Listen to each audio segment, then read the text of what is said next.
fire, ignite the scroll. From pyramids to pavement, they feel the soul. Elder apostles dropping jewels, rare and colossal. The H.O.K., we get hostile over gospel. Religion in your ears, science in your nostril. House of consciousness, ain't no room for the docile. Toughest debate forum, earth can't deny. Iron sharpens iron till the sparks start to fly. I never said so. Get your skin thick or your career colder. I never said so. Weak arguments crumble, they ain't bold enough. Michael Guillotine sliced the lies from the clean crowd, electrified, charged like a light machine. Hieroglyphs in my veins, ancestors in my spleen. Building blocks of truth, DNA of a king. The H.O.K. ain't for the timid or the frail. Weigh your knowledge on the scale, or get derailed. Sharpen swords in the foreign minds prevail, or drown in the current when the truth sets sail. I never said so. Get your skin thick or your career folder. I never said so.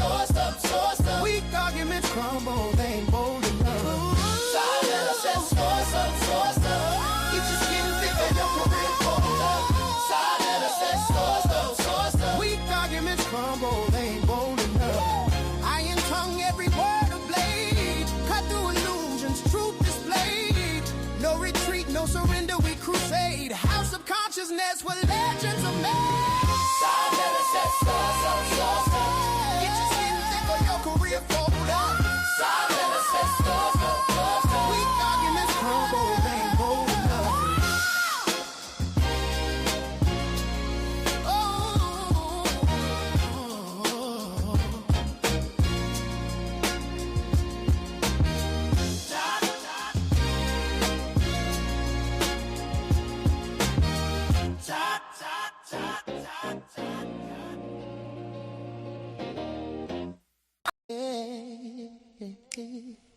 Yeah.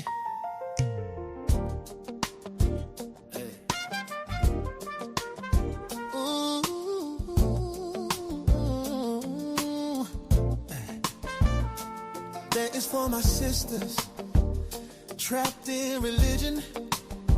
Wake up and free the babies. So let us speak the truth, he's on a mission. Yeah. The house of consciousness, The final call. Will you Bible thumpers wake up? All just fall. The house of consciousness, the final call. Stop believing in fairy tales, especially Paul.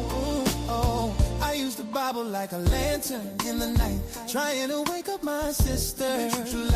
The house is closing in, it's a total mess. You ignore my wisdom, the ultimate test. Step inside the H.O.K. It's the toughest terrain where the truth hits hard. The cuts bring pain. I try to wake you with the word in my hand, to get you to the truth, to help you understand. I gave you the scriptures, chapters and verse. I gave you the keys to break the curse. I gave you Torah to unlock with keys. Break the mental chains and be free. The final call. Yeah. Will your Bible thumpers wake up? All just fall. The house of consciousness. The final call. Stop believing in fairy tales, especially Paul. They call you apostle like you a prophet of God. Telling lies and fooling people can't be that hard. You're preaching from YouTube looking for a handout. I'm standing on family trying to bring the truth out. Welcome to the H.O.K. where the truth resides. No more hiding in the pews where the dies. We speak against the Bible just to wake the inner sight. Come inside the H.O.K. doors, we bring the light. The house of consciousness, the final call. Will your Bible thumpers wake up? All just fall.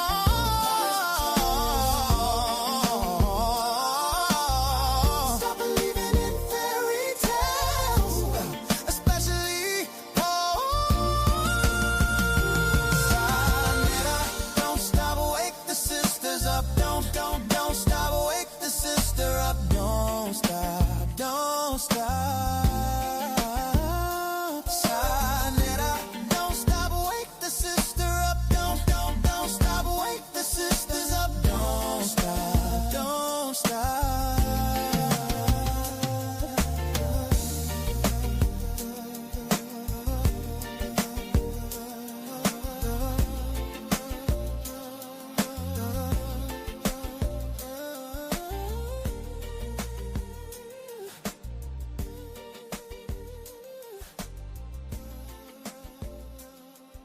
the toughest environment to be in. Thick air and sharp words cut through the seasons, and that is the OG, the beacon, the big.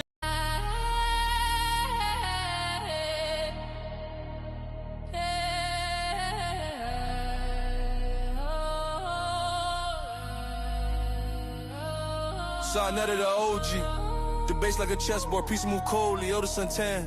Spitting wisdom that's holy, Ankh with the knowledge, dropping jewels, they heavy gold leaf. Jabari Falafel, Kinky with the bold speech, Captain hold the line, Hebrew war tactics, Kim at walls crumble under Bible back practice. Scrolls versus the glyphs, hieroglyphs get blasted. Ancient scripts clash, truth wrapped in plastic. You need thick skin, we make movies, yo. F who you know, this is Sonetta Studio. This is the toughest environment, rivalries, bro. Thick skin, tough heart, knowledge gon' blow. Pyramids tough, but the script's still louder. Scrolls in the cipher, the debate devours. Hebrew go to war, comedic power, shower, truth, a double-edged sword. Cut sharper than ours. Apostle with the mic, sermons hit like missiles. Elder something smooth, no wrinkles in the wisdom. They drop facts like bricks, the foundation official. This the side net, the scene where the truth get chiseled. You need thick skin, we make movies, yo. F who you know, this is Sonetta Studio.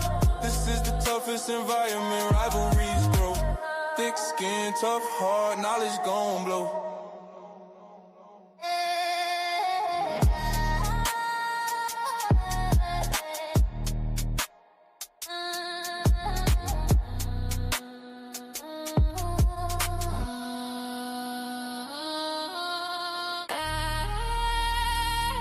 It's the toughest environment to be in. Thick air and sharp words cut through the seasons, and that.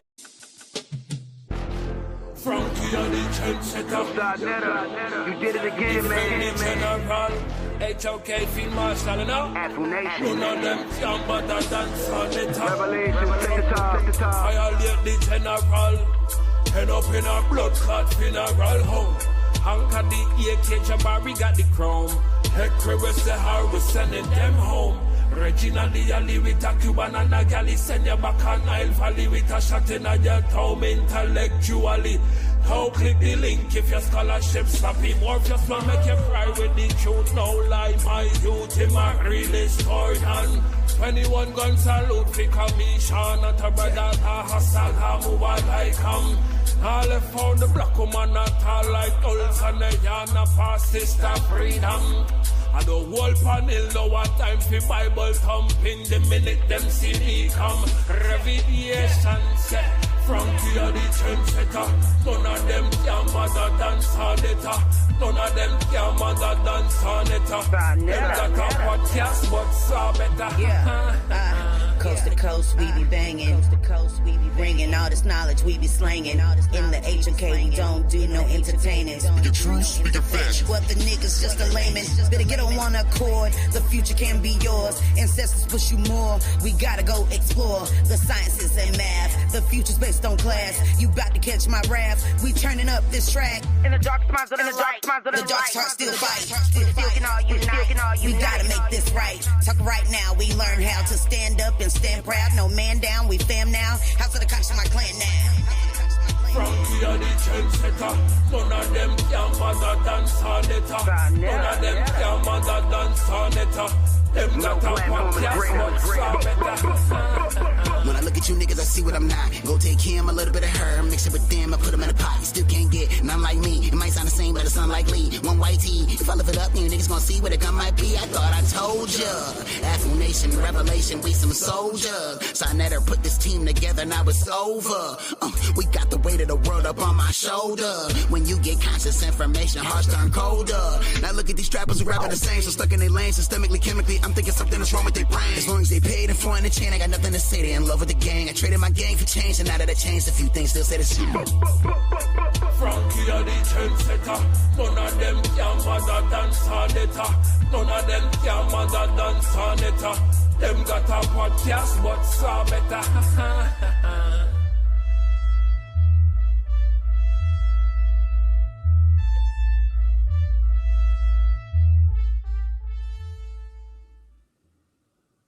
Time to set the stage with the lights off. Let the little nigga breathe till the fight's lost. You ain't never like the room with the bright sauce. Hail Mary, they despise what the light brought. Let them roach niggas bleed if they can't see. Side of the TV, what you can't be. They say that murder on my mind, now they can't breathe. Take a picture of the crew, that's your last peep. Oh, it need me or love, yeah, that's just me. Keep them jumping like some frogs, so they might be. Leave what the sun say. And they don't really wanna bleed from the gunplay. And like mine, nigga smoking weed on the one-way street. Nigga, yeah, we see we outside with it. Pull up to debates like we might be with it on guard. Side these niggas like bullshit and they fraud. Let me chop them down with the sword. Walk them down like they live hard. Just the toughest you gon' be in, we too hard. And you don't really want that smoke, my G. With B-side net on TV. This the toughest environment, the toughest environment, the toughest environment to be in. The toughest environment, the toughest environment, the toughest environment to be in. The toughest environment, the toughest environment, the toughest environment to be in. The toughest environment, the toughest environment, the toughest environment to be in. The toughest environment, the toughest environment, the toughest environment to be in. Toughest environment, the toughest environment, the toughest environment to be in. Keep that off your lip before you get flipped. We got sources over here, we don't just spit. Too many bosses over here, y'all just legit. Put them niggas in the game, let them get ripped. Don't even step unless you come in with that scholarship. That economic tip, gotta make a dollar flip. And I might be next, I don't give a damn, a truth rolling with me, so I'm feeling like the son of man. Too many gon' hate, gotta make a stand. I'm just trying to duck the lake, you don't understand. Read them when I greet them, that's my best plan. Head first shit, I'm just saying. Nigga meet me in LA, oh you just playing. Too many be fake, what the base saying. So I tell them they don't want no smoke before they end up in the newspaper next day. Smoke is the toughest environment, the toughest environment, the toughest environment to be in. The toughest environment, the toughest environment, the toughest environment to be in. The toughest environment, the toughest environment, the toughest environment to be in. The toughest environment, the toughest environment, the toughest. Peace, Ankh. Peace to everybody. Sonator, yeah, you want to do this? No, you're gonna do it. I just want to say, yo, I see everybody in the back. Y'all gonna come up. Y'all gonna come up. I'm gonna drop this information. Nepal's gonna let y'all up.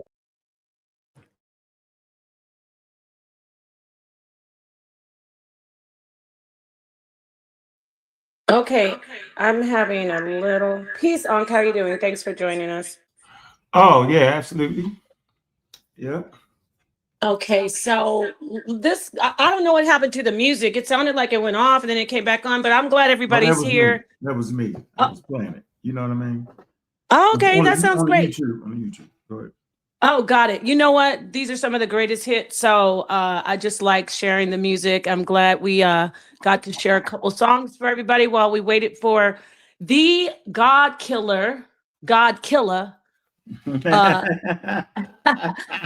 of the pseudo killers. We had one of your team on here yesterday talking about setting the record straight about the scientific side of the argument of Leviathan and dinosaurs and dragons. And so I said, I'd love to get Ankh in here today to just talk about some other stuff that, scientific things that people argue about when it comes to the Bible. So I'm so glad you're here. Everybody, please hit the like button. Come on in, sit down, get your pens, pads, notebooks, Chromebooks, so you can listen to Ankh. Kind of like, you've been setting the record straight, but I want to just ask you some questions. We're just going to do this freestyle, right? We're doing this freestyle? Yeah, it's all good. Yeah, we good. Any kind of style. I'm up for it. I got you. Science is undefeated. Yes. So this is don't get this twisted, everybody. I see them in the back. They're ready for you. They really want smoke with you. There's like 5 people back here. But anyway, let's start. I know they want the smoke. I get it. They want the smoke. They want the smoke. So let me just start here. That's why they get smoked. So we're going to say to anybody who's been living under a rock, who doesn't know who Ankh is, we're going to not say, but we're going to let Ankh just give us a brief introduction of who he is, what he does, his position on science and science literacy, right? Would you just give a little intro of yourself, please? Give me 2 seconds. 2 seconds. Okay. And while he does get that together, again, everybody, you know how it goes. We're over here on HOK Coliseum. So come on in, hit the like button. If you haven't subscribed, of course, subscribe so you can get notifications. And if you are on Sonetter Studios, I don't know if you want to end it, Sonetter, but if you're on Sonetter Studios, we might end it. We are trying to get some traffic going on that channel because it's been kind of quiet. You don't need to end it. Okay, great. And of course, so there it is. If you're watching on Sonetter Studios, that's fine. Just hit the like button. And yeah, we're going to talk about what's going on. Is the earth 6,000 years old according to the Bible? Are we not apes? According to the Bible, we're not apes. Are we? What's going on with this? So I'm going to see if Ankh is ready to come in. Peace to Cedric. I see you. Thank you for yesterday. And by the way, peace to my brother Zion Warchild. And I don't know if Yara has recovered yesterday from that butt whipping, but peace to our brother Black Sage as well. It's all love. It is just like we said, the toughest environment. It's not personal. When you get up here, if you get a beat down on the information, it is just about the information. It is not personal, right, Ankh? It's nothing personal. Hey, Nepal, if you want to give Ankh some time, I can come in with a quick short video. Is that all right? What are you going to play, Senator? He's getting his stuff ready. Yeah, what do you want to play? I want to play something. Shout out to the Latino family out there. A video? Something quick and short. Okay, a video or a song? A song. Something quick and short. I mean, it's your platform, but I don't know. I knew you were going to play this whack ass video. I hate it. Yeah. Oh. Yeah. Oh my God, I hate this video. You hate it, but you know what, Nepal? No, because you know why? No, because it's like. Let me finish. I was going to AI the woman you and AI the brother me. Okay, no, you Sonetter, pause it, please. Pause it. No, it's not because the woman and the man. It's that it's just so it's exploitative. Like, it's like you don't even know how to dance salsa. And this music is hilarious. But go ahead and play it. That's why I don't like it. Toughest environment. Enter at your own risk. It's the toughest environment. The HOK is the toughest environment. Stay strong, don't cry. It's the toughest environment. No handouts here, you have to earn your respect. And when you do, you make their ass regret. They call it the toughest, and the title is earned from the bridges we cross and the lessons we learn. In a cool-blooded kingdom, a concrete cage. Muslim, Christian, Israelite, step on the stage. I dare you. I dare you. I dare you. I dare you. I dare you.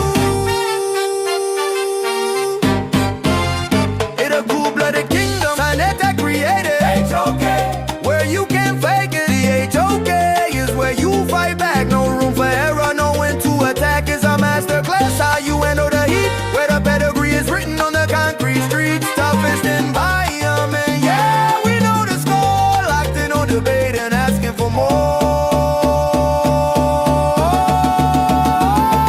The HOK is the toughest environment. Enter at your own risk. It's the toughest environment. The HOK is the toughest environment. Stay strong, don't cry it out. Sonetta, Sonetta, Sonetta, Sonetta, Sonetta, Sonetta,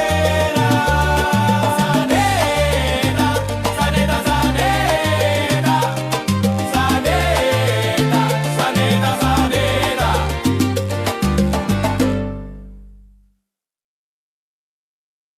All right, Ankh. Are you ready, brother? You should be ready and fired up. After that right there, let's get it, man. Ankh, you ain't back yet? Unmute yourself. 1 second, nigga. I'm gonna eat my dinner. You said nigga? Yeah. You called me a nigga? The snake energy from India. Nah, that's Naga. Hey, Sonetter, let me play since he's eating dinner. Let me let everybody in. If you don't mind, Ankh, I'm gonna let them come in so they can get it warmed up. Maybe you'll hear get him out something. and I'll come back up. That's all. Sonetter, you can run this. I'm gonna leave, y'all. I'm gonna let Sonetter run this. If you leave, I leave, Nepal. And then I leave. No, I'm not leaving, but it's like, let me, you don't have to leave. Now they're gonna say I made Sonetter leave, and everybody's gonna hate the show. Do not leave now. This your interview though, right? We don't care about no son. No, we can all be up here, but he's like telling me what to do. Like, don't let him in, take him I off. ain't even listening to him. I'm listening to you. Thank you, Ankh. And you know, I listen to him. I'm listening to him. I'm gonna take everybody off. I'm gonna take everybody off, like he said. Everybody, y'all, you're gonna listen in, and it's up to you, Ankh. Do you want them, Sonetter? Once he gets going, though, if there's something they want to refute, or we didn't. As I said, everybody, this is just all improv. So, how do you want to do it, Ankh? I just want it to be make sure it's orderly, right? Yes. And they ain't nothing for them to refute. They're not gonna be able to refute it. Yeah, science is undefeated. It's just up to me to transmit the concepts properly. Yeah, ain't no getting around it. Yeah, come on now. Let's be real. Got to be honest. Okay. Yeah, we got to be honest. We can't play the game. Okay, well, first of all, I want to say thank you for doing this during your dinner time. That is a great sacrifice. People don't understand how serious that is. Dinner is real. Am I echoing? No, that must be me. All right, go ahead. Okay, so let's start off. Let's take baby steps. Let's start off in the beginning, just with creation. Let's start with evolution of the earth, however people say creation. Would you say creationism? Okay. I'm echoing. Are you? Hold on. It might be. Let me get my settings. Hold on. Let's see. Are you echoing now? No, I am not echoing anymore. Thank you. All right. So they did say there was. Okay, so creationism versus evolution. Is there any leg to stand on with creationism, and can you talk to us about it? So, as to not to offend nobody, all creation stories on planet Earth are wrong. I'm gonna say it again. All creation stories on Earth are wrong, and I'm not saying they're all created the same, because they're not. But they're just wrong. But that's why it's a creation story. It wasn't meant to be right. It was a story for cultural. It's a cultural container of stories that would tell and identify the peoples that's telling it. It's to deify certain things, certain elements in the culture that's unique to their culture. So basically, you can look at the items that's deified and you can tell what place it came from based off of the topography, based off of the dress, based off of the names, based off of the time span. So it's a human endeavor to have creation stories, and that's okay. But the problem is, as we move forward in our education, we miss that part of science literacy that would make you understand and say what I just said. So all of them are wrong, and the fact that they're all wrong, that's a great thing. Because if you had one of them right, then that would give the humans that created that autonomy over everybody. Meaning we got the God, not that we all have creative power, because we all do. All humans have creative power. All people have the ability to create their neighborhoods, their blocks, their villages, their townships. They have that ability. They have agency to say, this is what I'm deifying because of this, and this. But if you had one creation story that was actually the story, then everybody would be subjected. But wait a minute, is that not what happened with colonialism? Of course, that's what happened. So if you can understand what I'm saying, then you can get my point. Just because I said all the stories are wrong, that doesn't mean that the stories aren't needed. They're needed because it brings clarity to a culture. It allows them to understand who their enemies are, who their friends are. It identifies the foes, right? It identifies the good people, the bad people. It places the culture in the morality code that the people themselves had came up with, whether it's the gods. If you're saying it's the gods who created the quote unquote morality code. Well, we know human beings write the stories and talk about God. Prior to writing, human beings have the idea. These thoughts come from human beings. And it comes from human beings that are breathing oxygen, that are pumping blood, that are walking, that have perception, that have five senses, and they're trying to make sense of their natural world. This is a beautiful thing for humanity. Creation stories are beauty to a culture. They're just beautiful. That's why I study all creation stories as much as I can. I think it's a beautiful thing that humans have came up with. But I would like to always put them in a proper place. The problem with certain communities, not just the African American community, but just communities, period, they don't know how to put the cultural stories in its proper place. They don't understand how to use religion. They don't know when to apply their beliefs and when to apply their literacy. Okay, and science and economics. They jumble mumble and mix the two, but that comes with a certain education. The more educated you get on the subject matter, the more you separate it. So that's my answer to the creation story. That's a great answer. I wanted to have you just expound on that a little bit more by putting it. I'm going to pose a question to you. Why is it so important for intelligent people who are Bible believers or they have a faith, even Muslims? Why is it that some of them get so upset that they cannot fit science into their creation story? Why is that so serious for them? I tell you who uses the word all the time. Post hoc rationale. That be Cedric say that all the time. I hadn't even heard nobody say it before. And you can't type fit your creation story to science or vice versa. It makes no sense because your creation story has all the power of the culture. Meaning, why would your particular deity or whatever you have deified, whatever you've made important, why would it need science? Then it wouldn't be that, right? It wouldn't be all powerful and all knowing. Why would an all powerful, all knowing entity, whether it's the trees, whether it's the bear that's in the village, the totem, whether it's the unseen God like the Hebrews and the Christians, the Christ figure, why would that need science? Remember, science is a human endeavor. Why would God need man? See, that's why that makes no sense. But I don't understand why they do it, though. They do it because everybody understands the power of science. The pseudo understands the power of science. The person that goes to church understands the power of science. This is how you know they understand the power of science. They understand the power of science because they always talk about science. They always use the word science. African root science, Hindu science, this science, that science. Why use the word? Right? You must think it's important, but you understand the power of it. You just can't explain it because it takes a whole nother education. Different definitions for the same words you may use in everyday use is different in science. It takes a whole, it takes your ability to get to the point where you can stop using your five senses. There you have it. Because your five senses are horrible for trying to understand science. See? Think about that. Think about that. You might be 40 years old, 10 years old, 30 years old, 3 years old, 7 years old. This whole time on earth, you have relied on your five senses. You're listening. Nighttime, you're listening. You hear somebody in the bushes, you turn around. There's somebody trying to rob you. But you prepared because you heard them early in the game. Your vision, man, I'm looking down the street. I see somebody coming. I'm out of here. You smell. You go to eat. That fish doesn't smell right. You throw it away. It saves you from getting sick, right? Right. So five senses that help you navigate the world. Your world was created in the atmosphere of Earth. And your senses are great for survivability on planet Earth.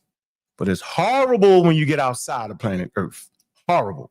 It's horrible when you get to the point where you can't see it anymore because the microorganism that comes out of chicken, which is deadly, chicken will kill you.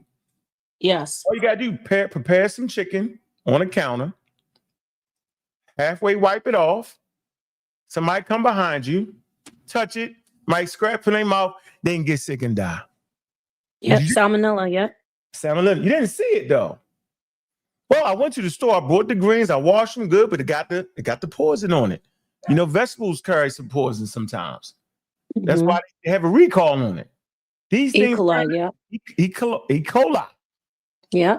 You didn't see it though. Your eyes was horrible for seeing it. The COVID virus, you couldn't see it. That's why it was so mystical. You couldn't see it. See, so terrible. But man didn't mature in science until they developed instruments and tools and techniques that could either allow them to extend their senses or add a brand new one on. I want to ask you about that right there, about the tools. That's a great point. Mhm. There's an evolution in technology. Obviously, we have these great tools that we use, because you talked about microorganisms that in the past they said, oh, it's an evil, Torah says, throw it away, don't eat that because there's an evil spirit. God says it's evil. But now we know that you can get a microscope and you can look and say, oh, here's salmonella. So I want to ask you, when we see that in the natural world, I know you're an atheist, but I just want you to be as objective as possible. Does that still, does it take the power away from God the more we advance with more technology, with these tools that are advanced, and we can see things in the natural world that we couldn't see before? Is this taking power away from God? No, I want to be as objective as possible. I want to use data. I want to be subjective, right? Of course, your atheism would lead you to think that, to say, yes, it takes the power away from God, when it actually doesn't. It actually frames it and puts it in its proper category, in its proper usage, right? People are inspired through prayer. Some of us are. Some of us are inspired by great speakers. Some of us are inspired by the preacher. And it's nothing wrong with having inspiration. But if you're going to say you're going to a place where it could be potentially dangerous, and in a particular place you should carry your gun. And I'm not even saying an illegal gun, but some, in Georgia, we have a right to carry. You carry guns. Some areas require guns. Having a gun in your household is important, right?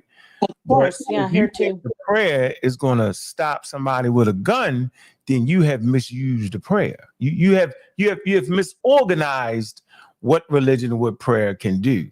So I'm never a person to say take away a prayer, because I want to add this tidbit here. What I do is unnatural. To not believe, right, in a all cosmic force is unnatural. Homo sapiens sapiens. This is why this is important to understand evolution. We have evolved in the Stone Age. Stone Age, the age of stone. When I say Iron Age, it's the age of iron. Bronze age of bronze. When humans get to the point where they can develop bronze, they get to the point where they can develop iron, where they can Stone Age, when humans develop stone tools. There's chimpanzees are in the Stone Age. They've moved. I want to talk about that. Right, but let me get back to what I'm saying is our brains are tight fit for the Stone Age, but guess what? Now we're in the space age. So we bring a lot of, as a joke, right? I would say we bring a lot of spookism with us, but in reality, we bring our beliefs with us from the Stone Age, which it helped us in the Stone Age. So it was very essential for Homo sapiens sapiens, because they was overwhelmed by everything in nature. Homo sapiens sapien, savanna apes in a raw. We butterball naked, and everything around us was potentially dangerous. Spiders, bugs, ticks, rats, tigers, lions, all types of things. So anytime something was shake, we're immediately running and getting up out of there. So if you're in an area where there's high grass, because you've seen your ancestors get eaten up, something appears like high grass, you're done. So if the high grass move, it's better to run than stand there and do like I would do. Well, what exactly is that? Could that be the windage? Or maybe that's a predator that's this big and won't hurt me. I don't think I want to run. As a damn lion jump out and bite my hand off. We ain't got no medicine to handle that. I get a fever, get infected, and die. It doesn't make right now today, if you're outside exercising and walking down the trail and the grass rattle, you're running, the grass rattle, you automatically, whoa. Yep.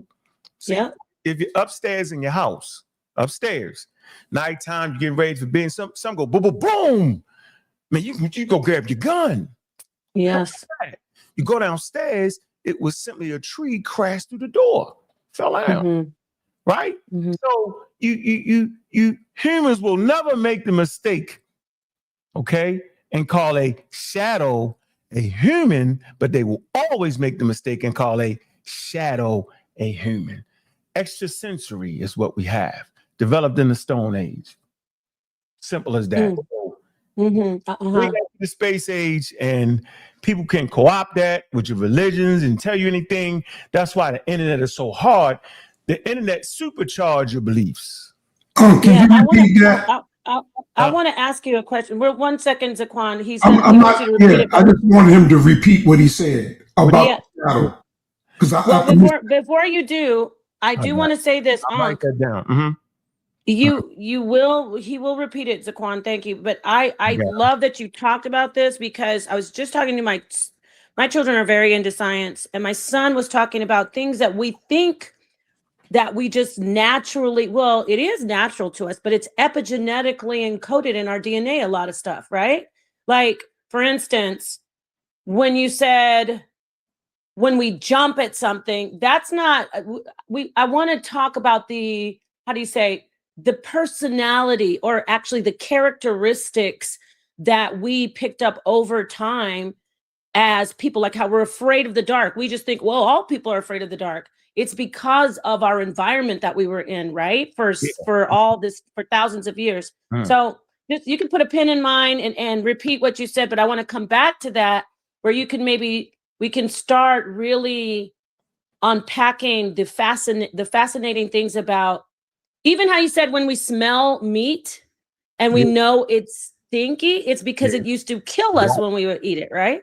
Yeah, you realize, so like, the women are like the first foragers, right? And so they spend a lot of time foraging, where the males, hunting is a more physical thing. It's just, it's what you're doing, a little more physical. And so it was certain berries and stuff they could smell to see if they was ripe or not. If you get the wrong thing, it might, they gotta start identifying quickly. Is this poison? Is it not? Okay, who died from this? You got to start categorizing everything. You got to start developing, understanding different colors.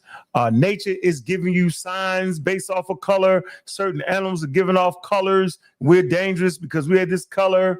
And so it's a lot of things to interact with in your environment that your five senses are champions of, perfect for it.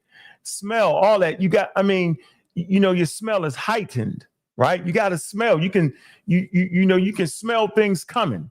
Right, we humans don't have the greatest smell, but we can smell when somebody is different around. You can smell them, smell different. Right. Okay, all these things are important, but the number one thing that really kept you going is your ability to get the hell up out of there very fast. And to save your life.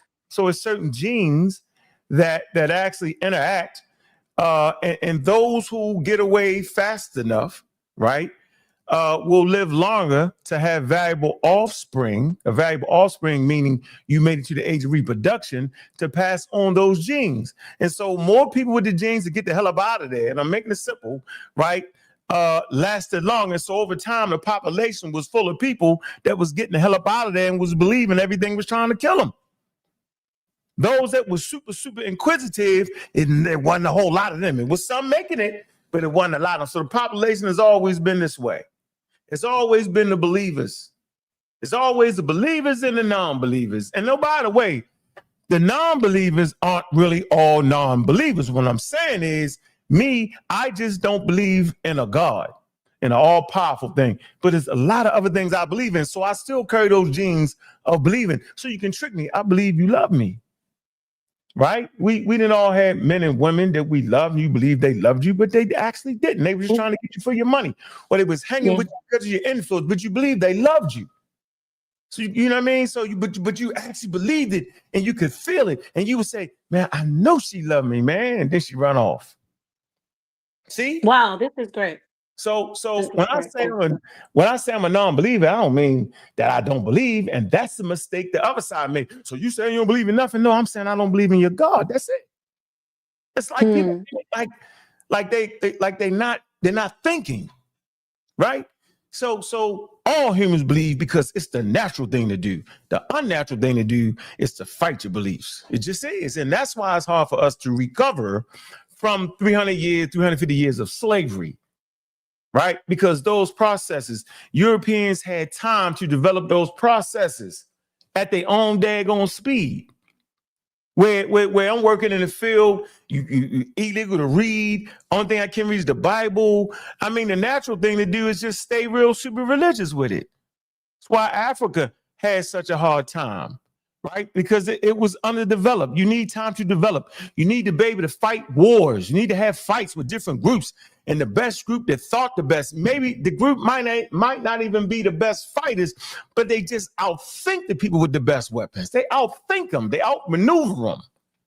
And that group becomes dominant, and they develop an empire, and they control territory that would give them enough strength to withstand different colonial powers. So some African groups had enough to withstand the scrutiny of imperialism, and some just did not. But we never was allowed to develop that because, like I said, that incursion into the ecology, European culture, it was a culture shock.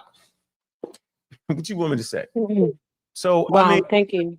Yeah, I just want to kind of put all it out there. Y'all can slow the tape down and hear what I'm saying. But, like I'm like the number one enemy for some reason. When actually, I know I come off as the bad guy, but I'm really the good guy. I'm telling you something that I never had told to me.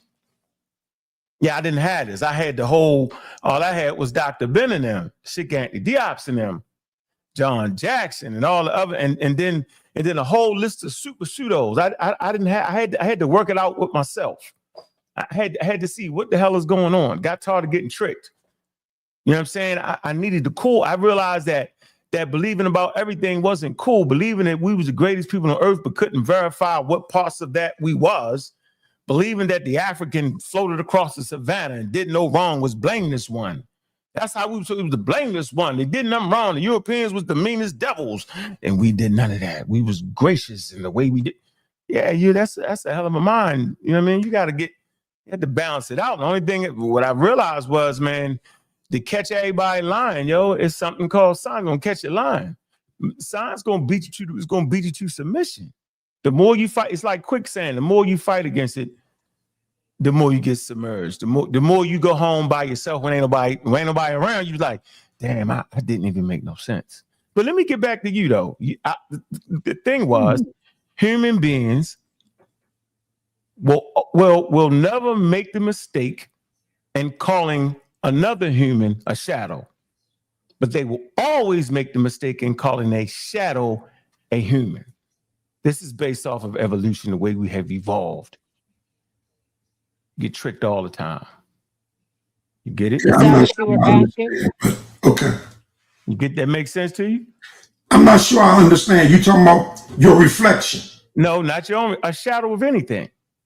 You'll see a shadow of a box. You're like, oh shit, that's somebody in my damn house. Oh, okay. You're talking about shadows. A shadow. Right. Yeah. But you ain't never looking at a human and say, that's a damn shadow standing there. What? You're never making that mistake. But you always look at a shadow of something and say, is that live? What is that? Is that a person? You ever seen a shadow like a person on the wall? You at nighttime and you're like, oh shit, is that somebody came to my house? Do you turn the light on? Remember the daggone light? The light. Yeah. You were like, oh hell no. My first wife before we got married. My first wife before we got married. This ain't the first. When I would go over to her house, I would come home, and there was a shadow that I used to see quite a bit on my house. Okay. Her father was a voodoo priestess. Man, come on, man, knock it off. What the hell is going on? Get him out. Bro, I used to take him, my wife used to take her father up northwest to this house every Saturday We will drop him off and we will go to church, because at that time we were Seventh-day Adventists. And we will go to church at the 16th Street Baptist Church on Saturday. My flow right now. What this got to do with my example? Not at all. Yeah, I'm gonna. We answered you, Apostle. I'm just talking about shadows. You asked me about a shadow. I wasn't talking about no shadows. You talking about shadows. I was talking about how we perceive a shadow to be something that it's not. That's my confusion. That's why I asked you. Could you repeat it? Because I wasn't sure what you was talking about. I wasn't talking about no voodoo and somebody that can cast shadows and all that. I ain't talking about everything. Every object casts a shadow. Yeah, but I don't know what you was talking about. Well, you ain't get to it quick enough. Well, let's take this into something scientific. If you don't want him to be on here, let him know, Uncle. If you, I don't mind, cool. I like okay, I want to stay on the vein that this is what's really fascinating is that particular condition is actually something else that when I'm talking about epigenetics, things that we experience when we go back to we're going to talk about people saying the Earth's 6,000 years, but tens of thousands of years with our evolution as humans, right? It's called pareidolia. Pareidolia is when you look at something that's not an animate object, but you see a human face or you see it as a human. So I want to take that back to you, Excuse me? The shape of a cloud. Mm-hmm. Right. So anything. Pareidolia. So yeah. Yes. So exactly. Okay. So when we do that, Ankh, I want to talk back about how when we were trying to be, everything was about survival, right? Mm-hmm. Everything, like you said, we just have tried to live. Smelling our actual, this is taking you into the conversation about evolution. When we smell something, again, I'm going back to the smell and then seeing shadows as real humans, and these are things that actually changed our neurological makeup, like the neurons in our olfactory system. And these are actually things where our bodies evolved to be like, ooh, I don't like the smell of rotten flesh, because vultures like the smell of rotten flesh, right? Mm-hmm. But we are like, ooh, that can kill us over time. We must have tried to eat it over thousands and thousands of years, right? And we died. So talk to us about the evolution of humans, where some people say, no, we're the same as we were. And then they say 6,000 years ago. It's really fascinating. What I'm trying to say isn't that proof of evolution when we epigenetically change to our environment? All living organisms on Earth evolve. Mm-hmm. Humans are still evolving today. Yeah, it's all about evolution. That's why whenever I had the conversations, people saying, why in the hell is he talking about evolution? Well, if you're talking about what you're talking about, why does a vulture develop the smell of dead, rotten meat and will eat it? And a human will smell the exact same thing and get the hell away from it because it's not good for it. Not a vulture. Right. But why would that be that? Right. Something got to clean the earth. Because the vote, you gotta get, come on, man. What are you talking about, man? Apostle, you want to fall back for a second? I can fall back. I didn't bring myself up. Yeah, fall back. No, I'm saying, but he wants to flow on this. Yeah. You just if you could just mute out for a minute, Elder. I ain't hate him. I don't mind you being up here. He doesn't mind, but he just wants to not get. So back to what you were about to start cooking on that. So vultures that had the ability to. Thank you, Apostle. Figure out where the rotten meat was more often than those that did not, evolved to be in their environment, to develop, to have valuable offspring. And the ones that didn't develop that type of sensory and ability to smell the rotten meat earlier, right? The population of vultures did like this. The ones that couldn't and the ones that could ate more often, and eating more often, you have the ability to feed offspring, and the more food that the offspring eat, they're going to survive longer till they reach the age to have other quote unquote vultures. And and as the vulture evolved in this environment, you end up with the vulture today. Natural selection it's It's very interesting because the vulture comes from the universal common ancestor that all living things come from over time, over millions and billions of years, over time. And I get it. So evolution never occurs in a single organism. I'm gonna say it again. Evolution does not occur in you, me, the vulture. No, it's the genes passed on to the offspring. The radiation affects the genes, affects the DNA, damages the DNA, causes it to mutate, damage, radiation. You hear top-notch scientists, evolutionary biologists. They talk about radiation. Radiation damages the cells. It damages the DNA. Yes. Causes it to mutate just a little bit. And it may develop a trait. It may develop a trait that will help the next generation do something better, like the skin color. Okay? That I live, that freak that I live, the variation of a gene gave people that were lighter in the northern climates an advantage over those that were darker. But a dark-skinned person didn't stand there and turn light-skinned. It was over time, the population. Watch this. It's standard. Matter of fact, I need to get off of humans. Because if I talk about humans, most of us can't handle it. But if I talk... Yeah, you don't I have to do that. Right. That's why Charles Darwin, the Victorian scientist, and I say the Victorian scientist, Sir Charles Darwin, the Victorian scientist. I say that because that's how Dr. Ben introduced the gentleman to me. Called him the Victorian scientist, Sir Charles Darwin. There's a reason why he said all that. He understood that somebody would catch that and say, damn, why is he saying that? Why is this man so important? Why is this man just banging on colonialism and how they mess up their history? Why is he introducing this white guy right now?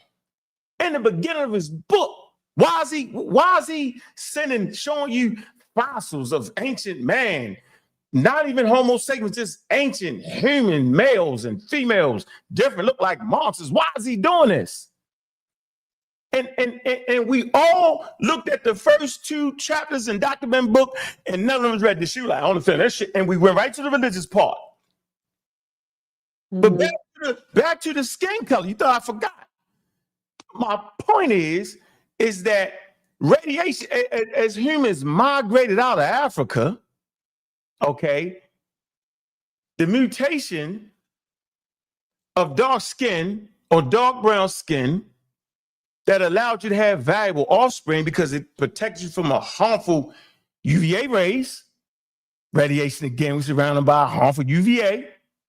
That harmful UVA actually attacks the folic, right? It's a vitamin that women produce, the folic acid, right, in women, okay?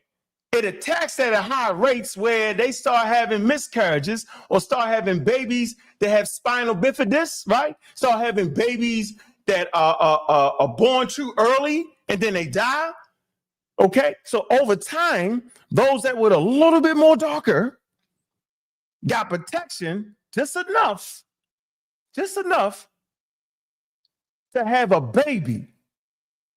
And the color of that baby protected it just enough to reach the age of reproduction where it can start having sperm or eggs. We can get pregnant and have a baby, just enough. And over time, the population was darker and they could survive in the temperate zones, in the areas where it's high radiation, the equator, equatorial Africa, right there, okay? And they could survive, but as they left Africa, first they had to develop something that you would call, as they got to the cooler areas, they had the invention of clothes.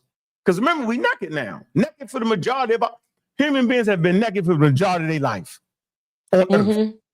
Let's get that straight. So you got to invent some type of clothing, some kind of skins, and you march out of Africa, right? And you don't go far, bands of 100 maybe 1,000, somewhere in between, from 1,000 to 100, somewhere in between there. And you leave out and you're darker. So when you walk to these areas, right, your genes are affected again. You're eating different types of food. You know, food can also affect your genes and that next generation. I mean, like that's why the Esquimalt people, the Eskimos, they still retain their browner skin because of their diet, rich in vitamin D. And omega-3s, and So they retake. So they don't even got that doesn't even happen. They're still getting the rich vitamin D. Now, as these Africans leave Africa and get to cooler areas, now you got darker people in areas. Now you need the vitamin D. The sun is not a damn vitamin. What the sun does, it activates vitamin D in your skin. Vitamin D is produced in the skin of humans. But if you darker, you ain't getting that. Now you get rickets. You know what I'm saying? You going through changes that's harmful, and now you can't have valuable offspring that will make it to the age of reproduction. But some of those people had babies that were just a little bit lighter. And those particular genes were passed on to the next generation. Over time, the population got lighter. But I'm really wanting to talk about the spotted moth, because like I said, if I talk about humans, y'all gonna all jump off the stream. But you want to talk about the spider moth? The spotted moth. I think they can handle what is it? The spotted moth. It's the spotted moth. Okay, what is that? Can you explain to us what that is? Classic example of evolution and adaptation. Classic example. And so during let's say it was you ever watch these old movies and France and stuff like that where the smog, pollution, environmental pollution. We see smog in these movies, right? The smog. Yes. This is because they was burning a lot of fossil fuels. And with the smog collected on these white trees. Okay. On these white trees, these moths, M-O-T-H, moths. Right? Yeah, moths. Got it. Moths. I'm looking it up right now. These trees was full of moths. They were white with brown spots on them. Some of them was a little brown, but the population of the whiter spotted moth, the lichens, right, was greater than, see that? Those lichens right there was greater than the quote unquote, the brown ones. But why is this? Because that adaptation allowed for them to blend in with the trees. And the predator, the birds that ate the spotted moth, couldn't see the ones that could blend in with the trees, but could see the darker ones. So it was always a large population of ones they couldn't really see. And the browner ones, they could see, they ate them already. And then watch this. During the age where they burned a lot of fossil fuels, now this smog is getting on these white trees. So now guess what? Those whiter spotted moths are now standing out. The dark ones are blended in with the trees because the trees are now browner. And so now the predator can't see the darker spotted moths. They see the lighter ones. And so they eat them more readily. So over time, right, the population goes from the white spotted moth to the darker spotted moth. So now you got a heavy influx of the darker spotted moths. Why is that? Because the darker ones are now blending with the trees. It's a classic example of evolution. Now, once they pass the laws, right, to stop burning the fossil fuels like that, now guess what? The smog cleared up. So now the trees go from being darker and the darker spotted moths flourishing because the predators can't see them. They can only see the white ones that's sticking out. Now all of a sudden, watch this. The population of darker ones start to what? Decrease. Why? Because they've been eaten more readily. The predators eating them, and now the population is back to lighter again. But the evolution does not occur in one moth. It actually occurs in the population. This is key to what I'm talking about. Evolution occurs in a population, not in the individual. So what do you mean a population? Well, those that carry the inheritable traits, the genes that would give birth to a darker moth, reach the age of reproduction, right? Because it was darker, and pass those genes on. Genes carry all the genetic information, right? Okay. And those moths were darker. But it was always a smaller population of moths that made it. Just because you was light on a darker tree don't mean you're not going to make it. You may just make it, but not as many. And they passed their genes on. right? But as the environment changed, what's the environment? The color of the tree. Why did the color of the tree change? Because now we put in rules, stop burning fossil fuel, the more smog, then the trees are no longer darker. The trees go lighter. And now the darker moths, the heavy population of darker moths, and now the predators say, I see you, eat you more often. So there's less darker moths that can pass their genes on to the next generation, but it's more lighter moths that are passing on. So over time, the population go from dark to light. It's a classic example. Yeah. Wow. Let me ask you if you can of evolution. Go into the that's great. That's awesome. Because also I've heard and you've heard it too, especially in these forums, about the elephants with their tusks. Can you talk to us? Have you heard that conversation where now there are something similar? The predator is the human actually who hunts them. So when they hunt them for their tusks, what I guess the elephants that have smaller tusks are more prevalent or more the population's bigger.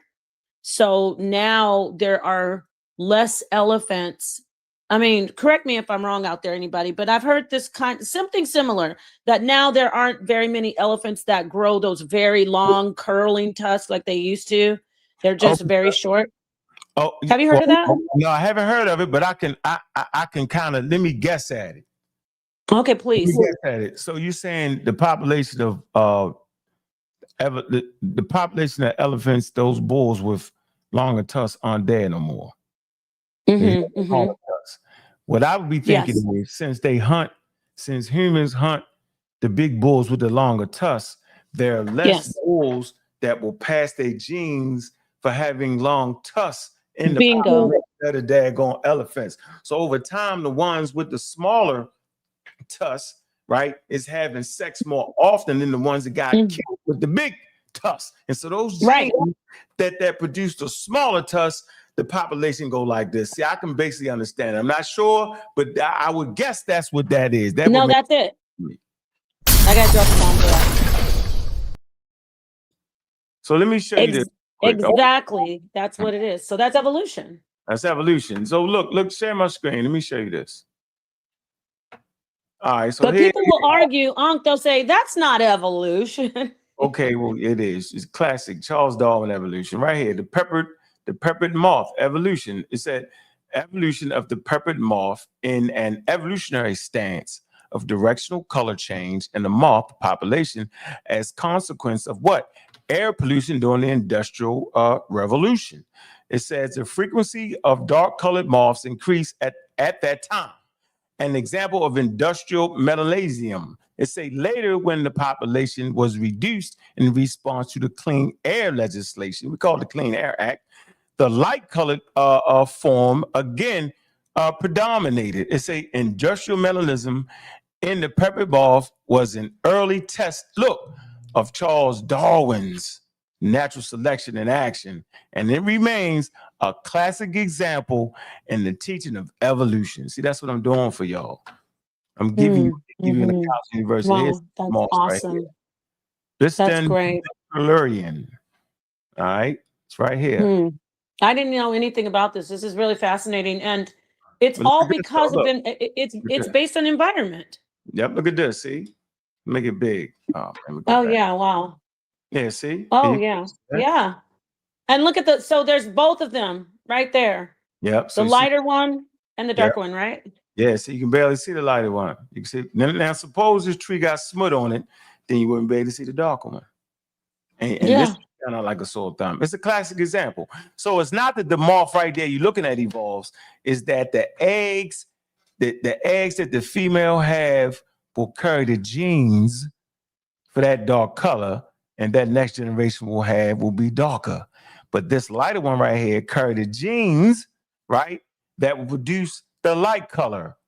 But if you're eating more often because the predators can see you, see how you can see that easily, you can see that, then more of these darker ones are going to get eaten. And so over time, the offspring does not have time to give rise to valuable offspring, because if you did, you can't reproduce.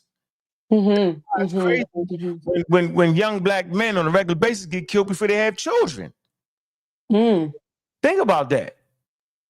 Wow. Yeah, I mean, I could really talk about. I could really get into So for example, the classic mistake, and then I'm going to give the definition of what scientific literacy is. A classic mistake. Social Darwinism ain't got nothing to do with Charles Darwin. We need to stop making this mistake. Social Darwinism was created after Charles Darwin's theory of evolution. He had nothing to do with it. It was falsely applied. You know what I'm saying? Falsely applied. And so, for instance, if you're thinking about survival of the fittest, which Charles Darwin didn't come up with, then you would think that the tribe that's the most mightiest and the best weaponry and always ready to go to war and step to people and always winning and killing, you would think that they would end up with the largest tribe over time. That's not true. If you're always sending warriors into battle, some of them gonna get killed. You always send young people in battle. That's why United States, when your ass get 18, you got to sign up for the daggone service. It's called selective service. Got to sign up. Because young people are willing to die more than me. Like I'm saying right now, I don't want no smoke. I know I can die. When you're young, you don't think you can actually die. You don't see it. Over time, that warrior tribe always sending these young warriors into battle. They're dying more often. They not come back home to have sex. Talk. Yeah. With the women that will have babies and carry those genes for the warrior on and on and on. But the tribe that lay back and say, we ain't fighting all the time. Nope, I'm not going to engage in that war. Y'all can have it. Y'all want that baby? Over time, they're constantly having more babies though. So that tribe get bigger than the warrior tribe. Because the warrior tribe, they die half the time. See the difference? I would like to say this to the black community, the African American community, the FBA community. I would like to say, if we continue allowing our 13-year-old, 14-year-old, 12 years old to die from gun violence, what the hell you think is going on? Over time, the population of the youth is going to get a little bit smaller, ain't it?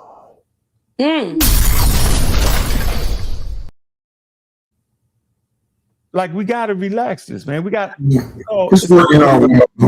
it's called conflict resolution.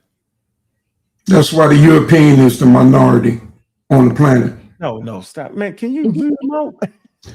But I don't know why you act like everything I say is unreasonable. You got to get off of that, huh? No, the European is the minority on the earth. What are you talking about? Not for that reason, though. You just said anything. I didn't say what reason. No, I didn't say what reason. I just said the European is the minority on why he's the majority in America. He's the minority in the world. That's what I said. Let me ask you. Let me ask you. Hold on. How's that, Jermaine? Hold on. I'm gonna pick them apart. Watch this. How is that germane to what I said? Because the European, if you're talking about war, it's the European that's most often than not. Get him out of here. Get him out of here. On the war. Okay, Apostle. On the war. You talking about get me up out of here. Apostle, I'm gonna let you. Apostle, I'm gone. I'm tired. I'm gonna let Apostle remove himself. Boring. The whole thing is boring. Butterflies. I tell you what. Wait a minute. Hold on. Just a second, Ankh. Apostle, you can. Sorry. Can I have Thank you. Excuse myself. He's gonna excuse himself. Apostle. No, bro, I can excuse myself. You are almighty genius, and whatever you say. Well, I was getting an interview from him. I know. Apostle. Let me say it to you, Apostle. You know what? I'm gonna take the high road in this, right? And I'm going to explain to you very simple. I was simply giving an example of survival of the fittest, which is actually not a concept of Charles Darwin. He would have been talking about survival of the fit genes. Okay. And I gave you an example of that. I was basically saying most people think the strongest in the jungle will always win. That's what most people think. And I simply gave an example that the strongest in the jungle don't always win because they in more fights more often, right? So they losing people over time. And that's not the European. So it's not the strongest, right? No, Europeans. I said European was strong. I said if you let me, you jump right in when you think you got something, and this is where the goddamn lesson. I'm teaching, Yeah. bro. And give me a minute. Can you just let me just get in here? Apostle, we're gonna let him do like a full lesson, and then I'm gonna bring everybody in.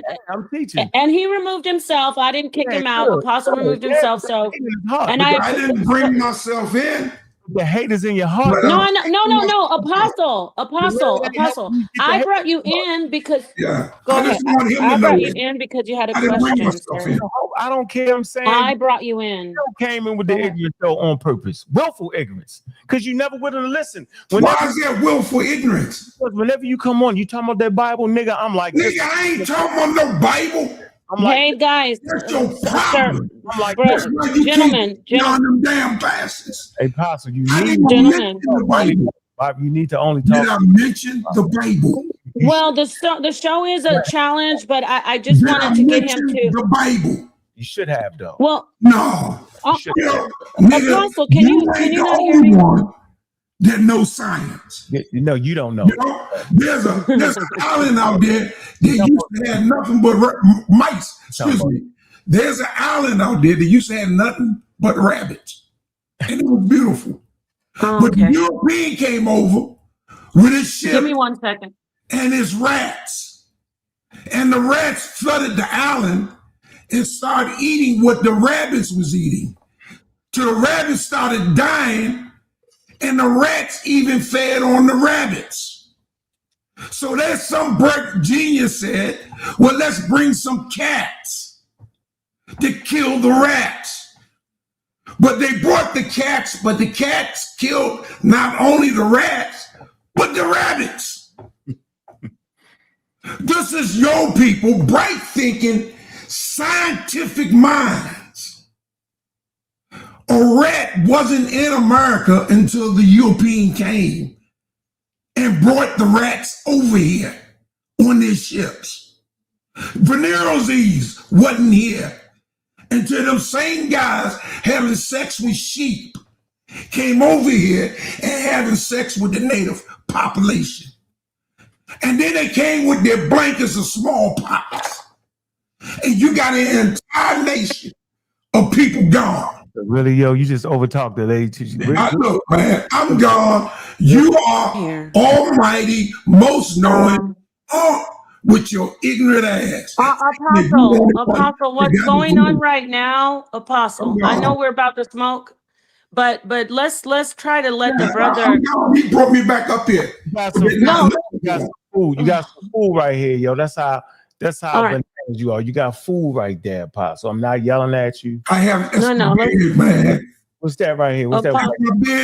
Right here. Right here, nigga. You see that's my mustache. Right here. What's that? That's underneath my lips. What's that? Okay. Nigga. What's that? Let's do this. This was so great. Let me tell you something.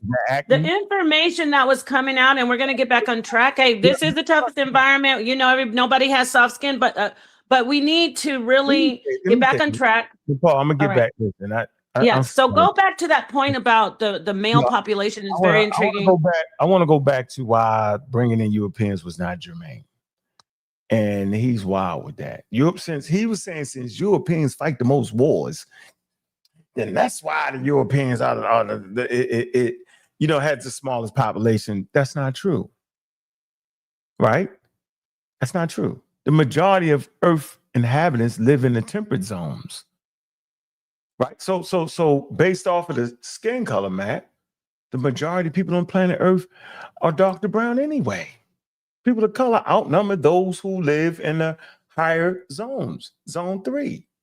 That's why European population is not as high as everywhere. And then we can talk about birth rates and get into all that and how the harmful rays attack sperm and mammals. I'm not sure if they figured that out for humans yet, but they do understand it causes damage. It lowers the sperm count in mammals. Certain mammals like rats in the lab, right? And so there's a lot of reasons, but going to war ain't the reason why it's less. It's always been smaller populations of Europeans than quote unquote people of color. So I mean so he just messed it up. That's what I'm saying. He didn't help himself. And then he's trying to make the point because scientists introduced I think he said he introduced rats to try to stop the rabbits or the rabbits, something crazy like that. But that's all in the game though. They learn from that's called learning. They think one thing's going to work and it doesn't, and they change it up. That's all part of science. Science ain't perfect. You have to learn through your ways. You take the data, you realize that didn't work. And then he made the mistake and said the Europeans didn't bring syphilis to the Americas. The Native Americans gave Europeans syphilis. It's part of the Columbian exchange. Old world population brought smallpox and certain disease to America. Nigga, you're going to have to source that up. No, I'm sorry. But you ain't going to come up here and say that the Indian gave the European syphilis. Did you bring You're going to have to source that up. Do you want to put some money on it? I source it up, Negro. Money on it. Negro, source it up. Yo, Apostle. Stop with the name calling, bro. No, I'm fine. Either deal with the information. Stop with the name calling. No, I'm good today. I'm in a certain mind. And can't nobody get me off my square, yo. I'm teaching today. I ain't tripping. That's his. See, I'm striking a chord on him. I got him. He in my trap. I got set him up. Yeah, hey, Apostle, you gonna put some money on that, Apostle? They all go like this. This is how they go. They go like this. Here's the source right here, the Columbian Exchange. Let me pull it up. Mm-hmm.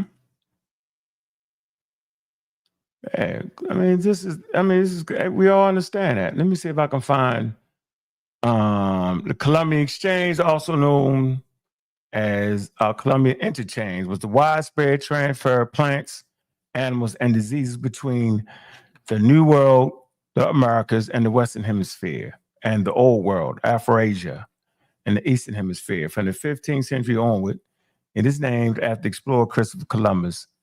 All right. Okay. And is related to the European colonization and the global trade following the 1492 voyage, global slave trade too. Let me almost Americas. Let's see exactly slave and indigenous population cross. Hold on. Crops, livestock, maize, potatoes, tobacco, sweet peas, chili, peppers. Let me see, important rice, sugar, cane, livestock. Let's see if we can get you the disease part of it. You see, pull it right here and show you animals, plants. Here you go, disease. Okay, let's see. All right. The first manifestation of the Columbian Exchange may have been the spread of syphilis from the native people of the Caribbean Sea to Europe. I say again, the first manifestation of the Columbian Exchange may have been the spread of syphilis from the native people to the Colombian to the Caribbean Sea. Keyword may have been. Man, come on, bro. You kill yourself with your own source. You got it. And then that's not even talking about America. That's talking about the Caribbean. Go ahead, man. Don't even start that. And the last person I want telling me where syphilis came from. And I know they the ones that dealt with the sheep on the ship. I know better than that. Give somebody else that dumb information and let them swallow it. I know better. That's crazy.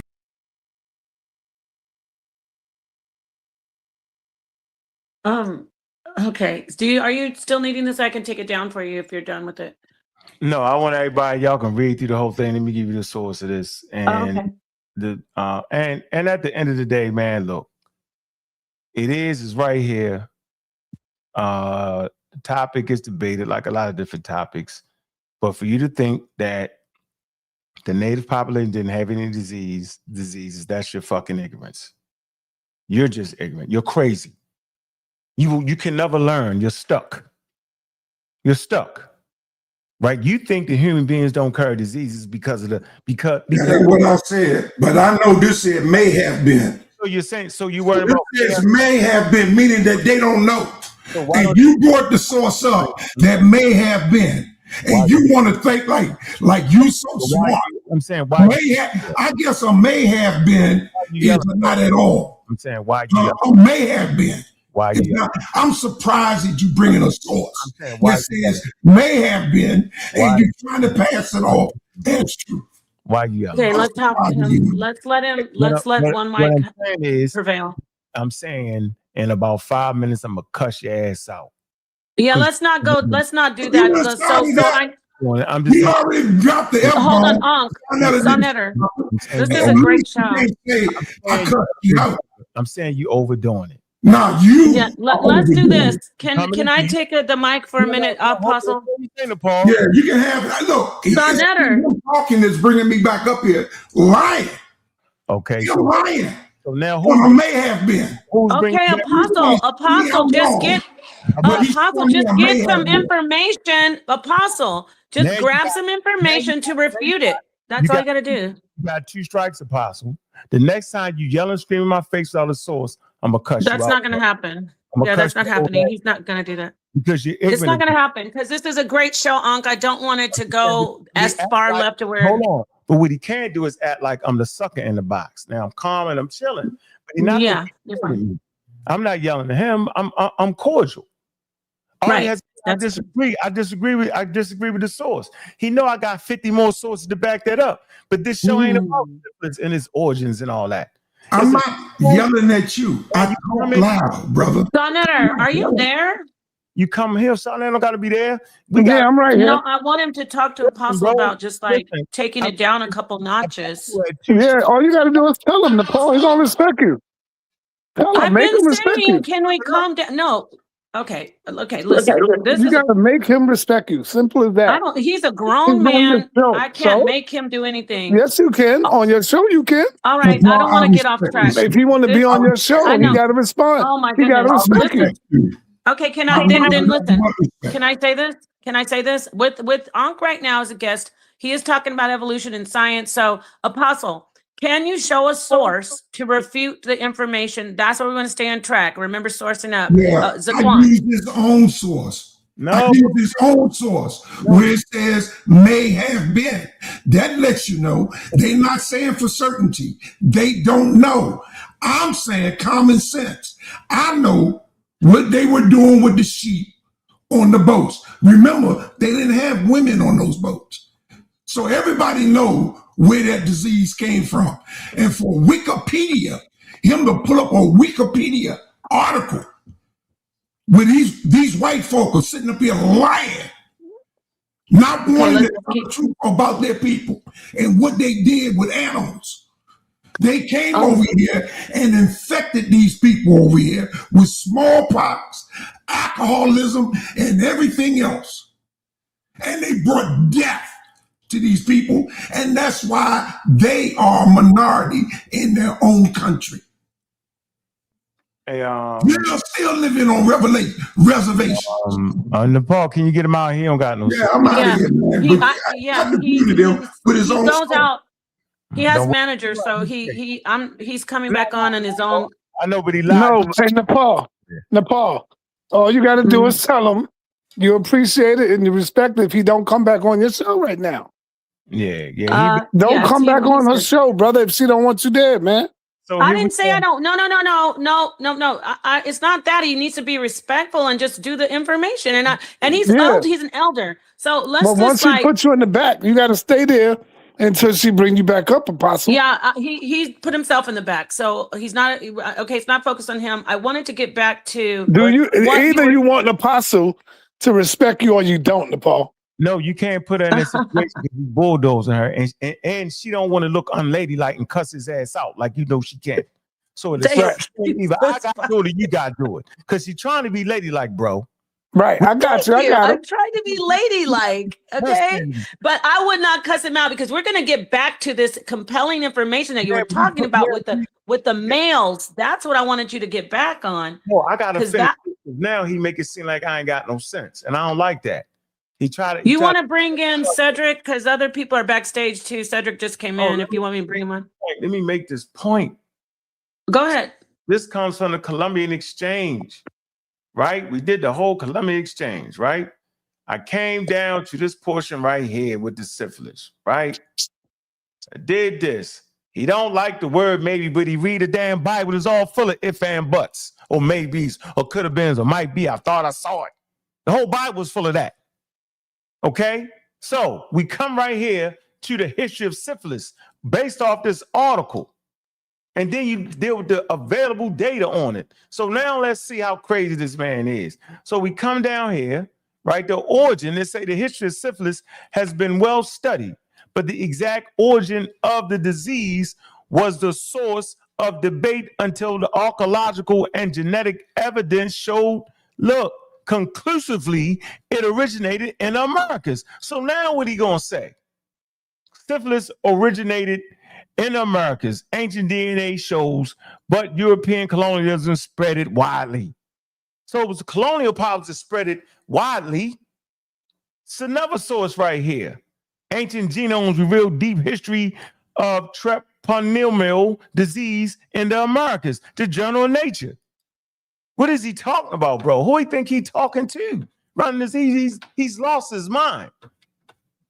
Now, here you go. Right here, look, this is it right here. I ain't got to read all this. I mean, who he think he talking to? They always jump up and get beat the hell down for no reason. He didn't have to get beat up. He didn't have to take this. This wasn't for him. This show wasn't for me to make him look like a fool he is, the old fool. And this is what they are, and this is important for this lesson right here. Y'all got to knock it off, man. Like my father used to tell me, son, if you don't know what the hell you're talking about, shut the hell up, because you end up looking stupid with somebody do know what they talking about. Now, he continuously say, I think I'm smarter than everybody. How the hell do I think I'm smarter than everybody? And I pulled up a Wikipedia article. He forced me to go to the Journal of Nature. He forced my hand on that. I didn't start off with that. I knew I had it. I knew it was right there in the Wikipedia article. But this will people who will say, they will say this. People who are anti-science. Here's the joke. Well, you think you know everything. How the hell I think I know everything? Obviously, I don't know everything. It's obvious. Nobody knows everything. It's the fact that I understand that I don't know everything as I know when to shut up. He's the one, the people that are anti-science think they know everything. His bias is in the way. Because he thinks since white people are so evil, Lord knows they had to create all sexually transmitted diseases. They just would have had to. They would have had to. Right. Right. Your senses are letting you down right now. The way you believe is letting you down. When the information clearly says the genome and archaeological evidence clearly reveal that the thing started in the damn Americas. Nowhere else, bro. So I don't know what's the problem. They're humans like everybody else. But no, you ran your mouth is what you did. You have embarrassed yourself and your family. Now let this nigga back on. Let me hear what he got to say about that. After I done gave him 3-4 sources in the let me hear how much his bark is now. Let me hear that. Let me hear the loud. Let me hear you now. What do you got to say now, sir? What is your response to that, loudmouth? He's gone out of the backstage, but we do have a couple people back there. Do you want me to? I don't even care at this point because he do it. We got Cedric. You want Cedric on the panel? He is a symptom. People like him, they all do it. They do this exact same thing. He's a symptom of a deeper problem in the African American community, because I'm talking to African Americans. He's a symptom of a deeper underlying problem in the FBA community. It's something there. They're not ready for the level. This is the level where we use science to quell our biases. What's the bias? That white people did every damn thing, and Lord knows they had to bring a venereal disease. Lord knows it couldn't have been them brown people, sir. It had to have been the white man. See? But you're not even saying that it's a white or black or native thing. You're just saying it's Americas. Yeah, it's that it originated here. Last time I checked, there are brown-skinned people in the Americas.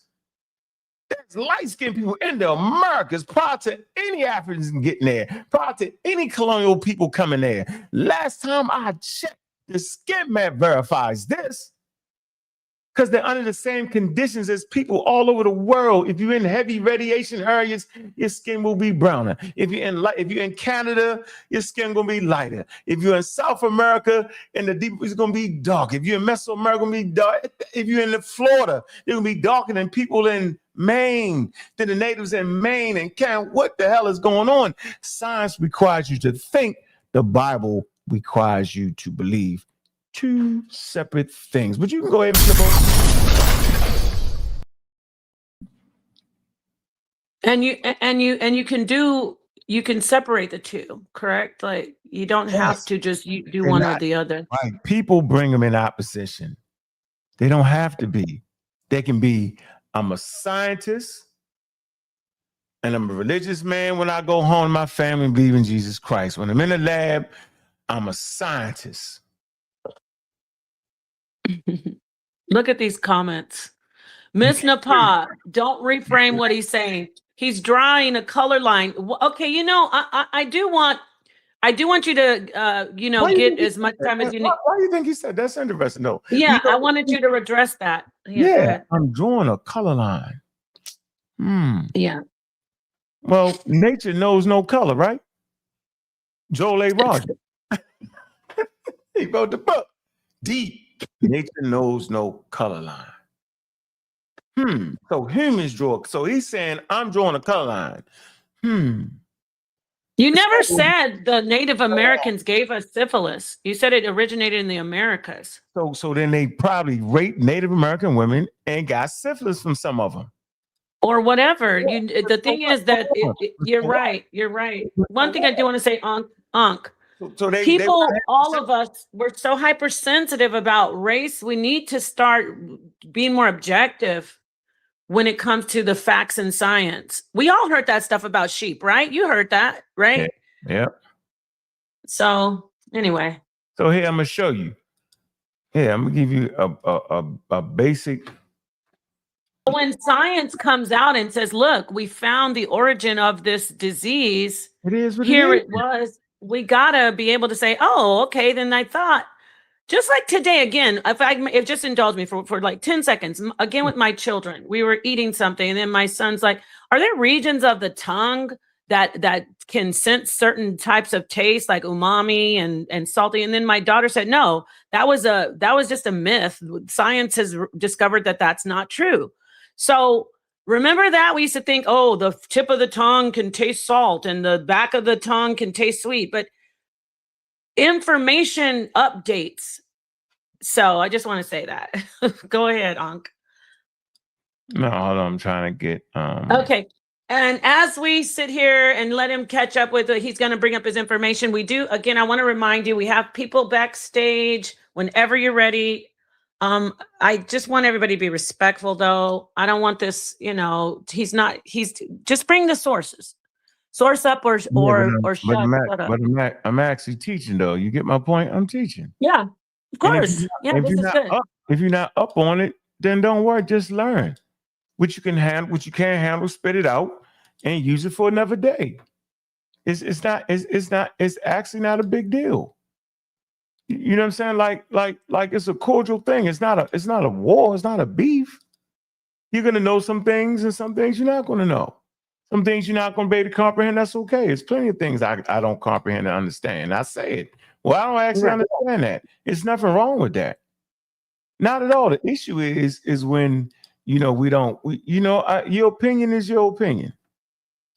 Okay? I think everybody has the right to have an opinion, right? But yelling and screaming dead ass wrong, at the end, I'm just going to wait you out like I did. I waited you out to bring the deeper sources. I tricked you. That's why I ain't get mad. I baited you in. I wanted to show you how people do this on a regular. I bait you in. And y'all should know that by now. That I'm starting with Wiki and ending in the journals. That ain't hard to know that. Like, man, y'all act like y'all ain't watched me for years, man. How he let me get him with that one? Come on, man. But that's another thing about the Wiki thing. I mean, he's doing a presentation. There's sources on Wiki. Like that's all. People always saying, "Oh, Wikipedia," but he's grabbing the sources, the primary sources off there's bookmarks, not bookmarks. What are they called? Footnotes. There's footnotes. So I'm really I'm neutral, but let's be real, y'all. Come on, Wikipedia. I want to help them out based off of the basic reading level in the chat. Most people read on a 6th grade level. Yeah, that's about the basic. Yeah, 6th, 7th grade. Seriously, y'all think I'm playing? Look at the average, right? So why would I even bring a high level academic source so you can just look at it? That is the That's the white man's sons. Really? Why not just bring something that I enjoy reading? I enjoy reading encyclopedias. I was raised reading. I read encyclopedias. Yeah, me too. Used to have it. See, any house of worth had encyclopedias, yo. And you can tell. Yeah. Remember, our parents used to get the salespeople coming over to sell the encyclopedia sets. Remember that? I know what we're talking about. See, I know what we're talking about. See, so I enjoy Wikipedia and they're encyclopedias. It's just online encyclopedias now. That's where we at. Open source, right? Where certain community people get to participate in it. So I'm not ashamed of bringing an encyclopedia or Wikipedia source. I understand the limitations of Wikipedia. Some teachers don't accept Wikipedia. That's fine in their class. It's not a problem. We got to stop fighting to be ignorant. Yes, let me drop a bomb for that one. Damn, please let me drop a bomb. They don't even read and they're mad at Wikipedia. It's in plain English, man. I've always been saying this for years. Start with Wikipedia and end in the journals. So this is my study pattern. I'll read all through the Wikipedia, out of Columbia Exchange, boom, boom, boom, boom. Let me see the history of syphilis, syphilis, read through that, blah, blah, blah, blah, blah, blah, blah. And then I'm ready to upgrade to the next level, which is the Journal of Nature or Live Science. Then I go to the heavy journals. Then I go directly to the scientists. And so what archaeological data do they have? Can I read the field reports? Why would I try to come here and sound all smart and say, Negro, did you read the field report on syphilis? You're going to say, what? No, but did you at least read Encyclopedia Britannica or Encyclopedia Wikipedia? Did you read that? Wikipedia, like encyclopedia. See? Did you at least read that? Very general. Yeah. So why I'm not coming up here to outsmart y'all. See, that's the problem, yo. They forget I'm just a regular guy, man. Regular dude. Then had my bumps and my bruises, but I always could use this though. I could always outthink a person. And whether we was fist fighting while you up there throwing punches, I'm saying, as soon as he throw that hand, I'm gonna step back one step and I'm gonna throw this right hand. And I know it's gonna be there because he getting top. Step back. It's called thinking. You don't just stop, you think. So I've always made him think. So in the middle of him howling and screaming, I say I'm gonna rock him to sleep. I'm gonna let him get loud because I know how to get him. I know he's gonna get loud, he's gonna talk crazy, he won't stop disrespecting you, Nepal. The men that come up on this panel, yo, they supposed to have the best behavior for you. See, they supposed to recognize that you've changed how you address the audience. You getting better at it. I'm getting better at it. You're not wilding out, you chilling, man. Trying. Why would he test? I'm guilty of going off, though. I get it. You get pushed to your limit, but I hear you. Thank you. But that's not the point I'm making. I'm saying we all are working. Yeah, you're right. Yo. Right. And if doing better, why try to make you not do better? You get it? Interesting. If we care about each other as humans, as Black people, then if I see you trying to do better, yo, why? If I see you trying not to smoke cigarettes, why I'm gonna buy you a pack of damn cigarettes, yo? Damn. Yeah, because you really hate me at the end of the day. You want to see me get bad. You get pleasure off me doing bad. Right? So everybody in their wildest dreams, they all want to see me do bad. They all want to see you do bad. Oh, I know that nigga getting high. I know he getting high. Somewhere secretly here in the back getting high. You want me to get high? Niggas wouldn't even known I got high until I told y'all. Yeah, you shared that, and I appreciate you. I do want to give you a compliment, Ankh, let me do this. You got to take your flowers. One thing about you, even though there are things that people may not agree with you about, even me myself, but you never are pretentious. You're right. That's a sign of high level intelligence. People want to say, oh, well, he doesn't know this or he doesn't have this degree. If you don't know something, you go and find out the information. I love that about you. You never pretend.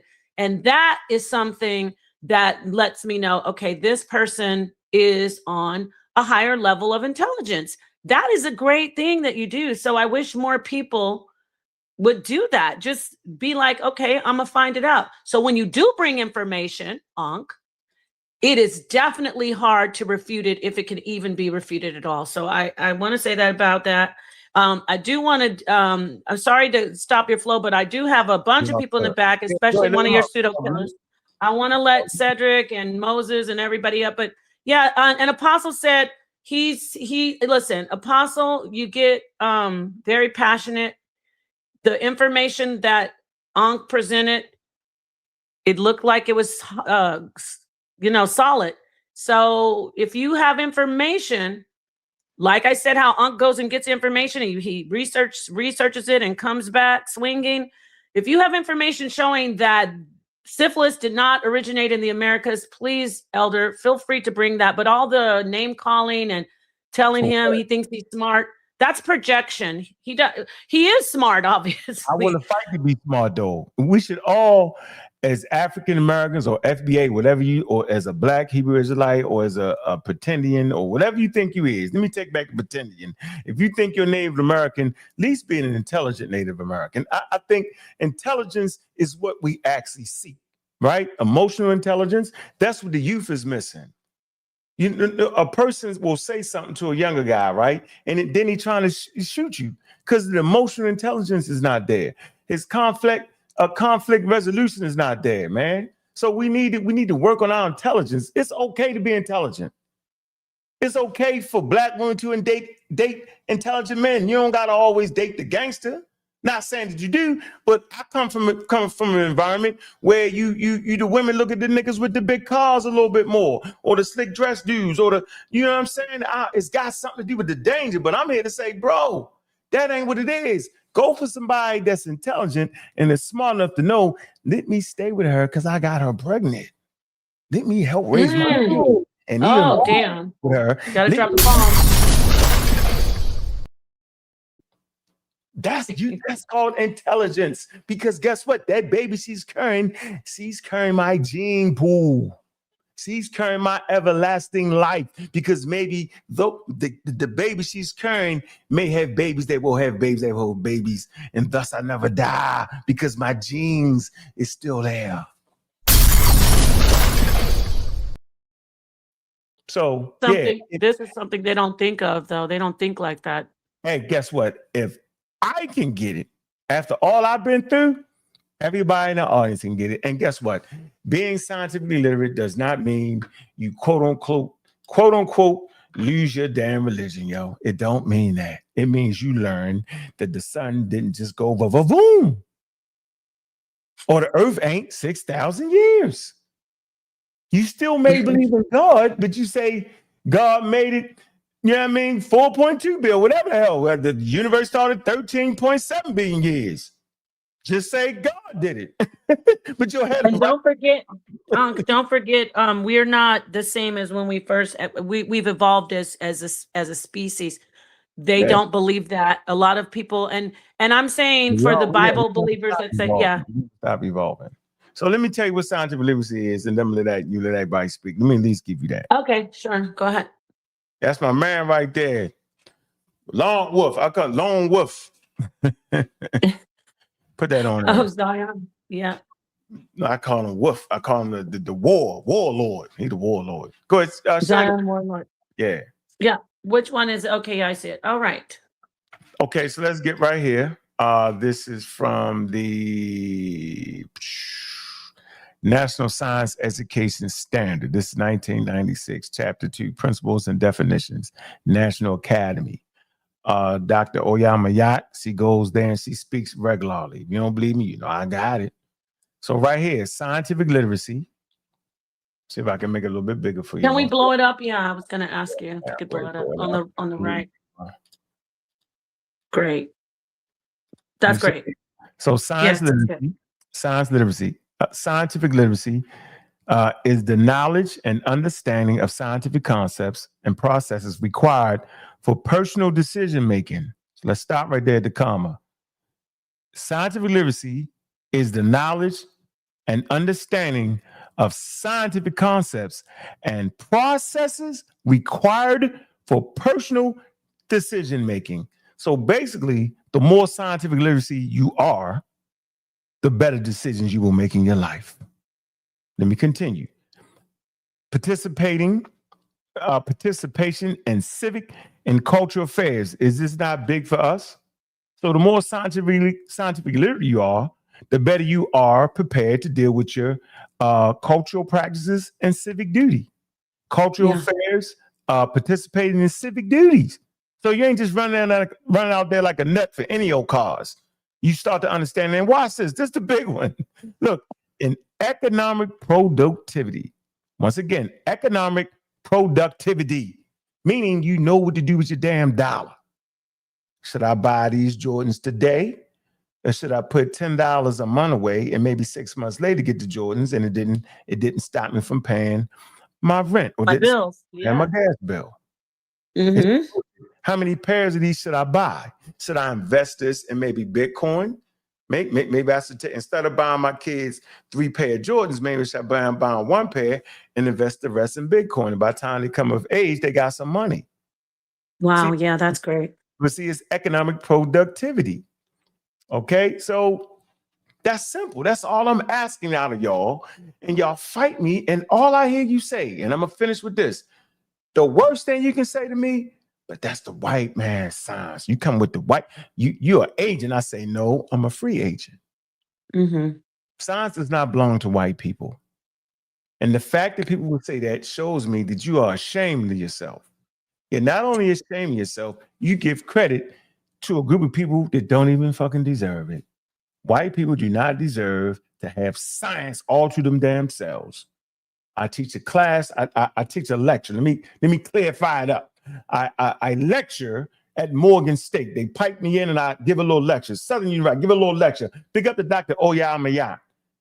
Conscious ingenuity. She's doing the STEM for real.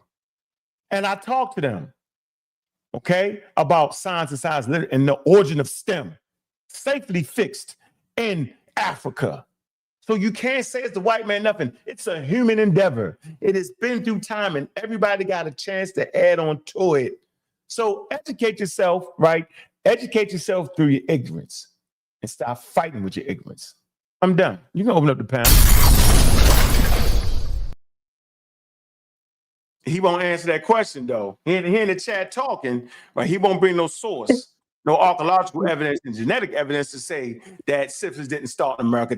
That you won't do. So from now on, ladies and gentlemen, don't forget this. Whenever I see a Apostle, whenever I run into him on one of these panels, I'm gonna say, yo, you got that source, yo? You got that archaeology and that genetic material paper on genetics to prove that syphilis didn't start in America? Every time, yo, I'm on your head, Apostle, and I'm not gonna move away from that till you say, you know what, yo, I was wrong. There we go.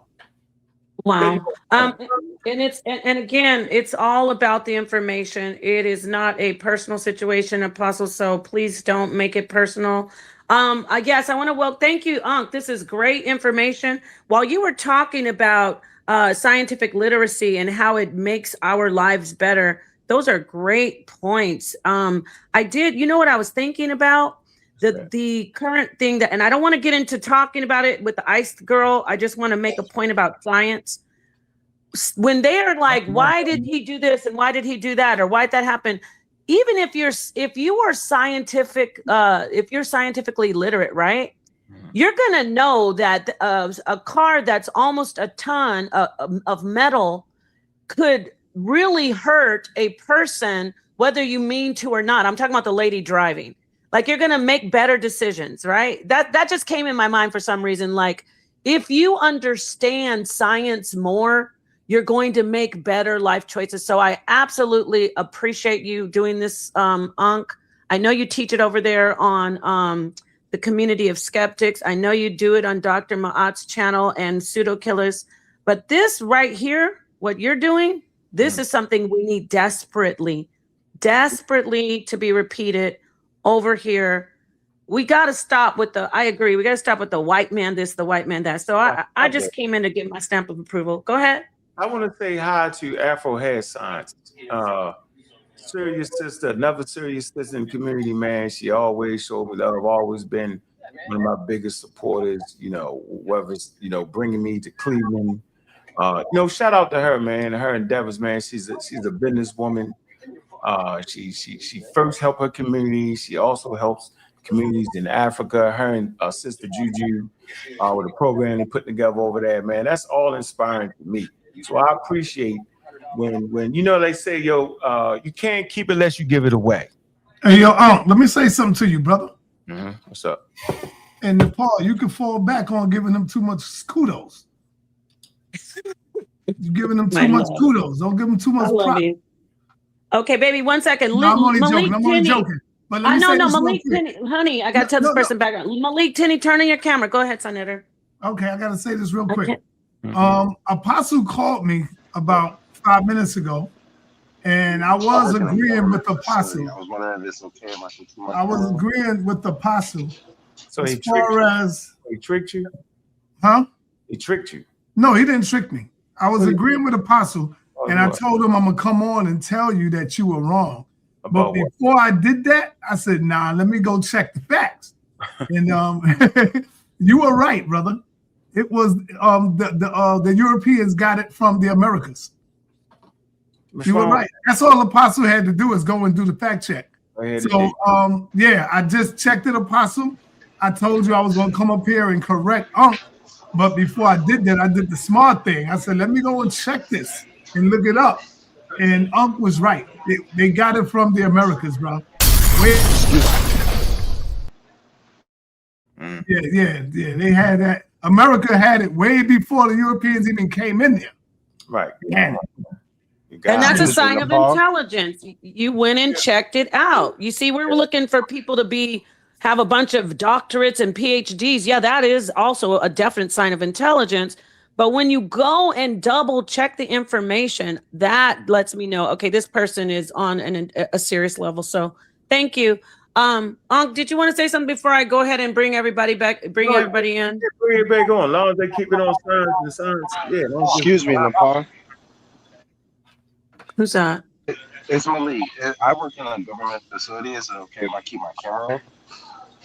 Yeah, but all you have to do is just meet out for a second, and then I'll call on you. Go. Thank you for asking. I just need to see you in the back because we get a lot of, for security reasons and people. Go ahead, Cedric. What would you like to add? Thanks for joining, and then I will get to everybody else who's been patiently waiting in the back. Cedric, what would you like to add? Peace, Nepal. Of course, a great decorum. And Brother Ankh, I jumped up here to be a little bit of bodyguard initially because Apostle was getting out of hand. And of course, as Sarnetta just mentioned, I baited him in. Yo, watch how I did it. Pepper them with man. So let's debunk this myth once and for all, because it's part of what we do. Ankh was absolutely right, but let's deal with the exact claim that Apostle made. The idea that syphilis come from sheep is a popular urban legend. But current scientific evidence tells a different and much more complex story. The sheep claim is mostly myth. There is no scientific evidence that syphilis comes from sheep to humans. This belief likely persists for 3 reasons, right? So without going into it in detail, right there, you understand that while Ankh is attempting to present scientific information first, our good brother hits him with a complete non sequitur to the conversation Ankh was having. And we're having a scientific conversation and he brings in an urban myth.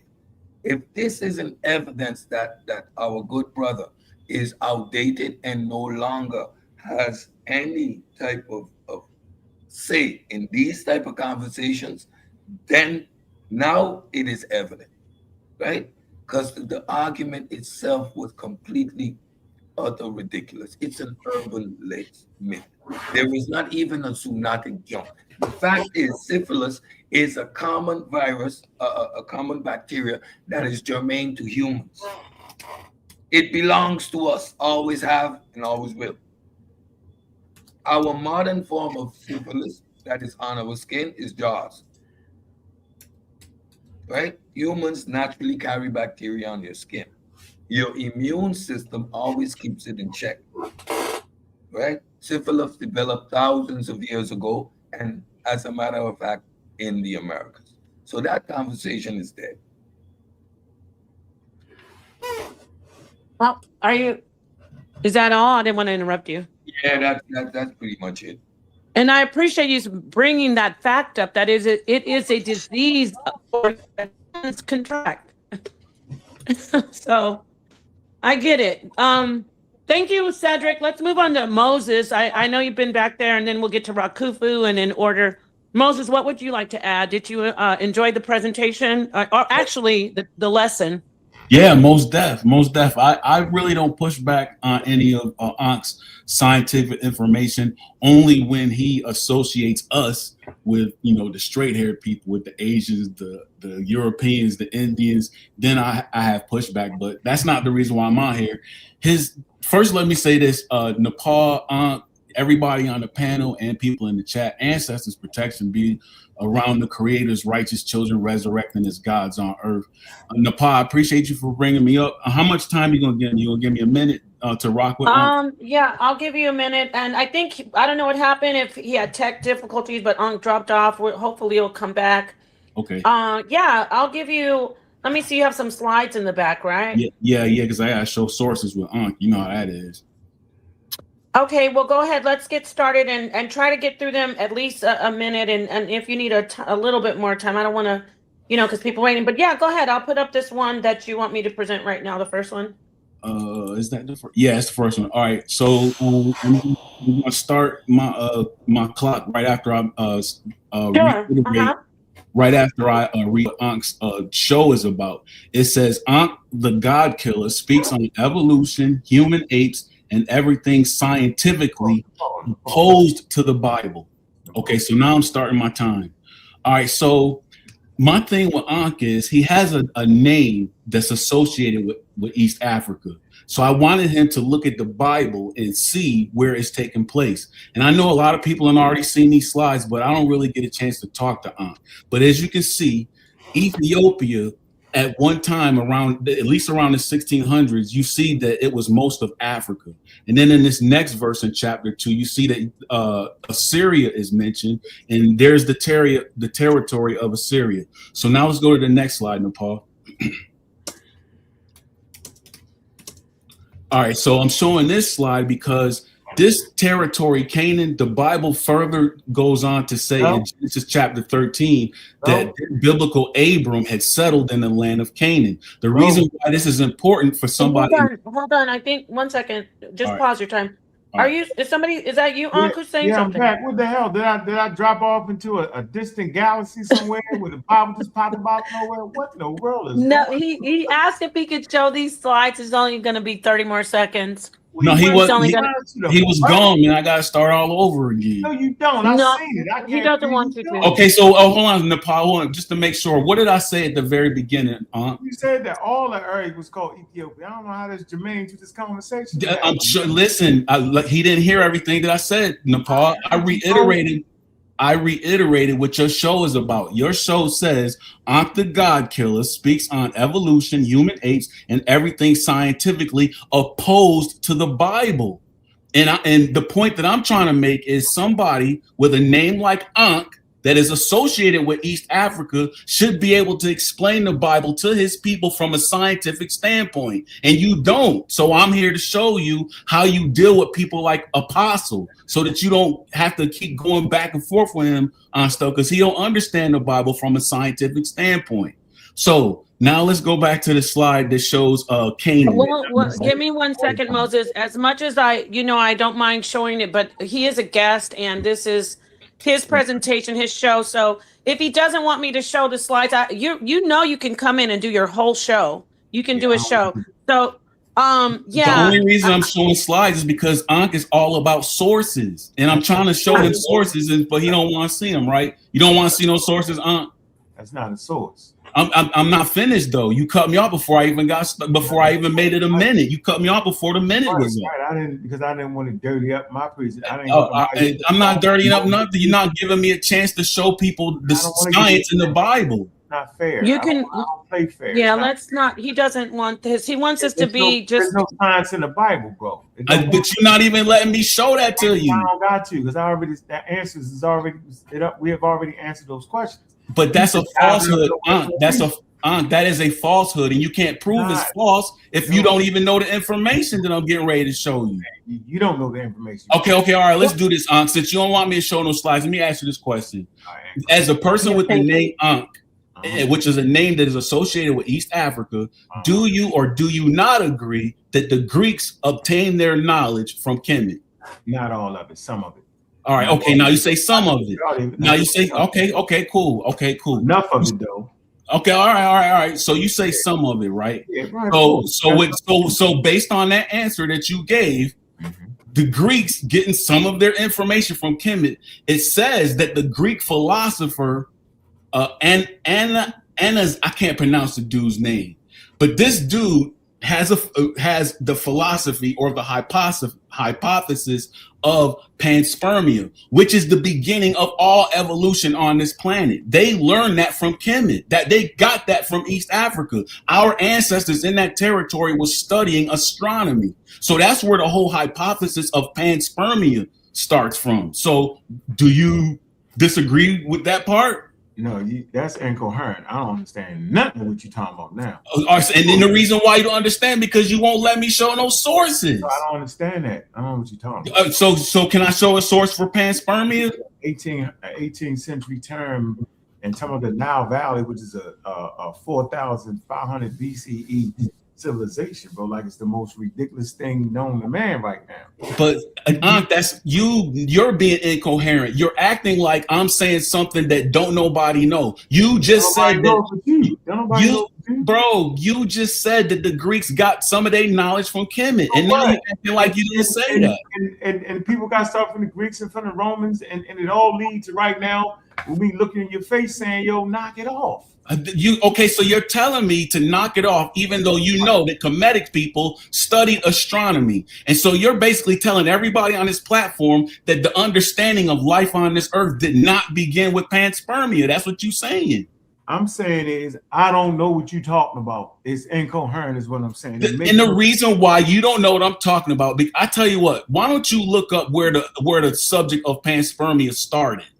So and you tell me where the Greeks got that understanding from. I know, but what's that got to do with the Bible? Because that's what the Bible is talking about, and you won't let me show no sources. I don't feel like wasting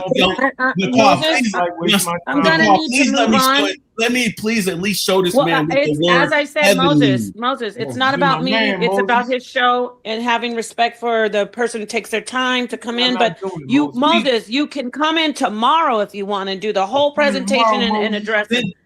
So, but you're more than willing to stay on the panel, and if you have questions about things that come up. But I do want to move on to let's see.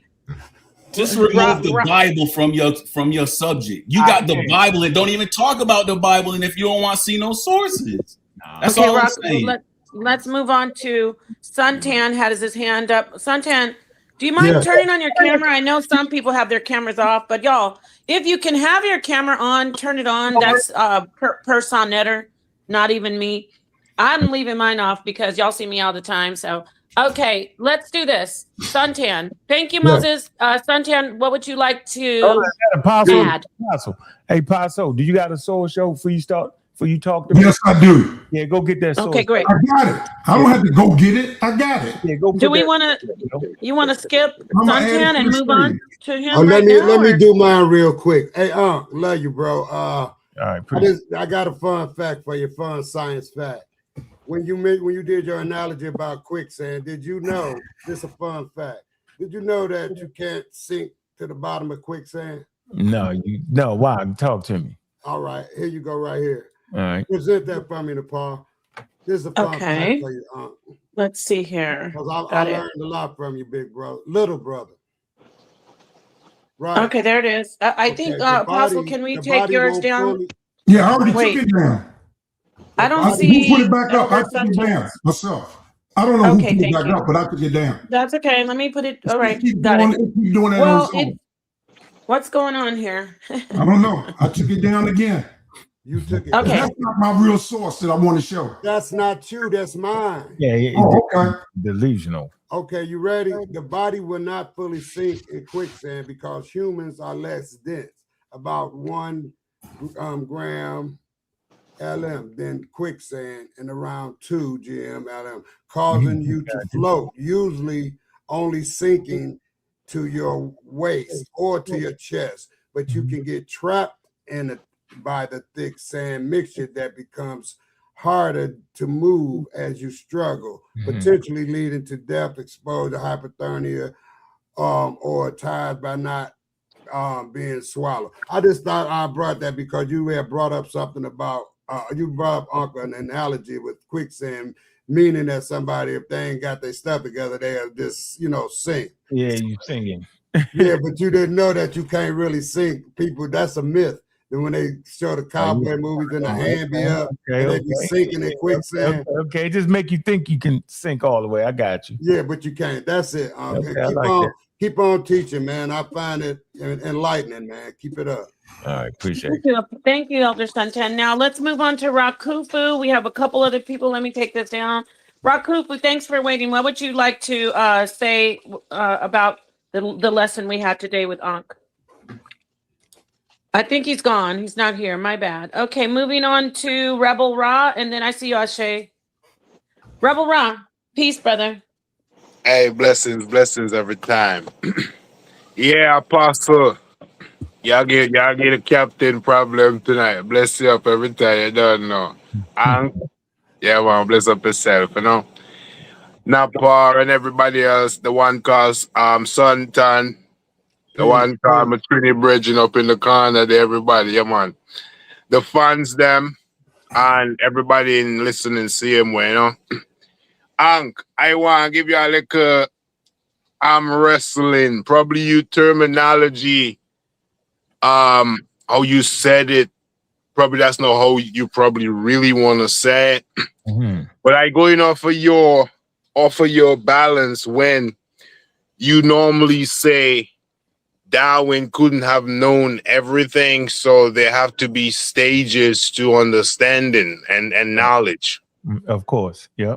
So when you mention about the creationists, I'm not a creationist, but when you say they were wrong, yeah, it was wrong. I wouldn't say they were wrong, but in that time they were using their thoughts to try to make up a story.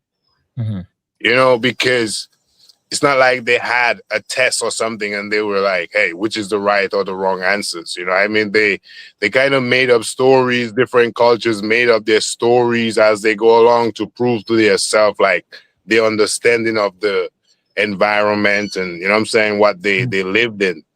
So to say they were wrong, I wouldn't really agree with you, but that's not a big problem. And I just wanted to know like why you say they're wrong. Oh, because they wasn't trying to they wasn't trying to be scientific. It wasn't no modern science yet. The tools wasn't there yet. None of that was there. They had to have empirical data on where to find water from, how to make their clothes, how to shelter themselves, how to make they stone tools. That's empirical data, and they would pass that on through word of mouth. So they had that down. They was Trump tight with that, right? That's question. It was on top. Well, hold on, but for the things that we understand now, it takes instruments. Right. You get it? Like in certain star systems we can see. Why would you like it's like saying they had jet planes. Wait a minute, they haven't even invented asphalt yet. So let me tickle your brain a little bit because I like to do that. So let's say Newton, hey, Apple hit him on his head, and he started studying gravity. Did gravity exist before he started observing and realizing what's going on? Or because I know science is the study of our surroundings and collecting data and stuff like that. You just hit it on the head. Everything that we talk about now pre-exists humans, bro, for billions of years. So we trying to catch up to nature, bro. Nature is teaching us something every single day. But if you don't have the aptitude or the fortitude, if you don't have the tools, you won't. Hell, star system's been out there forever since the Big Bang. The natural elements, the heavy elements produced by stars, first generation stars, second generation stars, right? These stars are element producers. That's been there before humans. So would you say science is really nature in itself, but the scientific part comes in when we interact with nature, studying it, observing it, and recording it? Yeah, knowledge because always. science is always, you know what I'm saying to you, in a sense, science is always there, whether we observe it or not. It really doesn't have the limit, like, well, gravity starts with Newton. You know what I'm saying to you? So the understanding of gravity starts with Newton. Right. He produced the law. Einstein produced the theory of gravity. It always was there, always was around affecting us, just like rain, right? Just like diseases. How about diseases? We thought diseases came from swamps, dirty, bad. It's called bad air. I'm good, babe. You know what I'm saying? Like, we always thought that. So all the stuff we talked about was there. So it's not that science is all, because science in itself is a modern thing. Remember, philosophy predates science. Naturalists. But Charles Darwin wasn't a scientist per se. He was a naturalist. So out of philosophy gave rise to naturalists, and out of naturalists gave rise to science. It just so happens to occur in modern times. You get it, right? So it's progression. So the thing that irks me the most is that we will not allow people to look like me and you to develop. You know what I'm saying? Like, we want to make them skip. There's no skipping in nature. Nature make you stay true to yourself. There's no getting around it. Guess what? No matter who we think we are, right? We know who we are. Each individual person know when you stole that thing or did this or did that, or when you told the truth. You know if you don't understand something. You might not tell everybody else, but you know. You know what I'm saying? I always understood this. This is one of my greatest assets. So you are the king of evolution, so to speak, advocation of the highest credential. Do you go with that theory of endosymbiosis? Endo what? I don't even know the word you're saying. What's he saying? Okay, it's technically where the cells, like, you got a whole cell, okay, which was one so-called prokaryote, and there you go with cyobacterium and all of that stuff to make chloroplast, and you got the mitochondria, which the cell engulfed to make, humans and the powerhouse of the cell, blah blah boo. So you skipping a lot of steps there, boy. You talking about cell development, how they divide, how cells divide. No, I'm saying before the cell starts to divide into mitosis and all of that, meiosis and all of that other stuff. Okay. I'm talking where this evolution kind of started course, where there were bacteria, bacterium, and a host cell. And you have, go ahead. Eukaryotic, bacteria, and archaea. The three domains. Right, but the prokaryotic, before they came to eukaryotics, they were prokaryotics swallowing the mitochondria, which now the host that swallowed the bacterium, which is the mitochondria, which was foreign to the cell, now became symbiotic with the cell. Now it became part of the cell. It helps the cell, and they work together. Because it gave it an advantage. Right.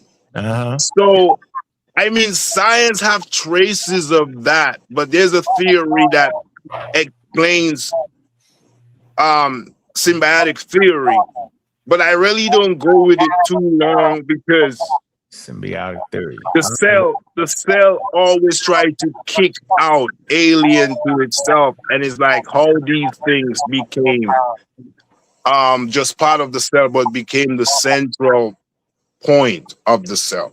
So There's a Okay, misconception. I'm sorry. Go ahead. Go ahead. Let me move on to let other people address what you said. Y'all don't hear that? Yeah, I was. You know, Cedric. I think. All right, go ahead. It's one of our island brothers. I'm gonna blame you. It's all good. I got this thoughts on Nepal if I can show it. But I do want him to see. Yes, thank you, Zaquan. We're gonna get to that. I do want to get to. I'm gonna let Ankh reply to that. That's a bit of a complex conversation there, but you want to reply to that, Ankh, and then I can get to the rest of the panel, and we can get to the simple stage. Okay, before I do Apostle, would you let me just please get the people like Ashe who didn't say anything, and then we will get to you, Apostle, because I know that's gonna take a long time, and so I just want Ashe to get in. He probably wants to say something to Ankh about his lesson today. Thank you. Go ahead, Ashe. Thank you. I'm gonna probably say this a slide right off. Okay. I was just a couple things. When a brother, I think you said you were quoting somebody. I don't remember who you said. You said you made a statement along the lines of nature draws no color lines. That statement is false. That would be a false statement. That's a book. Well, do you understand what it is, though? Hold on 1 second. That's fine. I understand. How you doing? Hold on. How you doing, brother? No, how you doing? How you doing, brother? I'm doing pretty good, man. I'm all right. I appreciate you. I got the on you up here like this. I got you like that on your thing. Go ahead. It's part for the cause. I just want to. No, it ain't even like that. Yeah, I mean, I'm just saying, like, even book titles and quotes by our scholars can be a little bit misleading because there are definitely color lines in nature. I gave the example in the comments of like even per se like lions, and within lions, the more melanated lions. This is a fact. It's not me being Negro-centric or anything, if you would, for lack of better terms. It's just a fact that the lions with darker colored manes, they attract the more mates, and that's a sign of dominance and superiority. And the ones with the lighter colored manes, of course, that's a sign of inferiority. This is just a fact. And second thing I want to touch on when it came down to the reading level, you were absolutely correct when it came down to the average American read on the 8th grade level. So I was studying as he was going on. I was studying like, why was that? And that was because the 8th grade level is generally where you're going to get all of your reading basics down pat. You know, this is utilized within like when you go to your bank, when you're reading ads. This is what I was getting from source, from AI. I meant, and it's saying like, you know, when you see like your banking, your local ads, your commercials, the things that you're going to interact with on a daily basis, they target that 8th grade reading level because it's not super duper complex. So I looked into the books that were featured within this 8th grade reading level. I was like, so what would be the books? And it were things like Percy Jackson, and a couple other those more mythological books, The Outsiders. In these books they have some big words sometimes, but it's just very literal and it kind of gets straight down to the point. When I looked at those higher educational books like 11th and 12th grade, you see this is when they step into the Beowulfs. They get to giving you more of the Odysseys and things of that nature. So it gives you the philosophical understanding, gives you the symbolic of things that you might not necessarily need in life. But if you're going to be on panels like this, you definitely going to have to beat that the higher level of reading. That was my point was that, and I'm glad you brought that. I'm glad you say I wasn't even trying to insult nobody. Especially when your banking information is written at that grade level, 8th grade. See, I wasn't, but see, you have to read, right, and comprehend that to know I wasn't even throwing a shot. So my point was, why would I bring something up past that? When most of us, including myself, read at that level. It's okay, bro. You get it? Appreciate that, though, man. I don't even know if I want to argue with you over nature knows no color. I think I want to let that ride. That's all right, brother. Great. Yeah, that's a great point, both of you. I'm glad he came in and even gave some information about the more like the higher literacy. So and I also love that Ashe said this, Ankh. When we come into an environment with peers, we don't want to be the inferior one, right? We want to, everybody tries to step their game up, correct? We want to learn. So game up. Yes, moving right along back to Apostle. And he's got some sources now. He says you can definitely go ahead and share your stuff, Zaquan. You don't need me to. You have the operational manager. Okay, go ahead. And I will keep some order. No, please, no name calling. I don't want to sound. You guys are grown men, but just Apostle, please try to keep it about the information, Zaquan. And I appreciate you. Go ahead. Excuse me, I wasn't the one calling names. I did use the word Negro, but that's not calling somebody a name. All right, sir. Great. Right? I hear you. Let me say this also. At no time did I disrespect you, Nepal. I never, Apostle, don't worry about me. I got you. Listen, no, I'm saying that. Don't worry. Thank you. And I appreciate you. Now, I want you to stay focused on what you're doing, and you are good. You're good. I'm good. You're good. Go ahead. Go ahead. But I have to say, Unc said that. And the chat and said I was being disrespectful. At no time did I curse or use profanity. Man, leave it in the bag, baby. Well, let me say this now that see, this is how Unc said he knows me a little bit. Now you're putting me up on here where I got to say this. What we're talking about is when I say, can we go forward? I know I'm not Sonnetter and I know you respect me, but if we could go forward, let's just go forward. That's what he meant. So please, Zaquan, get to the syphilis stuff, my elder. Please, my friend. Go ahead. I understand, but then you did ask me to put no more buts. Get to the information. That's your source right there, bro. You know, we done moved past. Go. That's your source. See, now you see. Yeah. So, who pulls out on Wikipedia? That's your source. Yo, we says so. I did the same thing. Okay. I pulled up on Wikipedia. All right, go ahead. Okay, and now he wants to talk. He wants to kick my source, but I can't kick his source. Urban myth. Thank you. You know, go ahead and read your source, Zaquan. I'm trying to blow it up so I can see it. Yeah, go to the top, right.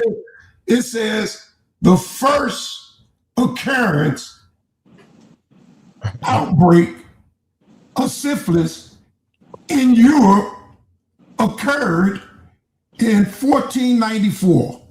1494. That's the year Christopher Columbus came to America. Also in Naples, in Italy, during the French invasion. So the French are Europeans. What's the date, sir? It says 1494 to 1495. And it was the French. Now, I understand. You reading, sir? Yeah. It says because of it was spread. I'm reading on my TV. Geographically by the French troops returning from their campaign, and disease was known as the French disease.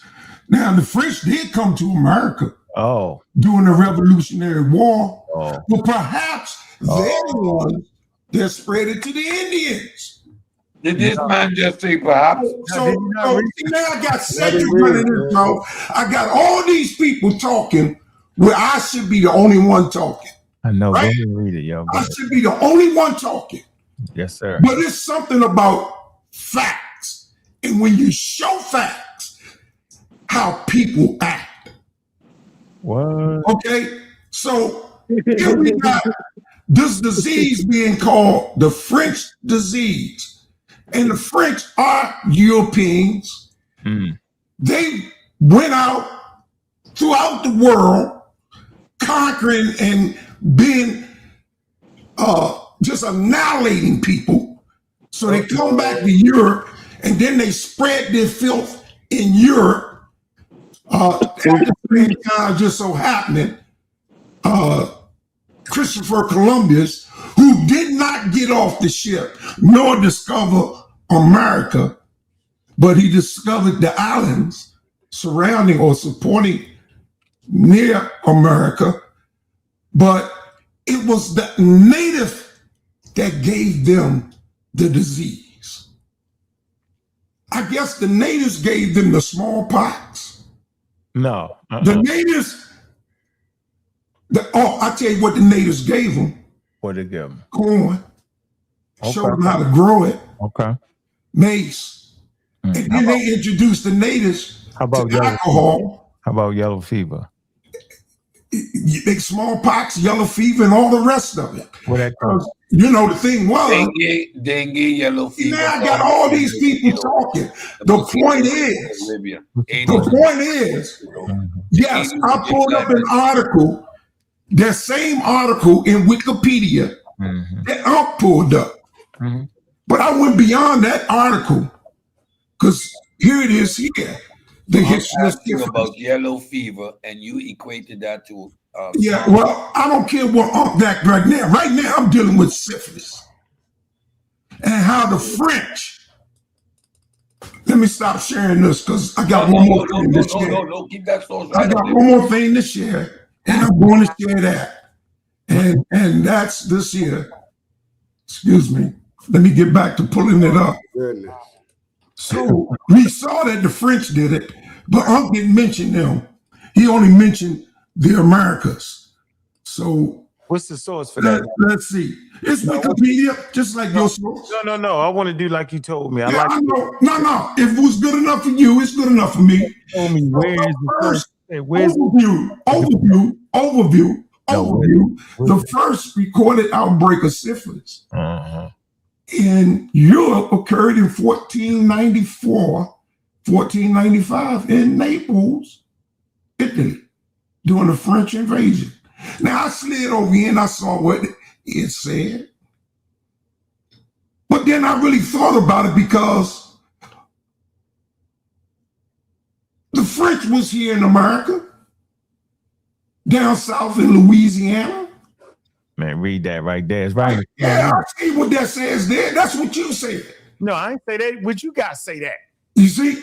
But what I got also say this. Okay. Now, what I want to tell you is, man, come on, bro. What I want to tell you is, brother, no, I don't hate you. Both of them. I don't hate you. No, I don't hate you, Unc, like you said I do. I just hate you. The chat said I was jealous of you. You know, I don't think so. Which is crazy, but no, read the source and stop running away from the target. Stop it. Nonsense you do it is stop it. I'm reading about syphilis. I'm not talking to you, Cedric. I know it hurt. I know it hurt for me to show Unc that I was right. It did start in Europe. Matter of fact, before you can look up and you'll see that the Greeks read the origins. Apostle, I'm sorry, man. Long before the first century. Read the origins. So this says origin. This says origin. The other one said origin. Now, once again, it's my time to speak. Read I origin. don't hate Stop you. flim-flamming. Instead, I don't hate you. I have no reason to hate you. No, you hate now. No, I disagree with you. No, you hate now. And I will defend myself. Yeah. When I first came up, I didn't bring myself up. I was brought up. I was told. I ain't snitching. I was told. No, I'm not snitching. Oh, see, listen, you see how that go? You see how that go? But I was the one that's supposed to have been big and say, you know what? According to God, you were right. No. Why don't you read the overview, though? I'd rather you read the overview, yo. I read it. What does it say? The first what, yo? I read it here. No, what does it say? The first what? I'll show it to you again. No, I'm looking at it. You don't got to move. No. I'll show it to you again. Why'd you do that, bro? So I will show it to you again. Now, you can say the article is true, or you can say the article ain't true. I'm just going to show it to you. This man took the source down. Yeah, and I'm going to put it back up. You know why? You know why? This is why. This is why. This is why I want to do it, man. You must listen, brother. The first record outbreak of syphilis in Europe occurred in 1494. This is before Europeans came to America. Man, this nigga here, man. This is before they came to America. This is crazy, yo. And the Europeans already got it. Man, dude. The French are spreading it throughout Europe. That's what this article is saying. Hey, boy. But I know I'm wrong. Right? Yeah, you are, Apostle. Okay, yeah, I'm wrong. I got that source right here. Can I read this source, Unc? I got him for you. Oh, I guess this source don't mean what it means. Hey, put my source up on the thing, Unc. I got it. This source don't mean what it means. Not reading it. That's what we arguing. You talk about what we arguing. The word wasn't record. The word was recorded. It said recorded in Europe. So the recorded, hold on. In Naples. What I'm saying, yo. But what? Did they come to America in Naples? Listen, there's a difference between the origin of something and the recorded. Yeah, I want you to know that. Oh, no. Recorded just means recorded. Now you're going to fanboozle me. No, and talking about the origin. No, it's not. Brother, the fact is, in 1494, they hadn't even came to America. You know what frustrated me the most? Yeah, what you say out of your mouth. And the fact is, you're from a city that just doesn't know. If it wasn't for Washington, D.C., it's crazy, yo. Baltimore wouldn't have no water pressure. That's the honest truth. You can't afford a lot. You can't afford an airline by yourself. You share it with Washington. You share the basketball team with Washington. You got no national airport. Come on, getting off the subject. Please. I need to come in here. I'm gonna crash out. I'm gonna crash out on it. Let me let somebody else get in here. Cedric, did you want to say something? Paul, let me make this statement. Go ahead, Unc. Go ahead. I want to listen. Okay, D-Ray. Yeah. I would like to make. I wanted the listening audience to understand something. On that screen, which he refused to read, I don't know why. It said the first recorded case, right? He called it the record. It's okay. I do that all the time. But when they're saying the first recorded case, they're saying that when they actually recorded it and say, oh, this must be something, right? That's different from the origin. That's why if he'd have read the overview, which he refused to do, he just refused to do it. It said the origin of it was in Americas. Now, as they collect these different data points in different time spans back in 1914 something, yo, they ain't even know what a daggone virus was yet. That's what I'm telling you. In the 1400s, they didn't know what the disease was. They didn't know what caused it or none of that.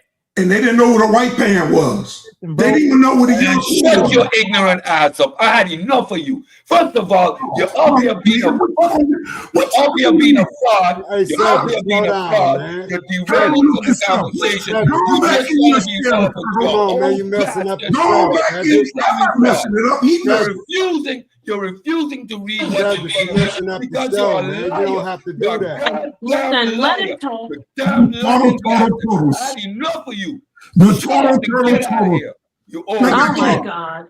Unbelievable. Ignorant fool. Unbelievable. You're refusing to read it because you know Miss Gavin. I didn't refuse to read nothing, man. And you don't have a genuine bone in your body. That's why you can't simply say, you know what? Let me read I'm it. defending myself, Nepal. But let him talk one night. You have the origins on the screen, but I'm refusing to read it. defending myself.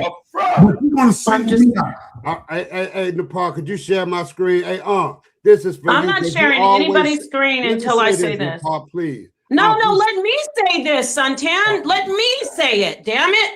Uh-oh. Please, and it's not about you. See, this is what Uncle, and I'm trying, and it's not. I'm not saying damn it to you. No, let me say it, Suntan, because I'm the host, and I'm not trying to flex. You guys are all fine, but all of this, like 50 people talking, it's a great show. I will let you share your screen, Suntan, but if I'm saying let me get in here, it's because there's a reason. Okay, go ahead. Apostle.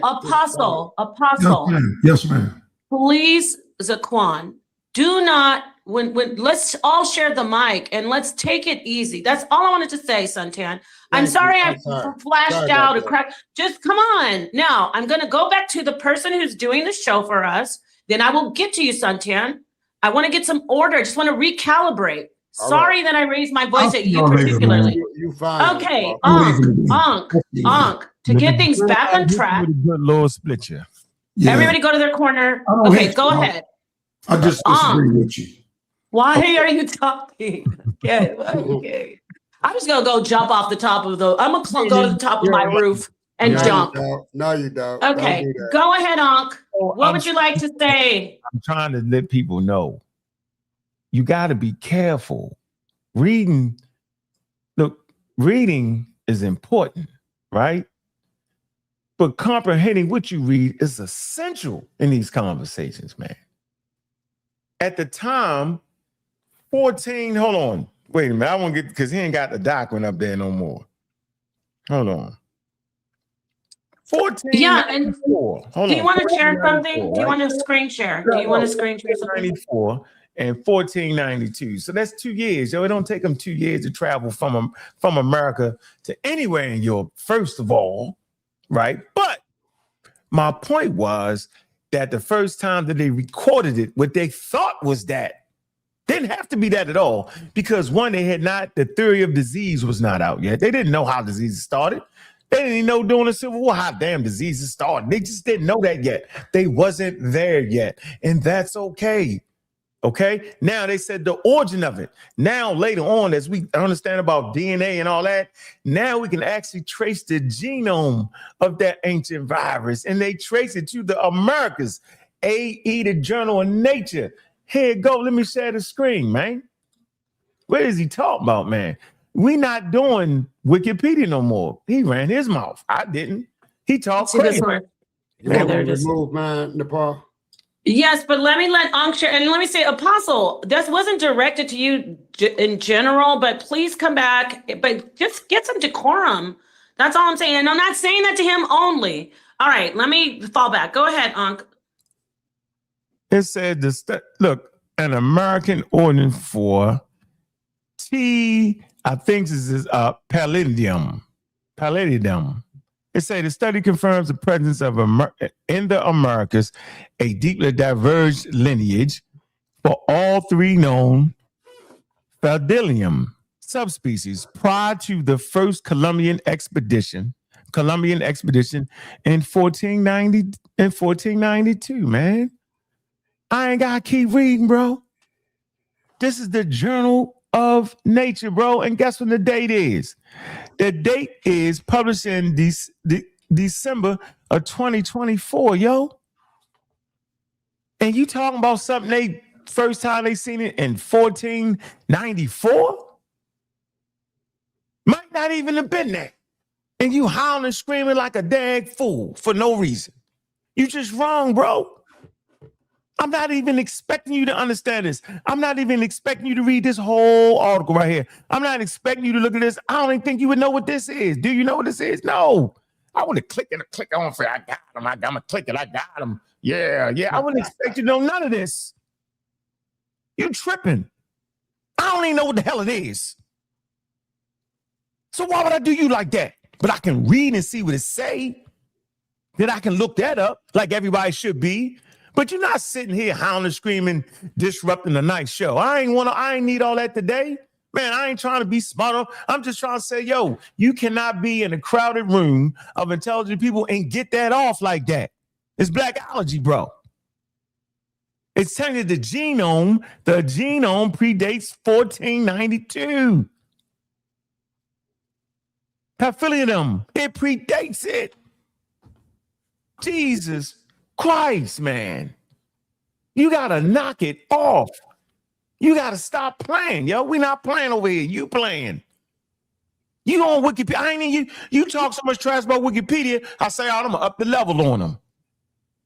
I'm gonna up the level on them. And you right back at Wikipedia after you done scolded me for Wikipedia. Man, you play too much, yo. You know what? I just think you like the attention now. Yeah, you like the attention, bro. You know I'm gonna beat you up. Somewhere in the episode, you're gonna die. You know it. You just like dying in the episode, and then we do another episode. So, bro, you have officially died in this episode. Right? Can I go? Yes, you can, sir. All right. Okay, thank you, yes, son can. And then Apostle, you can respond. Thank you so much, everybody, for having decorum. I appreciate it immensely.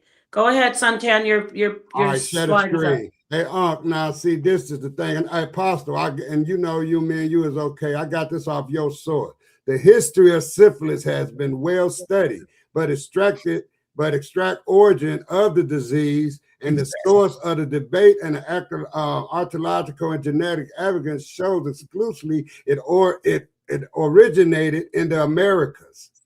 And that's all he was saying. And this your source, Apostle. This was at the bottom of your source. And that's what he was saying, that it didn't originate in Europe, it originated in Americas. And your source says that. That's all I continued to read your source when you put it up there. It was really small. I blew it up and read it. It came out with this an analyst right there. It says it right here, as everyone can see, that it originated in the Americas. I know, what's wrong with that? Why is that a problem? Right. Now, I understand that, Suntan. I even showed Ankh's old source sitting right below the source that says about the French. Right. It said it started in America. I know it says that. But I'm a rational person. Oh, you're a rational person. Now, see, I didn't make a comment while you talk. You're not irrational, but you did it an hour. So you show me your decorum. You in that Cedric. Don't forget. Right? You and Cedric. Yeah, don't forget. No bus are great. Yeah, don't forget. Don't forget. I know better than that. So now, if I can know what you done. Now you tough child. It says in the article, Suntan, that about the French, as in fact it said they didn't know what to call it except for the French disease. It was named after the French. So what, bro? Now I can see the wham. Yeah, we see it up here in French, but quote, quote, quote, the Americas did it. So how did the Americas get it? Frankly, how did the French get it? All over on a different side of the world from the Americas. When it says in 1492, Columbus sailed the ocean blue. It said it originated. So I understand how they said it originated. But in 1494, the French got it. They spread it all over Europe. And they're not calling it syphilis. They're calling it the French disease. I know how to get it though. So how to get it? The French got it because they're like everybody else in Europe. They're a bunch of nasty people. That's all this story. They live among roaches. That's how they got the bubonic plague, the black plague, and every other plague.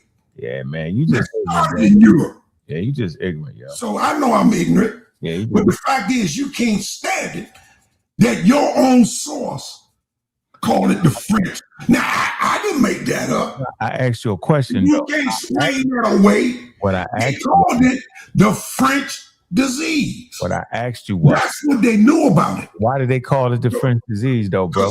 Because they didn't know, because Europe is in the dark at that time. That's the Dark Ages. So they didn't know. They didn't even know that the world was round. They were teaching that it was flat. They hadn't been over here. Really? They hadn't been here to spread anything or to pick up anything. The French was conquering over in Europe. They wasn't in the new country. They came after Columbus. But they got it. That's what they call it, the French disease. I know. So then so I sit here and I say, what are these Europeans really doing? And what are they saying to me? Yeah, on one hand, they're blaming the native population. But then on the other hand, they're saying, well, really the French. The French. See, it's the French. So I'm going to put it this way. Whichever writing you choose to believe it, brother. Don't get on me because the source says the French. Don't get on me. Okay, thank you, I Apostle. disagree. Thank you. I want to ask you a question, Ankh. You just ignorant, Apostle. When we talk about Wuhan, what are you? Yeah, you're ignorant. Okay, I want to ask a question to Ankh real quick, Zaquan. So, Ankh, when we think about, I'll let you know when I get there. No, I'm not. Without getting, oh my goodness. Yeah, I understand. Yeah. Okay. I used to fight. Apostle. You know, why you calling me all these names, man? I haven't called you no name. All right, let me ask you a question about the Wuhan origin of the. Quite ignorant. Ignorant on the subject. Okay. All right. You're stupid too. I didn't call All you. righty. Yeah, I don't understand. You got a degree to show me. Do you want to just end? What do you want to do, Apostle? You want to just keep this going until like the end or what? I'm responding. No, I mean I'm trying to say something, and you just are still going. Both of you are talking, and I'm trying to ask a question to you. I did. I'm saying to you, and I'm saying to you first because you're a part of the manager. You're a part of hosting. So I'd like for you to just maybe sympathize with me. No big deal. Or empathize with me. Okay, I want to ask the question to the whole panel, but I want to start with the guest again. So can we look at, like, without saying, we'll say the CVID for YouTube purposes. Is the origin of that with the pandemic that we have, we'd say the Wuhan region, right? That the part in China. Is that correct, Ankh? Yeah. Like, is that where, okay. Mm-hmm. So when we say it originated there, it's a fact. It's not a theory, correct? We know it originated there. Yeah, I disagree. Okay, well, we might as well. Yeah, because the French, how did the French do it? To spread it in Europe. Can I let him answer those, Zaquan? Yeah. Can I get him to answer? Then you can come in. Go ahead. So it's a hypothesis. It's not they don't have a scientific theory on where they have the scientists they postulate that it's from Wuhan, just like you just said. Mm-hmm. Yeah, it's not a scientific theory though. But we know that we have facts that it was there. Yeah. I know I'm not talking about theory or hypothesis. It's an actual fact that it originated there. So it is with the information about syphilis. I'm trying to correlate those two. And anybody else can get in here if you want to just join the conversation, because it's kind of going in circles. We know for a fact that it originated in the Americas, because the conversation about who spread it is not the same as where it came from, correct? No, I disagree. You're right, Nepal. You're right. I'm not hear from disagreeing with you. I know they're blaming the Americans. I know that. But I know the French got it. And the French ain't been to America. Okay, I'm going to do this again. I'm going to do this again. And we're going to start with the middle, which is the guest, and then we'll branch out to everybody. Ankh. Yes. Is it, before we talk about the spread of it as an epidemic, where did the actual bacteria, what we have facts of where we see the origin of the bacteria? You're talking about what? The syphilis? Syphilis. Like, not who spread it, just where's the facts that the epidemiologists found, okay, this is where this started, right? Where did it start? That's in America because scantly. The first of all, there is no lesions in the pre-Columbian in Europe. They don't find no bodies with none of the lesions on it. That's just important, yo. That's not what that article said. It's absent and dated pre-1492 European skeleton collections. This is a critical point in the debate, yo. Infection, 2002, Harper and Baker, Current Anthropology. They don't even find it there, yo. Thank you. Okay. Do you get what he's saying? Yeah, no, he don't. They called it the French disease. I know that. Daquan, stop for a second, please. Let me just get in here. I don't want to I'm not trying to take over, but I want to make a point, and he's making a point. Maybe it could be clear. If you can show us the bacteria being in Europe before it was in the Americas, am I wrong? I'm not an expert on this. If you could get facts on that or some sources that say, oh, this actual bacteria, syphilis, was in Europe way before the Americas. If you can show that, maybe you would have a dog in the fight, right? Or no? No, because Nepal, what it shows that the French in Europe got it when they don't even know what to call it. And the French They got it when they were in the Americas. Okay, Cedric, do you want to get in here? The French had not been to America. Yes. Okay. First of all, Columbus came to America in 1492. The French didn't come to America. They called it. The French was over. We heard you. I have the floor now. We heard you. Be quiet. Okay, thank you. I'm not finished. Be quiet. You are finished. Let him just park. Cedric, let him park, and then we'll get to you. Be quiet and wait. I don't know who you think you is. You ain't no bulldog, man. Look at you. All right, this is getting. Stop it, man. No, I would agree, except I'm reading this thing. You're not reading it, yo. I'm reading it, and it said the French. This is before they came to America. You know how they got it, though, the right? French, they're calling the disease not syphilis. They're calling it the French disease. We heard you. Okay.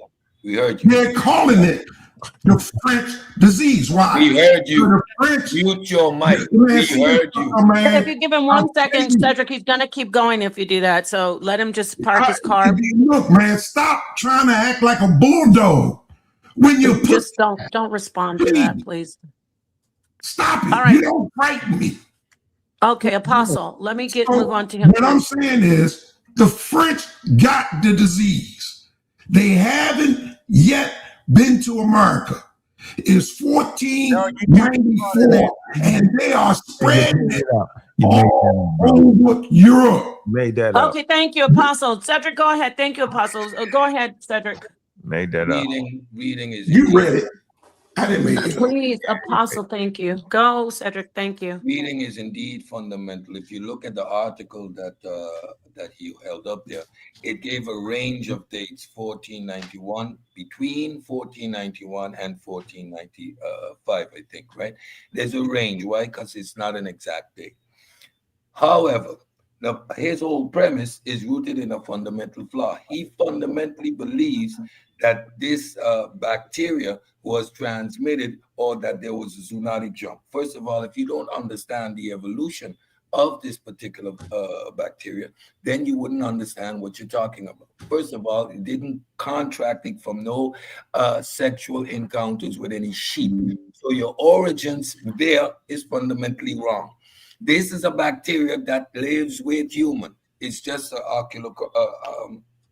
staphylococcus that lives on our skin.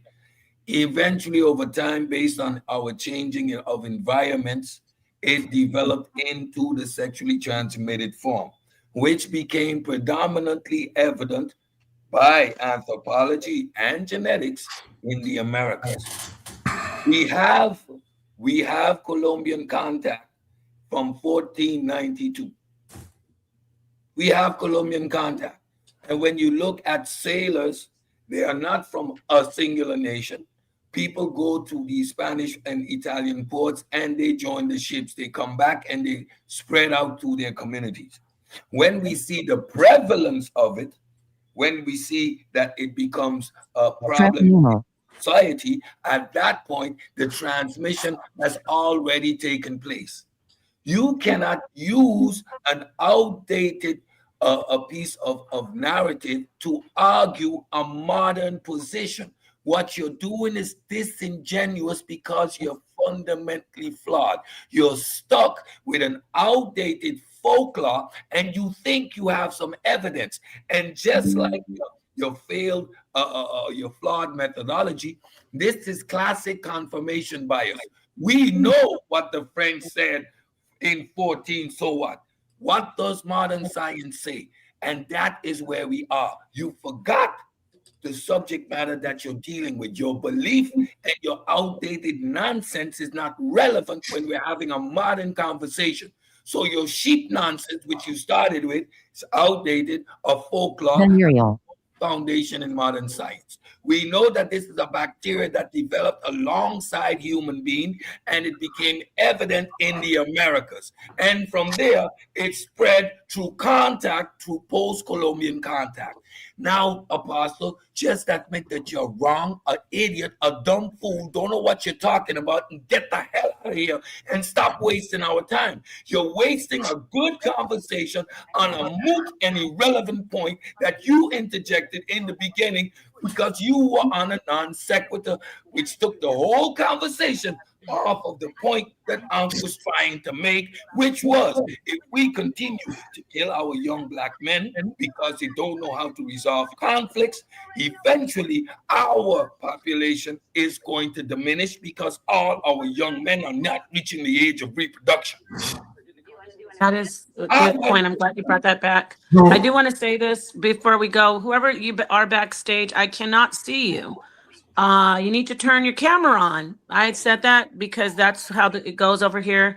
Let me say this. There is a super chat. There is a super chat, and I wanted to, before our guest has been here for 3 hours, I wanted to get to the point about the apes. Because let's move forward. Yeah. Yeah. Somebody, I'm gonna get the super chat. But basically. I would like to read this, Nepal, if I may.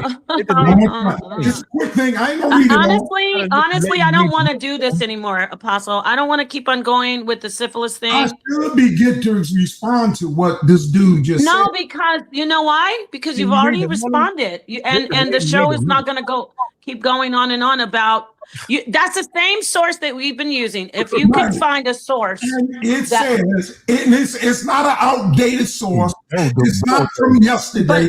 It's a modern source, and it says what it says. That's the fact. What it say, bro? That's the fact. What it say, the bro? first record outbreak of syphilis in Europe I refuse. occurred in 1994. Can you in stop? Naples. The word is not record. During the French invasion. The word is not. They named the disease after the French. It was called the French disease. You already said that, Apostle. You made that point. So I want to move on. And so does the audience. I'm making it because they done laid out. You already made it many times, and your point has been fully made. People hear everything you said. I want to move forward, and we can talk about other things. You can talk about other things. You're here to talk about other things. So I sounded like Donald Trump a little bit there. Talk about other things. They both just got slapped in their faces. That's Nepal. So now, I don't know what's going on with the screen when you took that down, Apostle. Maybe you can fix it because it is jacked up now, and I can't even fix it. So now, okay, listen, let's go forward. I will get the super chat. Can I say something to Paul? Yes, you can. Go ahead. He keeps misreading that word. It's not record. No. I ain't misread nothing. Word is record. It doesn't matter. I didn't misread nothing. The word is record. That's right. First case report. Right. So, Apostle, let me answer this. The question is, why France? You know what I mean? Why you still Flaming? Why France? Why did they name it the French thing? Because it came through the French. So it spread through French troops participating in Italian wars. I'm going to say this again, bro. Not here in America. Look, I'm not talking. You're going to let him have the whole mic, right? Just please. I mean, people in the audience, at the end of the day, I'm going to be called a woman when I crash out. Because at the end of the day, I'm going to ruin the entire thing, and I don't want to. Stop, please, interrupting him. Please, Apostle, I'm begging you. You have a whole manager. You can do 1,000 shows on this, Elder. Just let him speak. I implore you, please, Apostle. Go ahead, Ankh, and then we'll kind of keep some order. I'm not saying you don't have to talk. You can't talk, Apostle, but please let him say the whole thing. Please, go ahead, Ankh. And then we'll move on to the apes. Thank you so much, Apostle. Go ahead. The word French in France seems to put him in a state of mind that he can't handle or comprehend it. It said recorded, meaning the first time they recorded seeing this particular pathogen, the French. But it was French troops participating in what? In Italian wars. Why is this important? Why is the date important? 17. What is it? What the hell? You got 19. What is it? 19. When the hell did Christopher come over here? When did he come over? He made me. He came over here in 14. What you saying? It doesn't make sense. But go ahead and say it. 1492. Say it. 1492. Right? Who is Christopher Columbus? Who finances his voyage? Spain. Spain is dead. Spain. Oh, I thought Spain did. He's Italian. He is Italian, but it's Italian. They wouldn't do it. Spain did it. No, but they all mix back and forth. Yeah, they're all Europeans. Okay, so they are Europeans. Point here. Columbus. So they had different troops that end up going to the Americas, and I'm saying they come back, yo. They and these different soldiers and different. No, you're wrong. You're lying. You're lying on the information, and I would so love to move forward on this. You know what, yo, you're a motherfucking bitch. You're a nigga to me. Okay, and you know what, Ankh, you got it. You got this. This is the thing. This is a great show. He's just trying to teach, but listen, the point that listen, what he was talking about with the males, that is some deep. Listen, I don't want to hear it now. I'm crashed out now. You're all. No, you're not crashing out. Listen, Ankh, stay here. Wait. You're teaching. Let me say this. You were on some scientific stuff about the behavior. You were on some science about the behavior. Fuck that science. I'm going. Look at you. No, oh, come on. Don't do that. Please, I'm begging you, don't do that. Apostle, can you please leave? If you could leave the panel, if you can't do. This is a great show. Isn't it weird? I'm not Isn't it weird that? Believe that. I'm not responsible. Yeah, in your mouth, you gonna Can you leave the panel, Apostle? Can you leave the panel? But he. Thank you. Can you please leave the panel, Elder? Can you please just leave it? Thank you. I'm not going to remove you. I need you to just thank you. All right. So around this guy, check this out, man. This nigga is an asshole, yo. He did this shit. He fucked my whole show up, yo. On some no, he didn't. Don't do that. Don't do that. Don't do that. It's not messed up. I didn't need this old ass anti-scientific Bible thumper on my show, man. I'm trying to teach somebody something different. I never said you can't be religious and understand science. You just can't be that type of nigga. He's an ignorant ass nigga, and he old, and he can't change, and he on my fucking nerves. I don't never want to talk to this nigga again, because when I see him, I smack the shit out of him, and I mean it. Fuck, he think he talking, yo? This nigga been disrespectful to me and you and the whole platform. I was nice to this nigga for 3 hours, but he kept talking, he kept chirping, he kept talking. I ain't that nigga, yo. Can you talk to us about what you said? I understand. I want you to say. I want to salvage this. Listen, just take a minute. This nigga keep talking. I get you. All right, Ankh. Listen. Let's salvage your show. You're teaching some great stuff. I'm gonna stop you. I know what it's like to crash out. Listen, I want to get back on what you were saying. Cedric was bringing it back about the evolutionary process and adaptation and so all the great stuff, natural selection. When we're talking about the black males, can you please? This nigga so hard he will evolve in real time. Can we talk about that? Can you take a deep breath and talk about what you said about the males when we were talking about the moths 4 hours ago? So our young men, go ahead. Right, are killing each other at the ages of 12 and 13 and all that. Right, and then we need to stop that. It's messing us up, yo. It's throwing us out of kilter. You know, young ladies at the age of 13 and 14 is having kids. It's high level dysfunction at this point, and it's putting us at a disadvantage. And then we get old men like him come on here who you tell him, yo, it's okay to be religious, bro, but we talking about something different. He all in the way to youth right now. I ain't sitting up here telling the youth don't be a Hebrew. I'm sitting up here telling the youth, for you to have an advantage in the world that's going AI, you got to be science and scientific literate. I didn't say you don't got to be religious. I said the whole thing. I said how unnatural it is just to not believe, and I said all that. But this old ass nigga can't understand nothing because he old. You got to get rid of the old people, yo. At a certain point, old people, you got to snatch the mic out their hand and sit their ass down when they act like him. Now, if you're a respectful, honorable, older person, yo, that's willing willing to learn, yo, then you got to shut up and listen to him. But if you like that, yo, get him out the way, bro, because he's confusion. He's out of order. He don't know the difference between record, and he kept saying record, which is stupid as hell. He don't understand the difference between recording something. He don't understand how French armies that corresponded in Italian wars would come in contact with them people that was on ships and stuff that came to America. They got syphilis in the first place. They brought it over there because they don't find no bones with syphilis in it pre-1492 nowhere in Europe on planet Earth.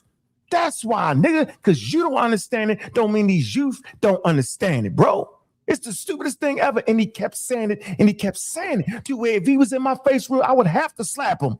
Because well, I'm glad he wasn't in your face, because I don't want that. So listen, I know what you're saying. And I mean, I'm saying Apostle, I'm not saying I know he would slap you. What I'm saying is it gets frustrating when you keep going back and forth, and some people don't understand, not even just the older people.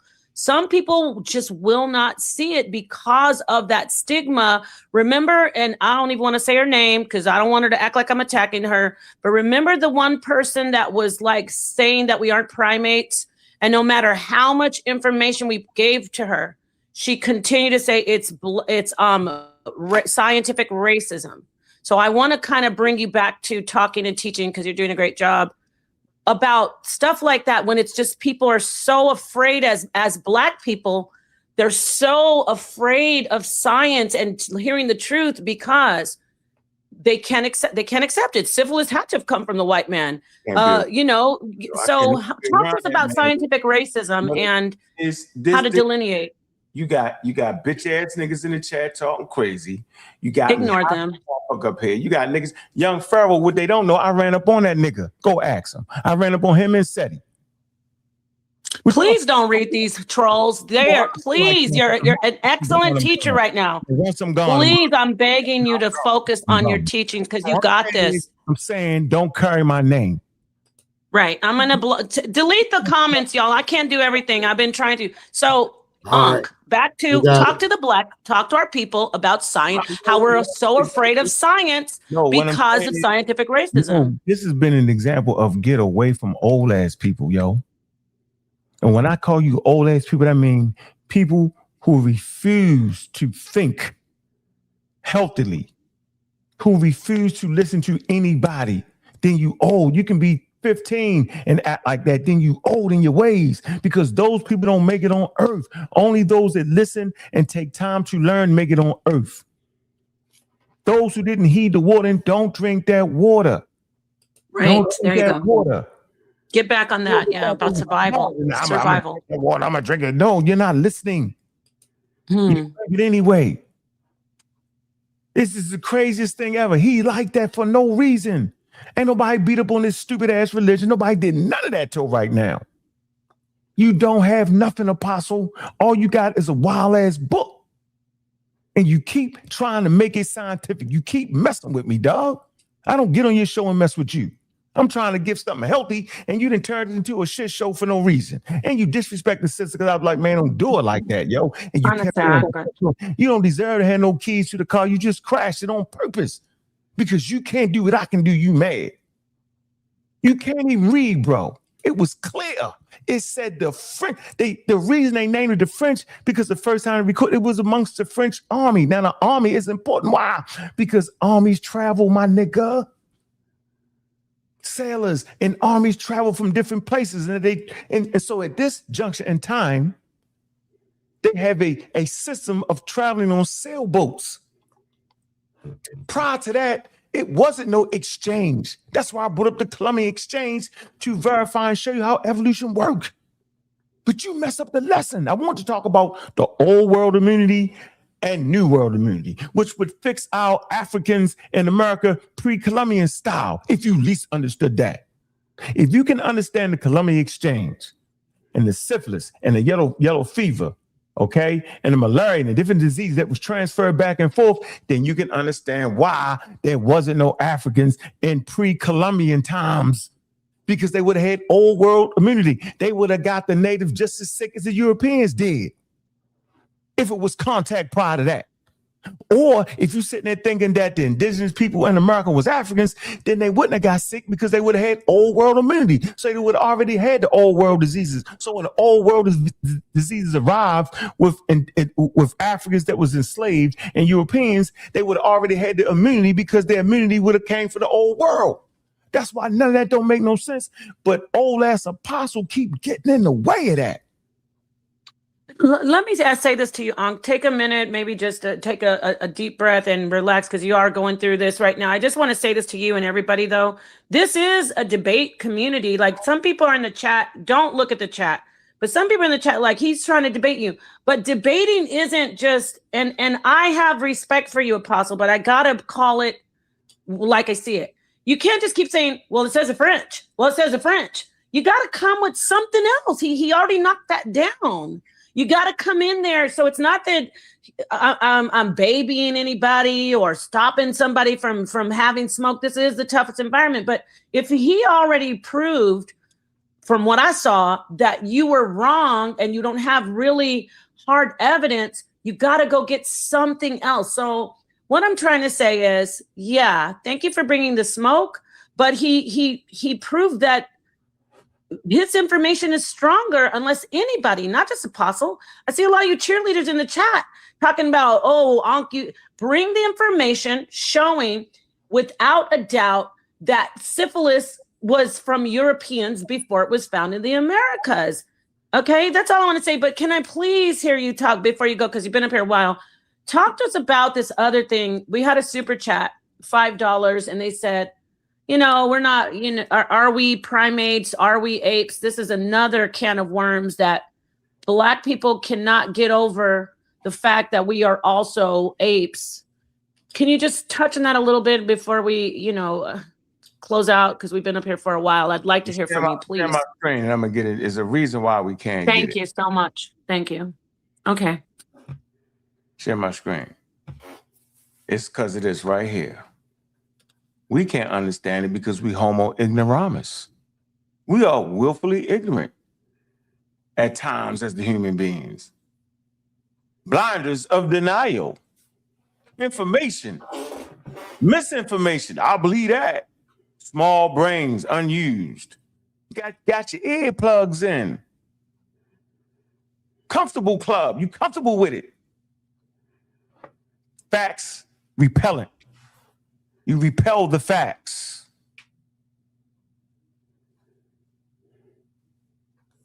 You don't pay attention to evidence. Your head is in the damn sand. Avoidicus, evidences. You that right there. Sometimes, yo, you gotta know when you're unmatched. Now watch this. They all fight this though, yo. And they do it on purpose, yo. I'm telling you that the way we prove that Homo sapiens share common ancestry with chimps, it's in your genome. Simple as that. That's out of most of y'all pay grade. The way you prove and verify that human beings is connected to all living organisms is through the genes. But when a living organism shares 99% or 98% of their genome, that means they had a direct common ancestor. This occurred about 7 million years ago. Are you still sharing? I don't know what happened. I stopped sharing. That was Homo ignoramus. That's a pop. He's Homo ignoramus. On purpose. He willfully, he can't help it. That's why I'm no longer talking to him. But my point is, chimpanzees and humans share 98%, 99 to 98% DNA. And there's only one answer for that. When living organisms share 98%, 98 to 99% DNA, they mean they had a common, they split, they diverged at about 7 million years ago. At the point when they diverged, it wasn't a human and it wasn't a chimpanzee. I'm gonna say it again. At the point when it diverged, meaning there's a population. I'm gonna give you a number. The number of 10 makes up the population. This is just general speakers who understand it. 5 went this way, diverged. See, diverged away from the 5. 5 went this way. 5 went through this environment with environmental pressures, radiation. 5 went in this direction with different environmental pressures. And by the time they met back up again, 1 went to the moon and 1 was in the Stone Age and sometimes in zoos. Yes. Now, why do they call them all apes? Because that's the class of apes. We not fish. We're apes. We're the naked apes. If you feel comfortable, if you're not comfortable with apes, just say primates. Why? Disposable thumb. Okay. 1, you can see in color. 2, what else? What else can you do? Go ahead, Cedric. Add some things on there, Cedric. Add some things. Fingernails. Fingernails. Bipedal or Bipedal. walking too late. The nose, our nostrils, pointing forward, down, size of a brain. Yeah. Thumbs. I think also something with depth perception. Depth perception, all these things. And so I'll give you tailbone. Yep, tailbones. Because the apes don't even got tail. Most apes don't got no tails. How about thumbs, huh? They got thumbs. He said it, yeah. Already. Opposable thumbs. Right. Okay, so yeah, there's a lot. So go on. And somebody's mic is getting us feedback, so please mute out until you talk. Thank you. That don't make you a chimpanzee at all. Just like the fact that you got hair, all your body is covered with light cropping of hair. We call it fur, right? And the way the female side of us gives babies, she give a live birth with an umbilical cord. Okay. We can't breathe in the water. We have lungs. We breathe oxygen. All right. The women lactate milk to feed the young. Okay. And they carry the baby in the womb, in the body, and the baby developing there with a live birth. But that would make her a mammal. But guess what? An elephant is also a mammal. But just because you're a mammal, don't make you an elephant.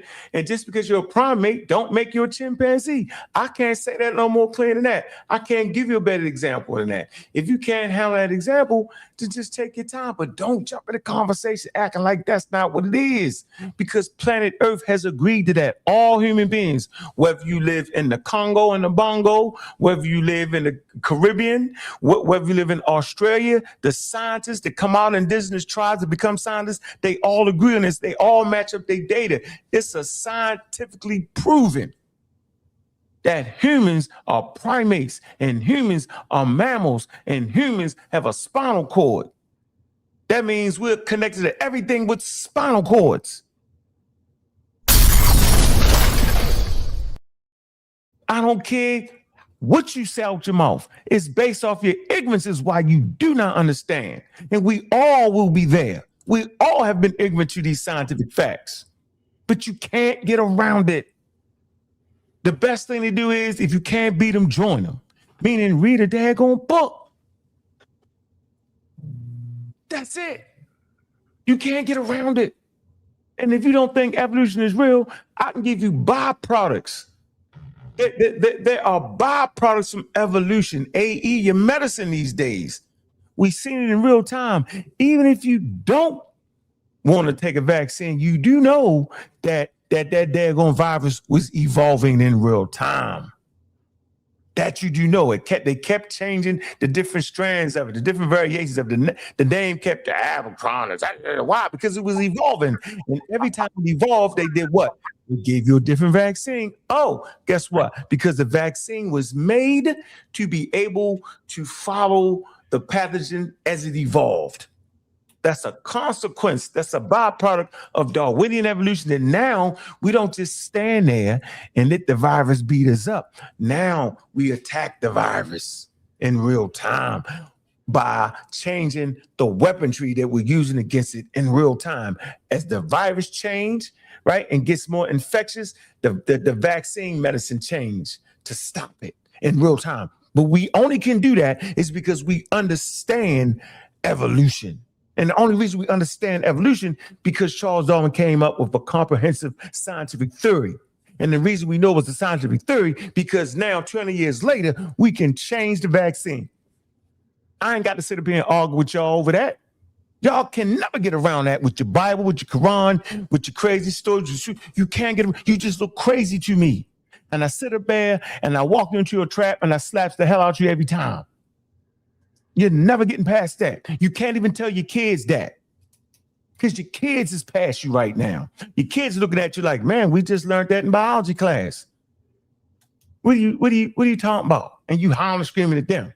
Now you mad at them. Oh, you didn't absorb the white man. Why'd you send me to the white man's school? Why you ain't built me a school, daddy? With your information. That would make me ready for the world I'm going into. Right. So people is old and mad.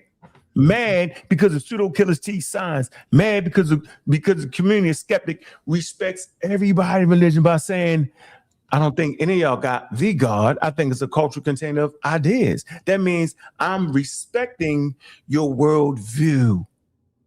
But nobody respects mine. I get all kind of flack through ignorance. They can't even go on a job and tell a boss what they said about me. That's what's crazy about it. They hate white people so much, they got their hand out at the end of the month for their check. The boss gotta get that check. Do I trust you? I trust that money gonna be in the bank, though, boss. I saw it on the TV. I don't trust white people. When it's time to get that check, I do. When I pay my rent, when I get my car, when I step on them brakes going 80 miles an hour, I trust white people then. Every time brakes, you're saying, I trust white people. And you stop your car going 80 miles an hour, getting off the freeway. Every time you send your little baby, your 5-year-old baby, your 8-year-old baby, your 12-year-old kids, hey son, go in there and get yourself some food. Every time you send in that refrigerator, you're trusting the FDA. But you holler, scream on TV, I don't trust the white people. Yes, you do. You got your kid eating FDA-approved food. I don't see you farming well. I don't see you in the deep woods now using cell phones, digging up the earth and I don't see you do. You know why you're not doing that? Because you can't do it. Because you don't even understand how to farm. Why? Because it's a science. That's why you don't understand how to do it. You can't grow your own food. You can't process your own water because you drink the water out the river, you're going to die out there. Hold on. Yeah, right. Y'all tripping right now. And all y'all can do is muster up enough strength to talk about me, to talk about that. Or just act like whatchamacallit, howling, screaming, and old, and talking about he a black Hebrew. That's the best that's the best defense y'all got. Ankh, I want to thank you for bringing up evolution and along with the primate discussion. And y'all, he's cooking tonight. He's teaching. I appreciate everybody getting in here. Nobody's protected. Ankh has been in here battle scarred in this community for over a decade. So, all right. Now I want to ask you though, divergence from the common ancestor, and anybody can get in this conversation. I know you probably want to get into Cedric, but Ankh, talk about how when they say, well, how come apes don't look like us? Talk about how they're in their stone age right now. I'm talking about the bonobos, and are they evolving slower than us or in a different environment? You kind of touched on that, but could you get where I'm going with that? Can you talk about how they're in their stone age right now? So if I just take you back to the universal common ancestor to answer the question, to be honest with you, if I want to get slick at the mouth with you, I can say that anything you see is the same thing, just diversified in this environment. So whether you're looking at me, Cedric, or a daggone cockroach, or a daggone beetle on a tree, or a fern, or a root, or bacteria, or a virus, you're looking at the same thing, just diversified and fit for its environment. Now you got me talking slick.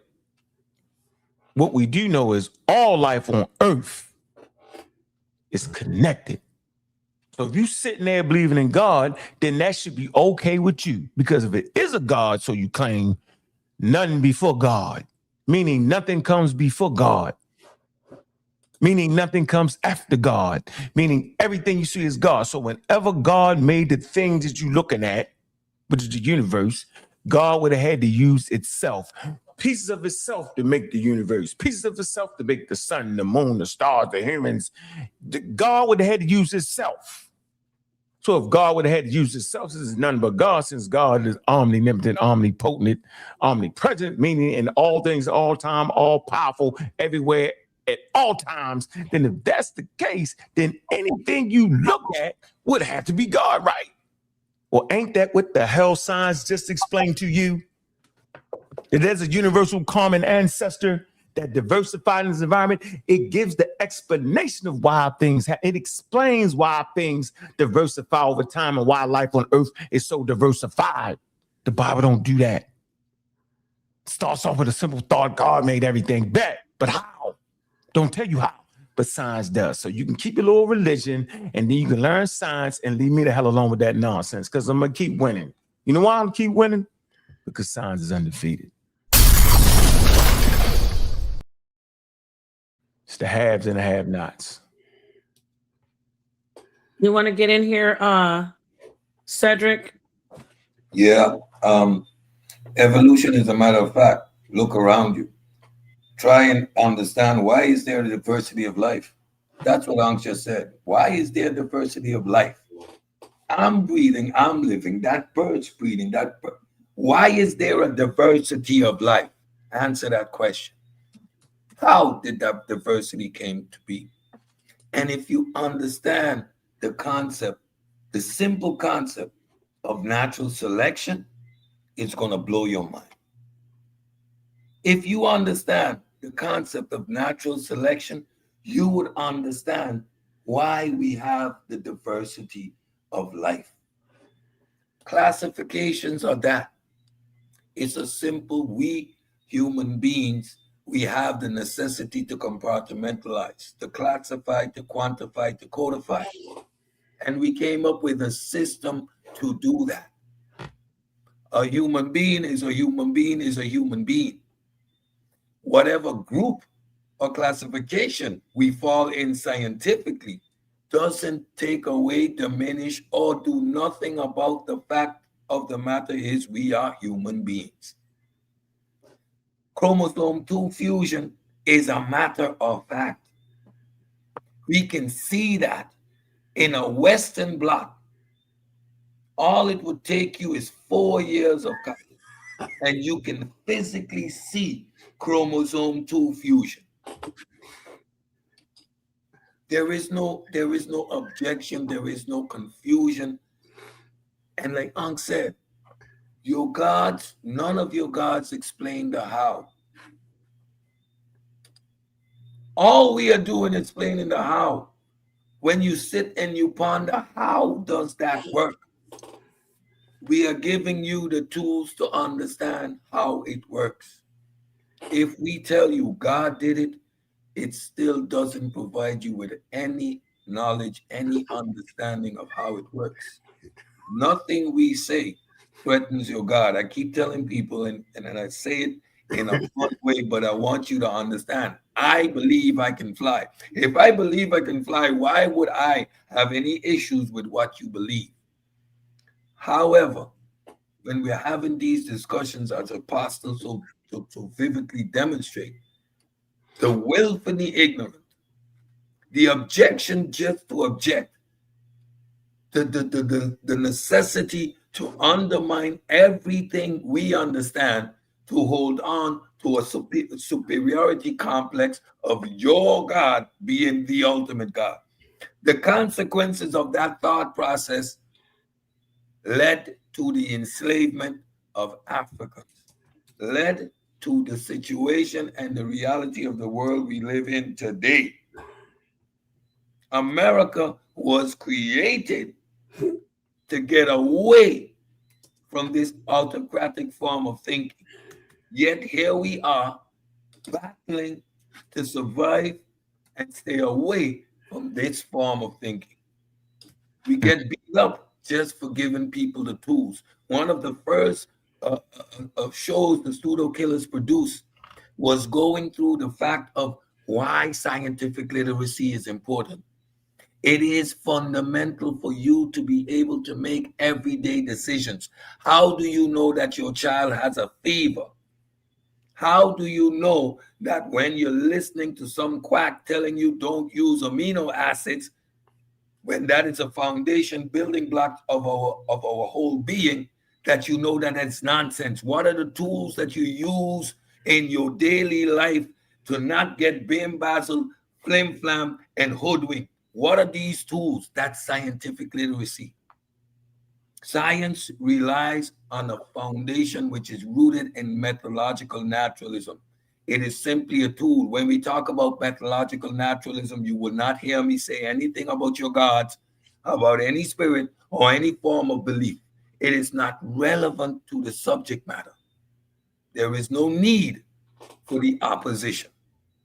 But without these tools, we ain't going nowhere as a people. Thank you so much, Cedric. I appreciate that. A lot of words of wisdom coming from the pseudo killers tonight, y'all. I think they have dominated the information tonight. I think that's my intelligent opinion. So let's go to Rebel Ra, and then we'll let Meter get in here. I don't know if he wants to disagree or agree. Go ahead, Rebel Ra. What would you like to say? You've been patient and quiet. Yeah, just touching back, just kind of blotting back on things. You know, Ankh, we always hear about the guy Christopher Columbus. You know, I mean, Christopher Columbus. Let's just say it's a weary doubt that he's from Spain, Portugal, and Italy, according to the history. So it's like he's a ghost of origin.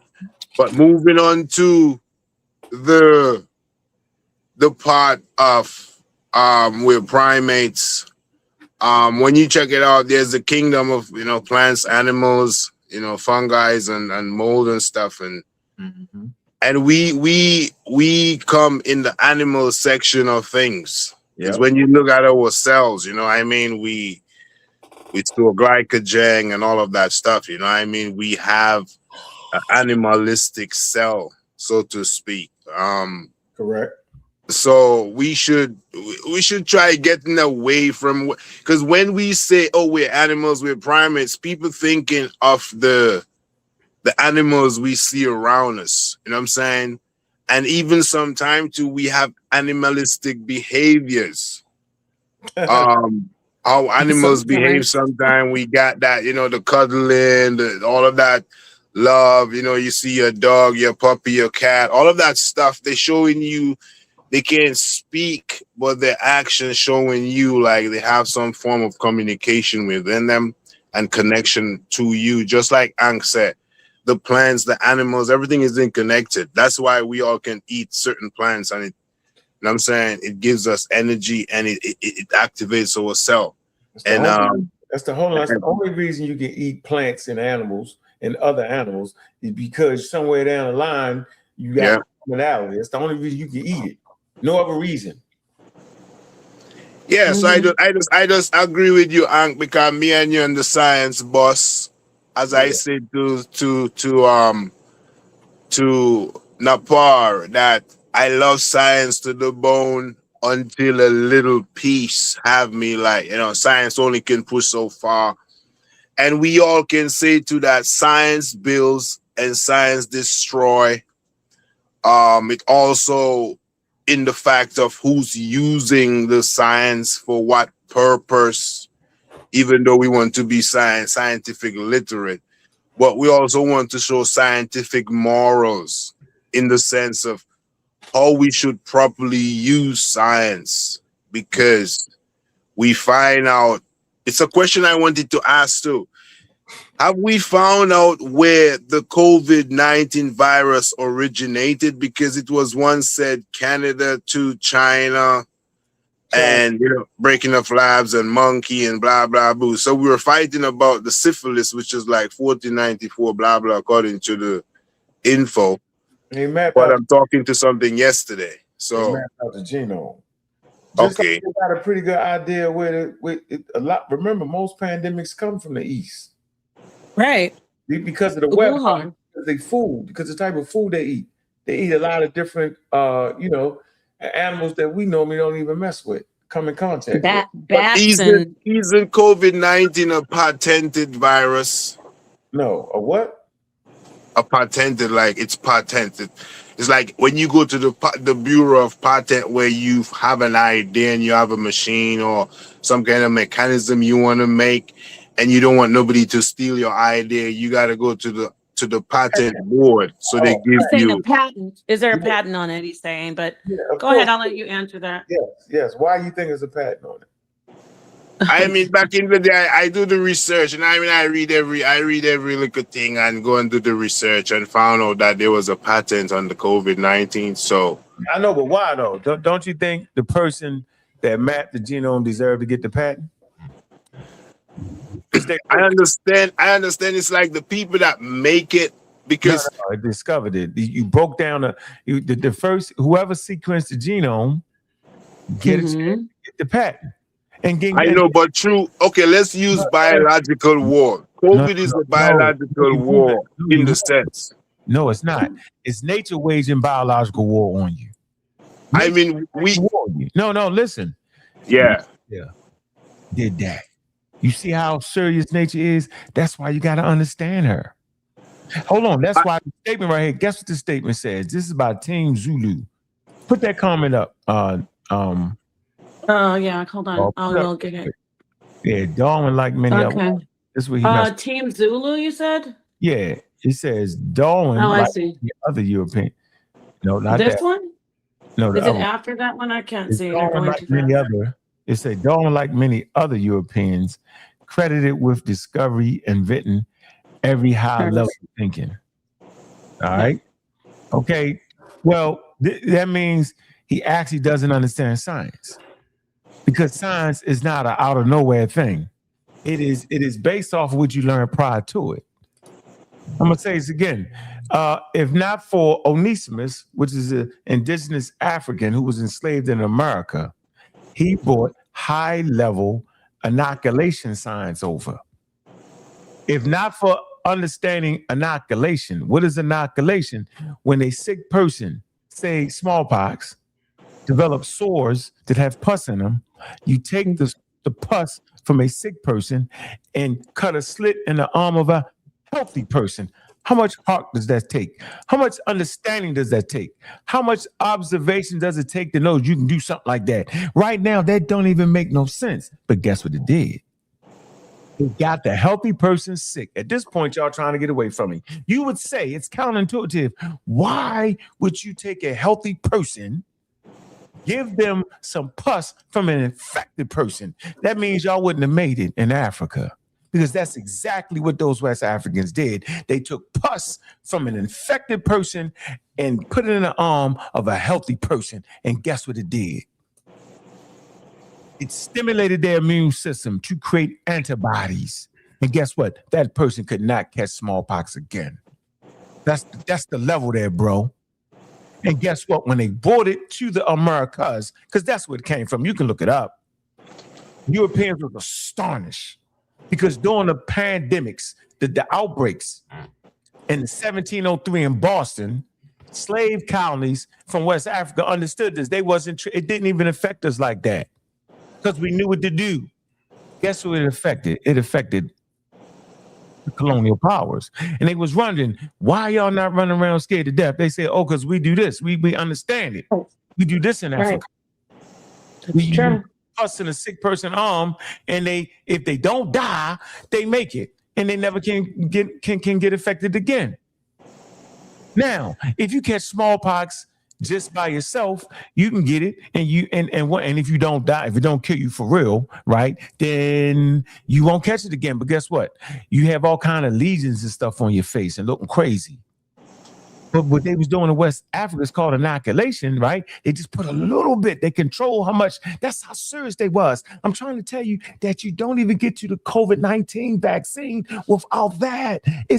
European knowledge is built on African knowledge. And without having the African knowledge or the Asian knowledge or whoever had it, you don't get to this stage. There is no way to do it. That's why I look at y'all like y'all crazy when y'all say the Egyptians had jet planes. It's crazy, my nigga. They haven't even figured out how to get oil out the ground yet, to even manufacture the oil to turn it to gas yet, nigga, to even put it in the plane. How about understanding rubber at 3500 BCE to build the wheel to stop the daggone jet plane going over 400 miles an hour?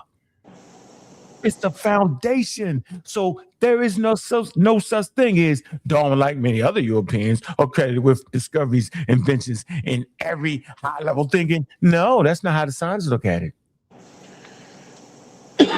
Simple as that. Built off of. Ankh, Ankh, I'm proud of you for mentioning the fact that it's Africa that show the people them about vaccine, versus the guy Louis Pasteur. Because if you go look it up, them gonna tell you say Louis Pasteur.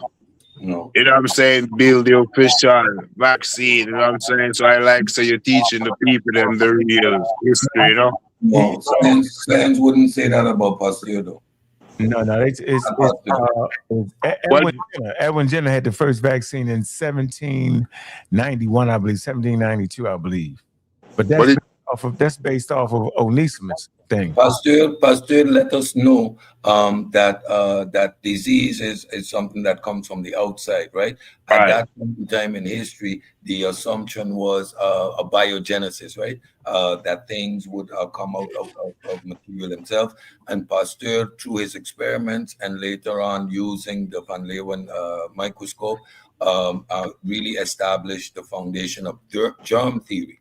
But inoculation took a different route, right? So inoculation is a natural process where we hijack the body's immune system, and Pasteur led us away from the idea that it was air, this Greek term that was making people sick, right?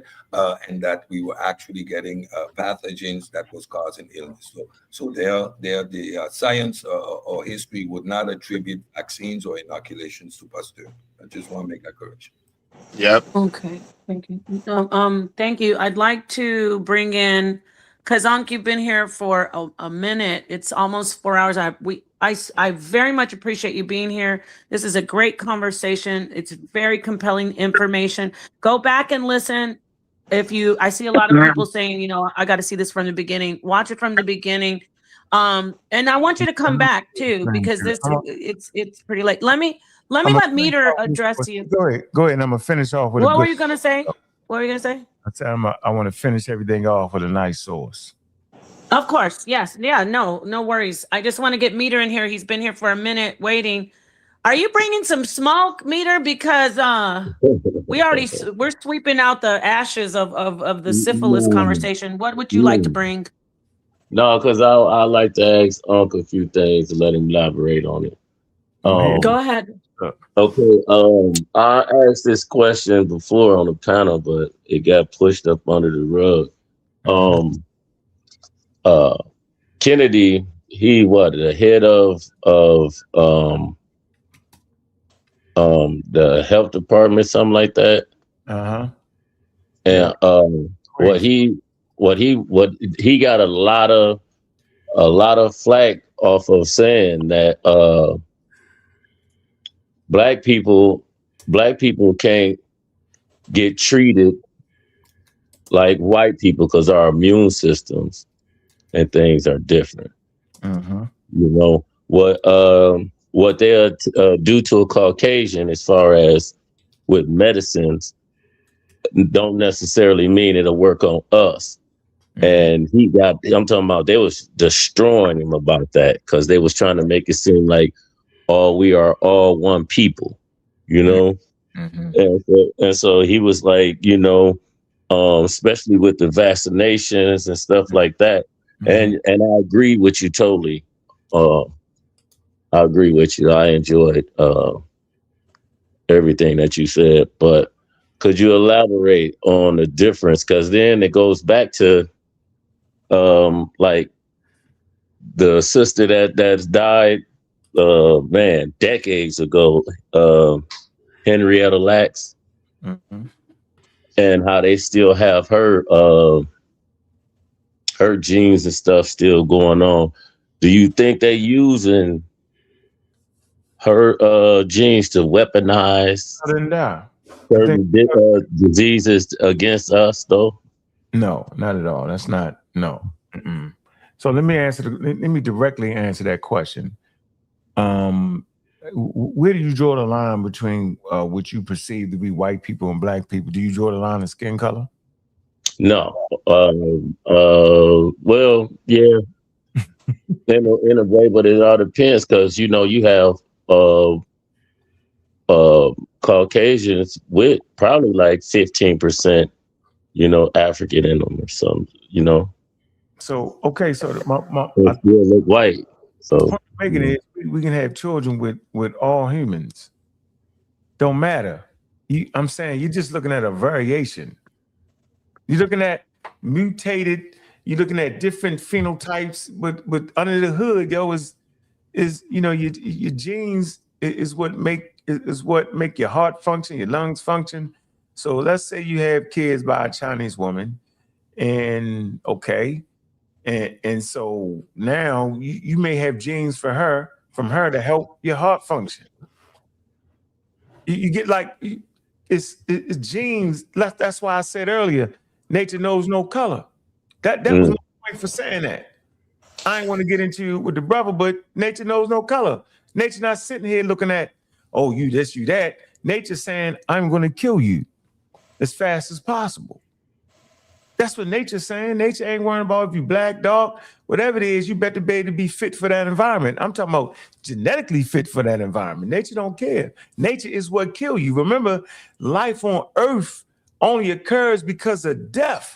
Remember, life feeds off of death on Earth. You get that, right? Like things die. Like I'll give you an example of salmon. They go upstream. They're going upstream, right? When they get to the end of the road, the bears, the grizzly bears are eating them, and they dying off, right? They end up dying off near the riverbanks and the forests. And guess what happened to the fish? If they don't get eaten, they biodegradable. But as it breaks down, you got ants and insects come eat it and help break it down some more. Then a microorganism break it down some more. It ends up in the Miocene, where the daggone trees take the nutrients out the soil that had broke down. A squirrel in the tree that fall in that same force, that fall and break his neck, get broken down by the insects. All things live and feed off of death. So at the end of the day, the thing that you thought was dead really fed the life. It fed the forest. That's why the trees is growing up big and strong, because of the fish, because of the things that died in the forest. This is, and so all life on Earth is connected.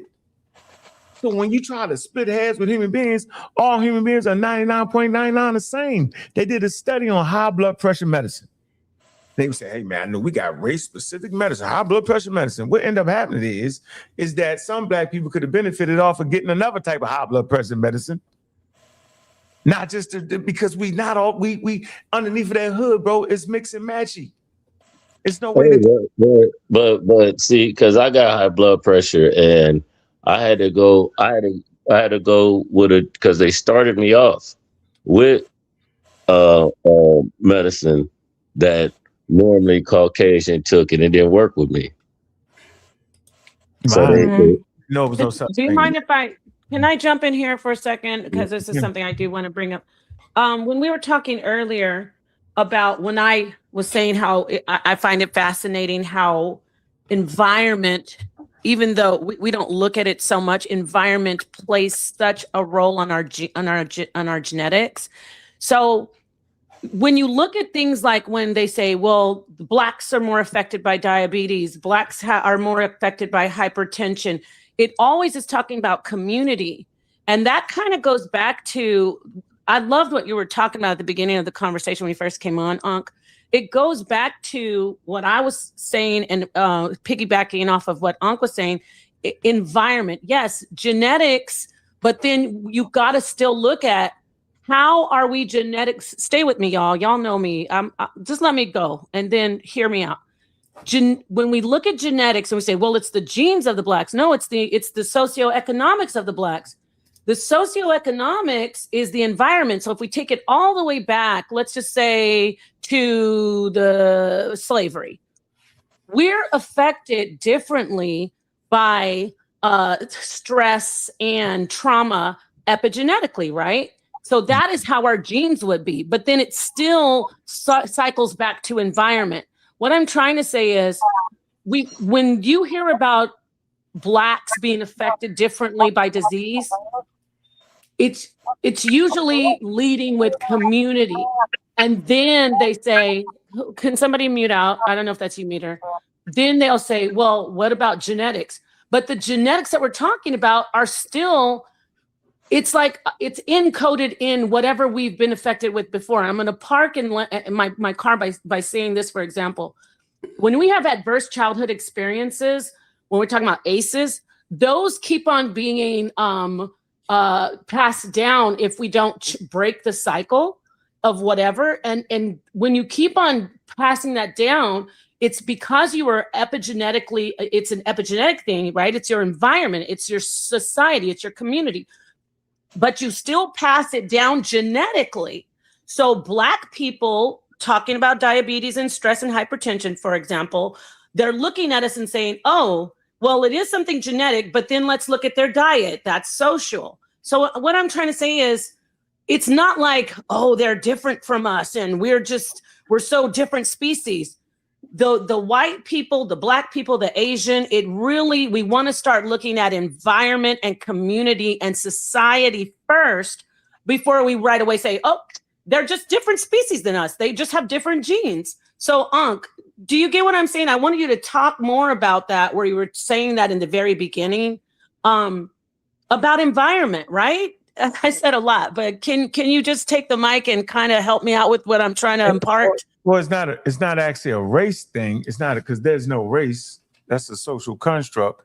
The epigenetics you're talking about, where your genes can be affected, based off your environment. But if you put a person that you perceive to be European or Chinese in that same environment, they would have the same effects on them. You get it? So it's your experiences. Yes. It's your environmental pressures that created. So one environmental pressure is always having a lot of fried foods and greasy foods in our community. So that's a different environmental pressure. Another environmental pressure is not having good health care. You know what I'm saying? And you stay with disease longer before you go get it checked out. And that starts to weigh on you. And so it has nothing to do with the fact that you're not different. You just think you are. Your eyes are lying to you. Remember, I told you about how important your survival was based off of your seeing, your touching, your smelling, your senses. Remember, I told you that, right? Yeah, but your eyes are lying to you. When I'm looking at y'all saying, y'all Black, my eyes is lying to me. I don't know how else to say it. You look at a white person, that person is different. Their hair is different. It's like your eyes are lying. You need scientific instruments to realize that's the same thing, just adjusted to its environment. Yes. Let me drop a bomb for you. Hair. I gotta drop that bomb. And that's so dangerous. They fought World War II. Y'all know they fought the Great War, right? One of the reasons they fought the Great War was racism. Hitler thought he had the master race, the Great Northern Race. Yeah, so most people don't know they fought World War II over Hitler thinking that they was the great master race. Yo, that was racism, white supremacy at the highest level with the high level machinery. They almost developed the daggone nuclear weapon. What did we talk about here? It was wild. He actually thought that Nazi Germany had the great race. Remember the great race? Remember they said they had the Olympics. This is wild. Like, why is the Olympics? Why the hell is the Olympics in Germany during this time? Mm-hmm. Right? And he was like, oh, I'm gonna beat the hell out them athletes. Man, Jesse Owens. He smoked them. This was a scientific experiment. Hold on. Scientific experiment. You thinking because of color of your skin that you have developed the supreme athlete, you the master race. Blonde hair and blue eyes. Line them up. Let's check out the scientific experiment. So Hitler sitting in the audience, he know he got the master race. You can't tell him no different. Like most people listen to this program. He knew he had it. The best trained athlete, the guy with the better, that nigga right there is in trouble. They lined up. They put the gun, they said, pow! Jesse was standing at the finish line. The master race was just coming. At that point, Hitler knew he had fucked up. That's right. I read blonde hair, blue eyes like the original. Caucasian blonde hair, blue eyes is of answer. Beat him bad, yo. I'm telling you, yo, he was done. Yo, you gotta realize, yo, this man was sitting here thinking like y'all be thinking, yo. It's almost like playing basketball. You say, I'm black, I can beat him. And you run into a white boy to dunk on your head. You be like, how the white what? Yeah. And Ankh, that's because of their environment, right? I just want to come in here. That's because they are in the environment where they learned, right, basketball better. And can you talk on that? Like they started to evolve or adapt, correct? No, none of that. No, they just learned. Yeah, no, they did learn to evolve. Well, to me, it's evolution. You're saying it's not biological, but it is an evolution. Okay, but not biological. Okay, I can accept that. Yeah. Okay. Can I just talk about the epigenetics? Because what you're saying is actually true. We did some work on that when we look at Robert Sapolsky and determinism, right?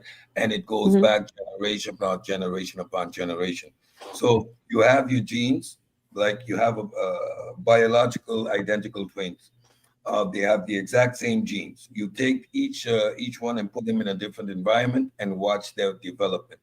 You're going to see that the genes and the expression or the amount of any particular expression of the genes is determined by the environment. So a child that grows up in a very stressful environment, has high cortisol levels, is going to develop diabetes, is going to develop high blood pressure. So we understand that environment plays a significant role. And to your point, which Robert Sapolsky is addressing. If you want to see a change in outcome in population, so if you want to see a reduction in diabetes, you want to see a reduction in crime, you need to address the environment. Why? Because the environment plays such a significant role in the epigenetic expression of genes. So if you change the dietary systems in our communities, if you change the socioeconomic situation in our community, you would see an overall reduction in these things, what are quote unquote deemed as black illnesses. Again, if you look at Europe, based in the Netherlands, based on World War II, the population in the north of the country have higher rates of diabetes and high blood pressure. Why? Because their epigenetic systems started to retain more fats and more sugars based on generations before having had hunger issues during the war. So there are studies on this, and so you're within the right parameter when you say focus on epigenetics, the expression of certain genes, and how the environment plays a role in how especially negative outcome of expression is experienced. It is not a black or white thing. It is an environmental and thereby population things. So that's how we look at these things. So wow. Yeah, and go on. No. Finish. I know you're just about to park. What are you gonna say? And then I'm gonna go to Ankh.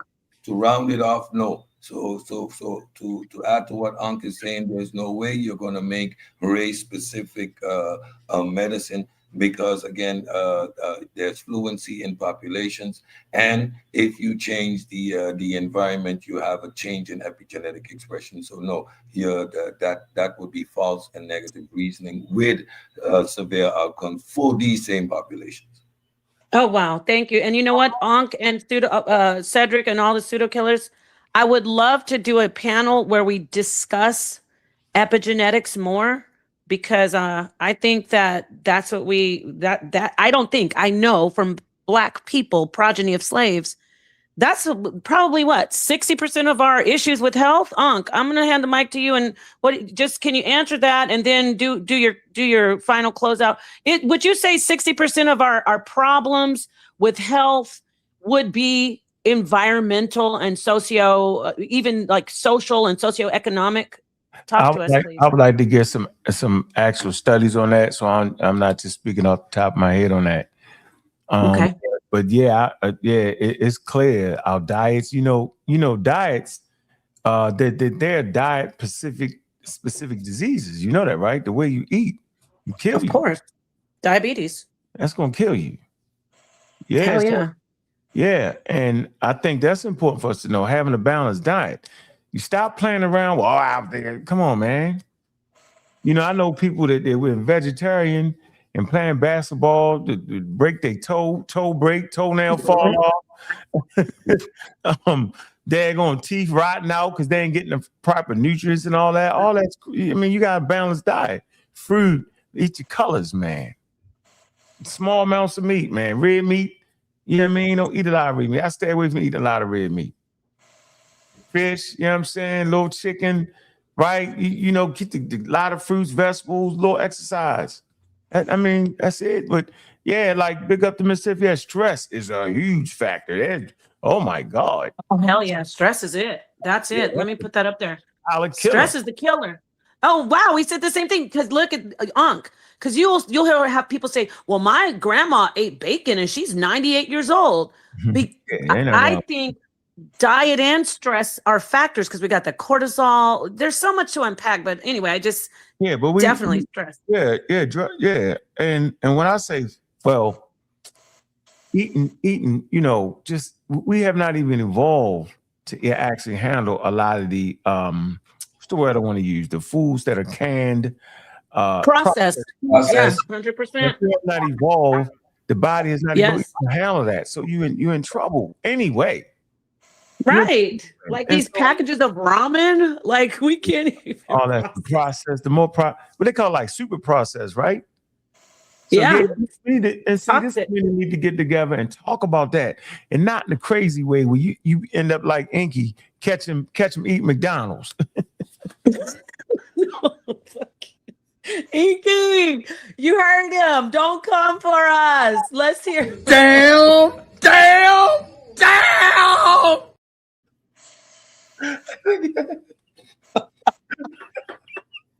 Oh shit! He got some bad luck, yo. He was like this. That Big Mac was banging with the fries. You know how you dump your fries or you open your package up. He was a professional McDonald's eater. You know when you tray, you know you're a professional if you get a tray in McDonald's. You get the tray. He put the they put the paper on the tray and then dump the fries on the paper right there. Then put the ketchup right there. It's a Big Mac. Then he had that soda. He had that orange soda. Boy, he was like, boy. Well, that was funny right there. But why he's selling? Oh my God, crazy man! That's just funny. The McDonald's is some of the worst food, and I'm not talking. I'm not guilt coming for you, Inky, but that was hilarious. McDonald's is some of the worst food you can choose to eat. I mean, come on. But anyway, back to what you were saying about him, just diet and I think you said you want to share something because we're gonna be wrapping this up. I appreciate you being here for 4 hours. Go ahead. Yeah, I'm just saying that my point is we need to have serious conversations around the science and food, not over some made up say we died to get you died and kill you quicker. We ain't talking about that. Like a serious conversation over how we should eat. You know what I'm saying? Like overeating too much. We eat too much, man. We eat now here's a good one for you, our culture. And so let's say this. We Savannah Apes, and we're used to working high output. So we evolved in the Stone Age where you have to have high energy because you're always trying to figure out a way to survive. A lot of energy, a lot of move, a lot of shaking and baking. And you may eat once or twice a day, maybe small amounts of food. You don't get everything, right? So your body evolved to handle a high output with a little amounts of food. So take that body that evolved to be moving a whole lot, eat a little bit of food, but you're good. You got food, you got fat stores, you good, right? Take that same body and mindset, put it in the space age where you can walk down the street and get a cheeseburger whenever you want it, where you can work at home, you ain't even getting up and leave, you sitting up, you ain't doing no movement. I mean, your body has evolved to always doing this little bit of food. Now you here. Yep. Sedentary. Right? Now you're eating all day, right? That's why we're in trouble. Those conversations for me, for y'all, we need to the same thing they did with Dr. Say, we could do the same thing with some real shit. Excuse my language. And That's everybody right. be good. Everybody be good. Watermelon, that fruit. Let me share this source right here. All right, let's go ahead. Thank you so much. I'm going to share that. Y'all hit the like button if you haven't already. Go ahead. That's how Cotton Mather. Okay. I don't want to start with Cotton Mather. I want to start right here. I'm going to show you how I talked about it, right? So let's be about it. This is called The History of Science and Technology in Africa. I want to come here and I want to come to the medicine part. Boom. Come to the medicine part. What do we have here? We have, oh no. All right, here you go. West Africa and the Sahel.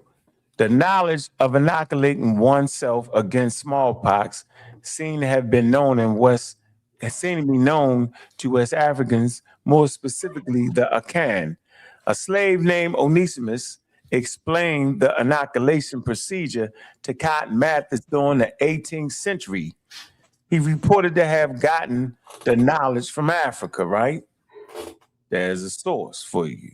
Okay. Now, let's hit Cotton Mather. Let's come to Cotton. Let's look right here. Let's see. Let's come to the advocacy of smallpox inoculation. Remember, this Cotton Mather is a slave owner. He's a preacher, and he's a very important man in this particular time, yo. All right. He also was involved in the Salem witch hunts, which is wild. So he was advocating for this procedure, the practice of smallpox, and talks about it, right? Let's come down to this because he's advocating for it, but he only advocates for it because his own slave told him about it. Let's come right here. In 1716, Onesimus, one of Mather's slaves, explained to Mather how he had been inoculated as a child in Africa. Mather was fascinated by the idea. By July 1716, he had read an endorsement of inoculation by Dr. Emmanuel Timmerson of Constantinople, Philosophical Transactions. It says Mather then declared in a letter to Dr. John Woodruff of Gresham College in London that he planned to press Boston's doctors to adapt the practice of inoculation should smallpox reach the colony. So Mathis, right, he's writing letters, right? So people are starting to find this idea in different places, right? But we talking about the United States, though. We're not talking about London because he wrote the college in London. We're not talking about Constantinople. We talking about America. So they writing, right? And he was like, yo, I want them to adapt the practice of inoculation to smallpox fall. Let's move right here. Goes on to say, by 1721, a whole generation of young Bostonians was vulnerable of memories of the last epidemic horrors had by large disappeared. It says smallpox returned. It said on April 22nd that year, when the HMS Seahorse arrived from West Indies carrying smallpox aboard. Despite attempts to protect the town through quarantine, you put you in these pock houses. Pock houses. It say 9 known cases of smallpox appeared in Boston by May 27th, and by mid-June, the disease was spreading at an alarming rate. Okay, let me move down. Hold on.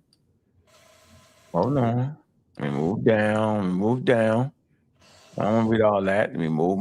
Inoculation debate. So you got your first anti-vax movement was against African science. Y'all didn't know that, did you? I talked about that in the debate when I debated Robert F. Kennedy Jr. organization, all right, largest anti-vax organization in planet Earth. Right before the pandemic hit the world, I debated these buffoons. It says inoculation debate. Bostonians and Mathis inoculated crusade raised a horrid clamor amongst people of Boston. Boyston is a doctor, got his degree from Harvard, and Mathers were objects of their fury. It say they're furious man, obelisk and inventives It say which Mather acknowledged in his diary. Boston selectman consulting a doctor who claimed that the practice caused many deaths and only spread the infection. See, they lying. Forbid Boyston from performing it again. See, they coming up with stuff, right? You go to New England, a published article, you see written and opposed to practice. So they fight back and forth. Let me keep going. I want to come to this important medical opposition. You got medical opposition. Hold on. I want to come to the study. This is important. The person resistance. Hold on. I think I can get it. Hold on. Inoculation defended. Solution. All right, hold on. Let me see. With the smallpox epidemic catching speed and ranking, up and staggering death toll, the solution to the crisis was becoming more urgently needed day by day. It says the use of quarantine and various other efforts, such as what was this? Balancing the body's humors, that's crazy, did not slow the spread of the disease. As news rolled in from town to town, the correspondents arrived from overseas. Reports of horrific stories of suffering, loss due to smallpox, stirred the mass panic amongst the people. Okay, by 1700, smallpox had become amongst the most devastating epidemic diseases. If they just listened to that African, they wouldn't have to go through all that. They praying, they doing all that. God will, let me see. God, hold on, urge the procedure. Hold on, they doing all this. Hold on, let me keep moving. Hold on, I'm gonna get right here.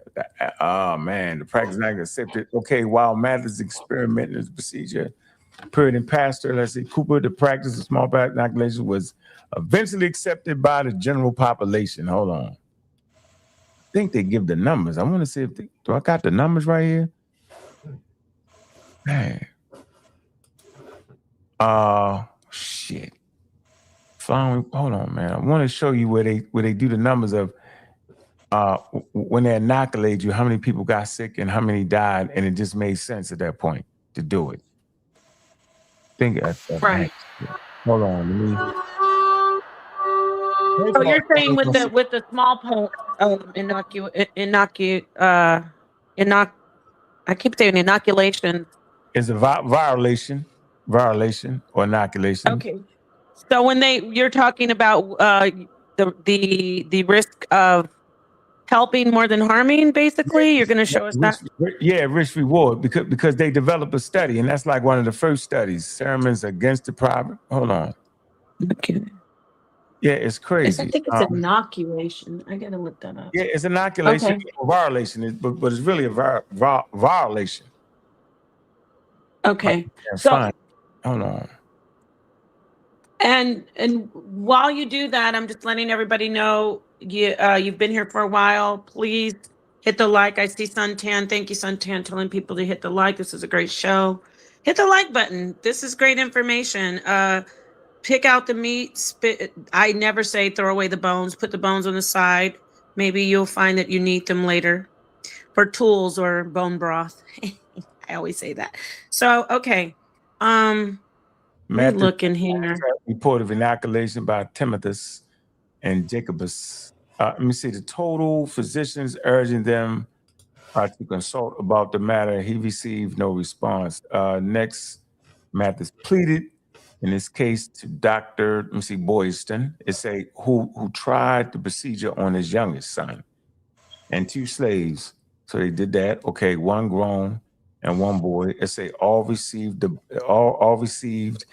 about a week. Boyston inoculated several more people by mid-July. The epidemic peaked in October 1721 with 411 deaths. By February 26, 1722, Boston was again free from smallpox. The total number of cases since April 26 came to 5,889 with 845 deaths, more than 3/4 of all deaths in Boston during 1721. Meanwhile, Boston had inoculated 287 people with 6 deaths. You see that? So those that inoculated, out of 5,889 people, 244 deaths, with more than 3/4 of all deaths in Boston during 17-20-21. Meanwhile, Boylston, right? Remember, this is the doctor, and you got the Dr. Boylston and you got Cotton Mather, right? Cotton Mather is the slave, and Onesimus is the slave of Cotton Mather. Boylston is the professional in this particular situation. He's the educated doctor, right? And so he takes the practice, and he had inoculated 287 people, right? With 6 deaths resulting. So with 6 resulting deaths. So does it make sense to get 287 people violated and only have 6 deaths? Or would you rather have 5,889 people non-violated and close to 1,000 people die? Think about that. Only 6 people died. And so it's a ratio there. And based off this ratio, they realize, yo, that's what you're supposed to do. That make more sense, but it's counterintuitive. It's understanding the procedure is the difference. Your eyes is telling you, I'm not gonna put that pus because I see that man is sick. I'm not gonna put that in my body. That's what your mind is telling you. That's what your eyes is telling you. Okay, all that is telling you, don't do it. So that's why it was a lot of marginalized communities were saying, we're not doing it, because it was the education gap that you couldn't make up. The education wasn't there to explain what I just explained to you. So all you know is, I'm not going to put that needle in my arm from that white person. And at that point, you was just done. You think? I mean, you couldn't close the education gap. So you know, humans, especially mothers, they make bad decisions. They can't really tell. They think they're helping their kids, but they really not. In certain cases, it's hard for us to understand that, to make those proper decisions like that. You're not ready for that. You're not ready to say, I'm gonna put some poison in my arm, and thus the poison is gonna save me from dying from the poison. You're gonna see, you can't make that calculation right. You're gonna always contend without the education, choose the other method. I mean, that's the point I want to make there. You know what? That reminds me, not to interrupt you. I thought you were wrapping that your statement up, but I want to. That reminds me of, but like in the during my childhood, and you know, before the 90s, there were these things called small chicken pox parties, because there wasn't a varicella vaccine. Yeah, but you know what I'm talking about, right? Yeah. We get vaccinated now. My kids don't know what you're talking about. Who? Yeah.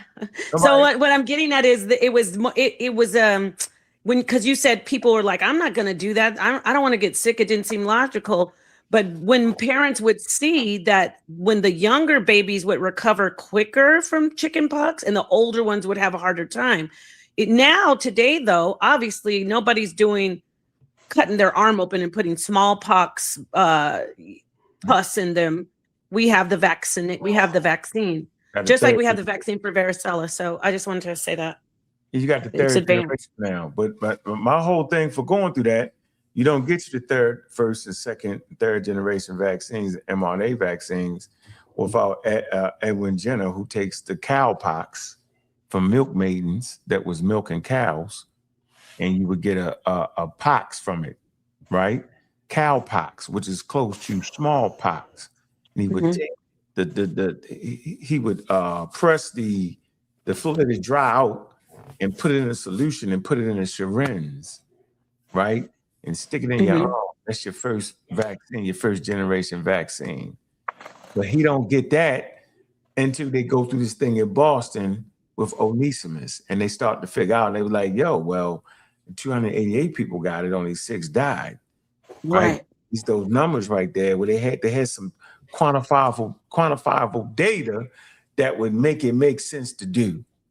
You get it? But this, so you can't say white people came up with that. You got to say people came up with that, and we can chronologically show you how they get to these steps, because each step was essential. If you don't got Cotton Mather, right, the slave owner, enslaving Onesimus, then you don't get the information of violation. And if you don't understand violation, you can't even begin to comprehend a vaccine. first generation. If you can't comprehend the first generation vaccine, then you can't comprehend the second generation. And if you can't pass the step of mastering the second generation vaccine, then you will never get to the third generation vaccine, which is the most safest one we got in the history of humanity. And it's at breakneck speed, and they not even giving you nothing. You don't even realize they never was really giving you nothing, but they had different things they had to make sure the infection and stuff to keep the pathogen. But they don't even use the pathogen. They use the genome, the fake genome, make you think proteins that look like something, and they give you sugar. It's actually sugar, water, and salt, saline, in the vaccine with a genetic code that make the body think it's a daggone virus, it's a fake out. And the body say, oh, you an mRNA vaccine. So it go right to the cell. Now the old ones, the violation, it go in your bloodstream all over your body, right? Mm-hmm. The first vaccines, you get in the arm, it's got to go through your body, right? That third generation, it go right to the cells. Right? mRNA and the ribosomes reads that. It reads it. It go right inside the cell and it read it. Oh, boom, read it right to the cell. Not around the whole body. Go right to the cell. It read it and it say, yo. It tell the body. He say, hey, yo, this your body. This your body talk. Your body talking to your immune system. Hey, yo, you got some killers coming. Oh, Dewey. Let me get it. Let me see what we got here. Let me see. And they fight it out. And I got the cold now. You got the cold back. You get sick, sweaty, all that. I got the cold. And it wasn't even the real thing, but your body went through all of the real thing. Now, when the real killers come, hey, yo, here go the killers. We already got them. We got the cold. And you gun them down before they get you. That's essentially what a vaccine is. Right. Go ahead. No. What were you going to say? I know they keep thinking they ain't giving you nothing, bro. You giving us a damn headache because you won't read. That's what they're giving you. You giving me a headache because y'all ain't. Anyway, I wouldn't care. Let me ask somebody who's had a conversation, kind of like gone back and forth with you about vaccines before in the past. My issue, and I think others, is not. It's more of like the adjuvant or other parts of the vaccine, right? So when you start talking about mRNA. That's a whole different ball game. We're just embarking on that, correct? No, we've been doing that for over 50 years now. People don't know that. Which vaccine goes? It works that way. The mRNA technologies. That's besides the newest one, the CVID. Which other ones? Because I would like to be educated on that. You talking about man? I can't even think of the daggone ones. Well, let's do another show on that. I don't want to open a can of worms, but definitely, things like preservatives and those issues, those conversations. Hey, Pfizer, what you talking about? Not the particular manufacturer, but like how the vaccine, like say the smallpox. We'll use that because we're on that. Mm-hmm.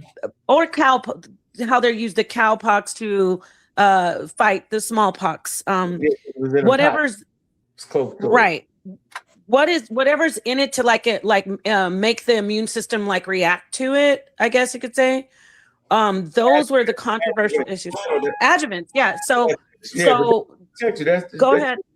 That's so it's not no infection and all that.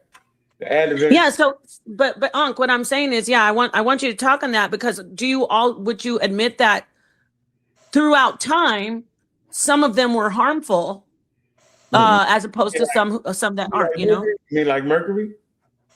Yeah, exactly. Mercury, that's one of the main ones. But even when you talked about Pfizer, and again, this isn't medical misinformation. It's known fact that Pfizer was not as effective with the CVID, right, as other ones that were out there, other manufacturers, because the way the adjuvants that they used. Am I wrong about that, or somebody can? They use the fake protein in these. They ain't used none of that. They don't do that. Okay. So they still have second generation vaccines. They have adjuvants in it. You get it? But adjuvants, not fully. I'm still trying to get more information on that. So. You can look it up. So yeah, I think we could have another show if you could come back on that. But I want to again, everybody who's on the panel, I'm going to let Ankh close out first because he's been here for 4 hours and I appreciate it. Thank you everybody for joining. Thank you so much for coming in, Ankh. What is your final word for this show? And I'll let you go ahead and have your night. Thank you so much. No, I just basically wanted to give everybody a healthy dose of science and how it should shape your reality and how your 5 senses that you've grown up on aren't really good for practicing science. I kind of lost control about 3 hours in because he just got on my damn nerves with the he's over talking, messing up the lesson. It was frustrating. I wouldn't even put myself in there, but I did that.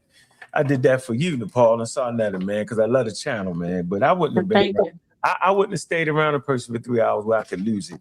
I would understand and remove myself in that situation because that person can't understand. He's not going to ever get it. He doesn't understand the French and how the French obviously had a moving army which was mobile. You know what I'm saying? People go back to different parts of the country. They get army from different places in the country to fight for France, and they fight in Italian wars. So they run into people that had went overseas to the Americas and they got infected. It spread the same way people in China got on planes and came to the daggone Americas and spread the daggone virus the same way. So they just got on ships and spread it. I don't know why that's so crazy for him to understand. But I was just here today to really give y'all a fresher course and let you know that when you strong and wrong. The science is undefeated. And the things that you think the white man invented is really the things that the right man has gotten to based off of other studies prior to that had nothing to do with him. Because science is based off of foundations upon foundations upon foundations. It's like going to school. You cannot graduate in the 12th grade until you've passed the 1st grade. That's science in a nutshell. No 1st grade, no 12th grade. That's science. 1st year of college, last year of college. You don't just jump in your last year of college. You get your foundation in your 1st year of college, your freshman year. You have to pass your freshman year to get you your sophomore year. Right? And then your junior year, and then your senior year. That's science. So the inventions that start off 2.5 million years ago in Africa and spread to Asia, before Homo sapiens, there were other humans prior to Homo sapiens. They had to do things that's based off empirical data. Like, how do I make this tool? I got to make the tool the same way every time. Then you had to learn the process. We got to be able to pass that on. Homo erectus developed fire first. Homo sapiens later on will control fire, keep it at a constant temperature. 160,000 years pinnacle point. This population of people at 160,000 years, there are no Homo sapiens anywhere on planet Earth at 160,000 years ago in South Africa. That's the seed population that would seed the whole world. But they had proto-science. They had ideas. That's how you know they had it, because they survived. That's how you know they had it. And they pass it on. It's the beginnings of science and chemistry and all that. It's the proto stages, not the playa. 7,000 BCE, 6,000 BCE, Nabta Playa. It's not in Egypt. It's in Nubia. Nabta is a beach area where they had these stones. These stones track the monsoon rains. They watching the stars. Based off of this knowledge gained, right? Now you know how to, when the rains is coming to do what? To water your crops. But you got to be able to watch the stars. You got to be able to tell when the rainy season is coming back. You got to track that. If you don't track it right, then your seeds ain't planted, right? It's already raining. It's too late. You got to be planted before that. So you got to track that, right? That's the proto-astronomy, not astrology, but astronomy. The Greeks practiced astrology. The Babylonians practiced astrology and proto-astronomy, but they had it mixed. They didn't know the difference. That's the Mesopotamian. But in Africa, they practiced proto-astronomy. Serious work right there. Later on, the Greeks would take that and form the first astronomical calculations, right? And formulate astronomy. So you go from without the proto, You can't get to the astronomy without the protochemistry. You need protochemistry to get the chemistry. Without understanding and mastering protochemistry, you don't get the chemistry. So stop putting it all on white people. It's bananas. An indigenous black man, you're bananas.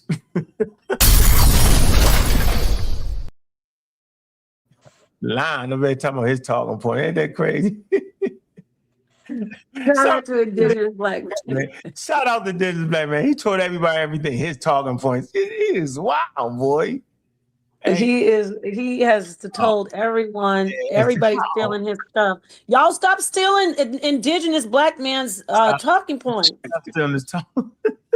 Thank you so much for being here, Ankh. We appreciate it. This was an awesome show. It almost went off the rails, but we got it back on track because this is the toughest environment.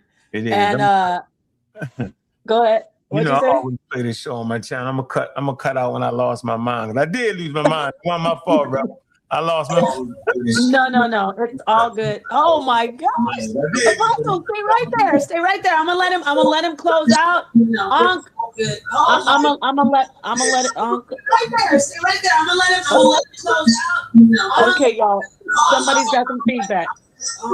Now, see, this is why. Listen, y'all, whoever that is with the show, please mute up. Look at him. That's impossible. Sound like somebody needs some oil on their squeaky bike wheel. Okay, please mute out. Apostle, can you mute out? I'm gonna come over to you in a minute. Apostle. Who is that, y'all? Everybody mute out, please, and let me see what that is. No, just please. Okay, great. Now, Ankh, thank you so much. Yes, go ahead and edit. You're gonna have some editing to do, but we will bring you back most high willing. Yes, I said that. I know you're atheist. Thank you for staying so late. I'm gonna what you say? How about the most low? Most low. Hey, most low, most high. I have no problem with that. Okay, listen, I'm going to go around this panel, and Apostle, I'm gonna give you the last. I'm gonna let you go last. So, Ankh, if you want to stick around, fine, because you said you're gonna edit it out. I might have to edit it at the end too, but I don't. It's just up to you. I don't want you to hold up any longer if you don't want to. But let me go around and start with Rebel Ra, and then I'll go to Cedric and then Suntan. Thank you so much, Ankh, once again. Rebel Ra, go ahead. What's your final word? Wasn't this great? I thought this was awesome. Science, science, science. Go ahead. Yeah, man, I got to work in the morning and you don't know I still up, but you don't know it go, man. More life, more knowledge, and more progress every time. Yet still, Ankh, I would like you to touch on, just like you were saying, the factors of enzymes and different sectors of the world where, different enzymes, for example, the Asian people, because they don't consume so much dairy, their body does not produce a lot of that lactase enzyme. So, if you could touch on some of the topics like that too. So, along with the epigenetics, to show that Hitler himself was a Jew, but he was creating something that he was not. And also the fact that vitamin D, I want you to touch on that too, because even though we're all human beings, in the complex of vitamin D, and your environment changes the absorption of vitamin D, black or white. And you could touch on those stuff, so along with epigenetics, to kind of smooth it out for probably people in the fan base that is hearing the terminology, hearing these words, but not making the connection as to how the processes, how they connect, and how you saying white people could live over in the colder places due to the fact of vitamin D, and black people could not. Just things like that. I'm aware of it, but at the end of the day, it's not my show. And I'm just suggesting things that you could broaden the conversation on. But you don't know, you touch the topic and you tickle some people. You don't know. Zakwan, you're back again, but we need some decorum and we need some intelligence and some higher. When I'm on this thing right here, I don't know if you notice, sometimes I want to bust out and get in my emotional, but we always got to remember we're on a panel, and we always got to remember Napar on the show. Sanetta, if you on the show, you run the show. But the thing about arguing, and so it make us look very childish and disconnected, and we cannot communicate. And if you put the age that's on the board, we probably 200, 300 years in deep. You know I what I'm don't know saying to about you? 200 So years. I don't know, it's a lot, but you know what I'm saying? Yeah, you're Each right, step, actually. Actually, you're right. Okay. yeah, so it's just like, you know what I'm saying? We I'm gonna should get to you, have Cedric. some more experience and more decorum. But let me not keep going on, it's late. And thank you, Thank everybody you so much, on the Rebel Ron. board and the fan base. Yeah, blessed love. I appreciate you. Thank you. Let's move on to our brother Cedric. Cedric, coming in and let's hear your final thoughts about this whole lesson, this live. So 2 late nights in a row, Napa. We I cooking. know. Thank you. I wanted to apologize to you, by the way. That went off the rails last night.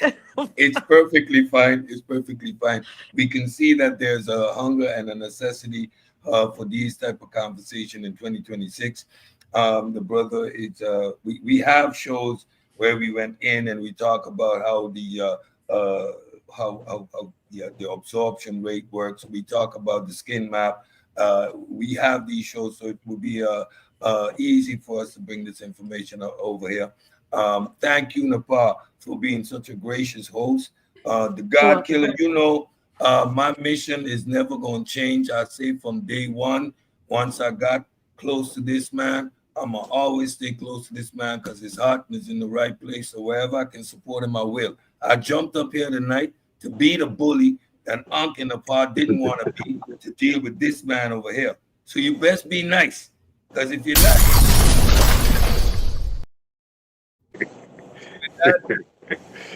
good night.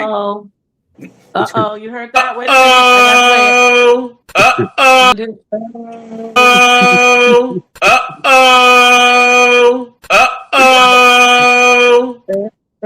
Okay, that's enough of that. All right, I'm getting to you, Zaquan. Let's go to Elder Suntan. Thank you so much for doing the moderation. Just your final words on this lesson tonight.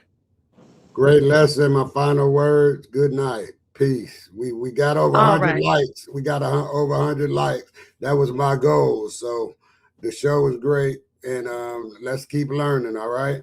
Oh yeah. Thank you. Apologize if you felt any kind of way. Don't do that. You're good. Hey, you're fine. But, don't do that. Don't do that. Don't do that. You're good. You're good. I just had to jump in there and karate chop everybody because it was going crazy. That's good. But I appreciate you apologizing. Okay, no worries. This is just what happens on the panels. Let's move over to the final person who's going to address the guest, the one and only Apostle Zaquan. Go ahead, Apostle. Yeah, thanks. I put that link into the chat because I'm encouraging everybody to read the full article. The full article. Oh. You'll be surprised. You'll be surprised. There are two hypotheses. One that it came from America to Europe. The other is that it existed in Europe before. Now, they even saying in that article, it came into America through the Bering Straits when the first Asiatics crossed over into the country. That's how long, over 9,000-10,000 years. So we ain't listening. Ain't nobody got to be talking. No, Apostle, I wanted to say this. I wanted you to close out with, you can say definitely for them to look at the link. I'm closing out. But it's good to close out on the accurate information. I'm closing out. Hit the link. Read the article. People need the truth. Okay, thank you, Apostle. Read it. Or maybe you should just do a show on it. Okay. The link is in the chat. Y'all hit the chat. This is my closeout. I don't know what the problem is. Well, because I wanted to see what you thought about the overall show besides just that topic. I've been accused of messing up the show. They came up with every reason to justify his actions for cursing me out. I didn't say a curse word.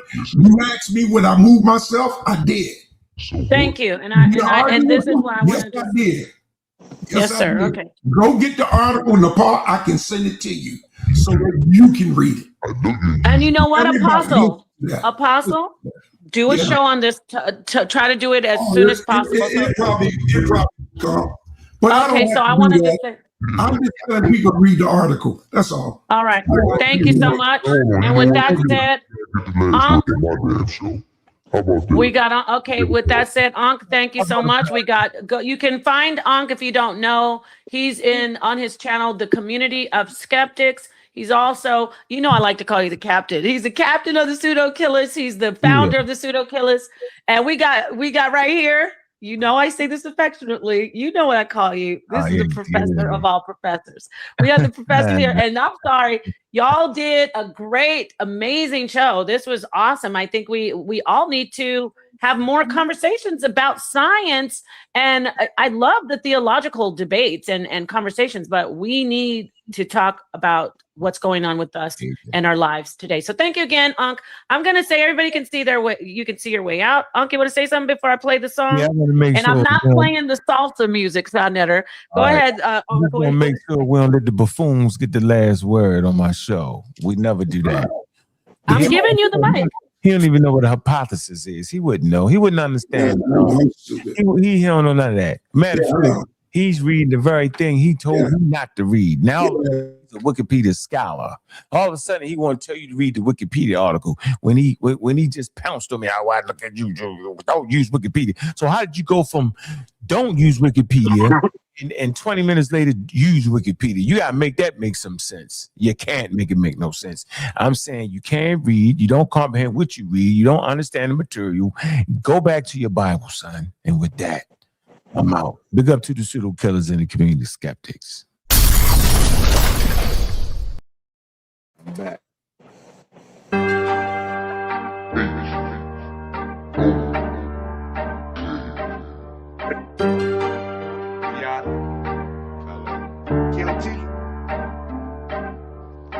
Step in this ring, we go toe for toe, toe for toe. Jump in the environment, round for round, blow for blow, blow. No one not mine, I'm on that storm, rain, sleet, and snow. Camp on my back like a medic, been ready for war. They choke you on the front line, ready to go. We done run with the jungle, climb out the snow. We don't deal with the foes, can't trust them. Them boys throwing signs, but they ain't saying nothing. I say my prayers on my sleep, and when I wake from it, it's about to go down up in the street. We bout this shit, something. Sitting on my feet, cause I'm a man on that fix. Running, welcome to the HO. Get we like the wind coming. No, we don't fly with the snakes, live away from us. Get them your last, watch and see this thing gon' take from you. For the babies, get my heart and soul, make a way for 'em. I put my life on the line like I'm big phone. See, in a minute, we in the minutes, I'm Popeye with the bitty. We keep it bottom moving like it's in it. I'm right there back and want me, you can get it. I got that here for home and like a way. Research, run that badger like a play. Bring it to you like a play. I'm with us, be straight. Step in this ring, we go toe for toe, toe for toe. Jump in the environment, round for round, blow for blow, blow. No one not mine, I'm on that storm, rain, sleet, and snow. Camp on my back like a medic, been ready for war. They choke you on the front line, ready to go. We done run with the jungle, climb out the snow. We don't deal with the foes, can't trust them. Them boys throwing signs, but they ain't saying nothing. They say that they ready for what we gon' get in no thing change. They living in nothing, the rope at their bottom, they hollering the gang. Can't hold in the bang, they killing the bang bang. They can wait for the baby, they living and chillin' the same pain. I gotta keep it alive, we clean them up, get them hot. We make a way to the top, yeah. I thank the Father cause he made a way. And all my haters, all stars, they do the fade away. Up from the gossip, the drama, the hate, they to the cheddar. Oh, when they go down, they still hollering thunder. We go to war for them people, I'm talking young and old. Toe for toe, round for round, when it's going down, blow for blow. Searched around from high to low, this info got a red dot. Sources in this clip, man, this might just be a headshot. Step in this ring, we go toe for toe, toe for toe. Jump in the environment, ride for ride, blow for blow, blow. So when I mind, I want that storm, rain, sleet, and snow. Camp on my back like a minute, we ready for war. They choke you on the front line, ready to go.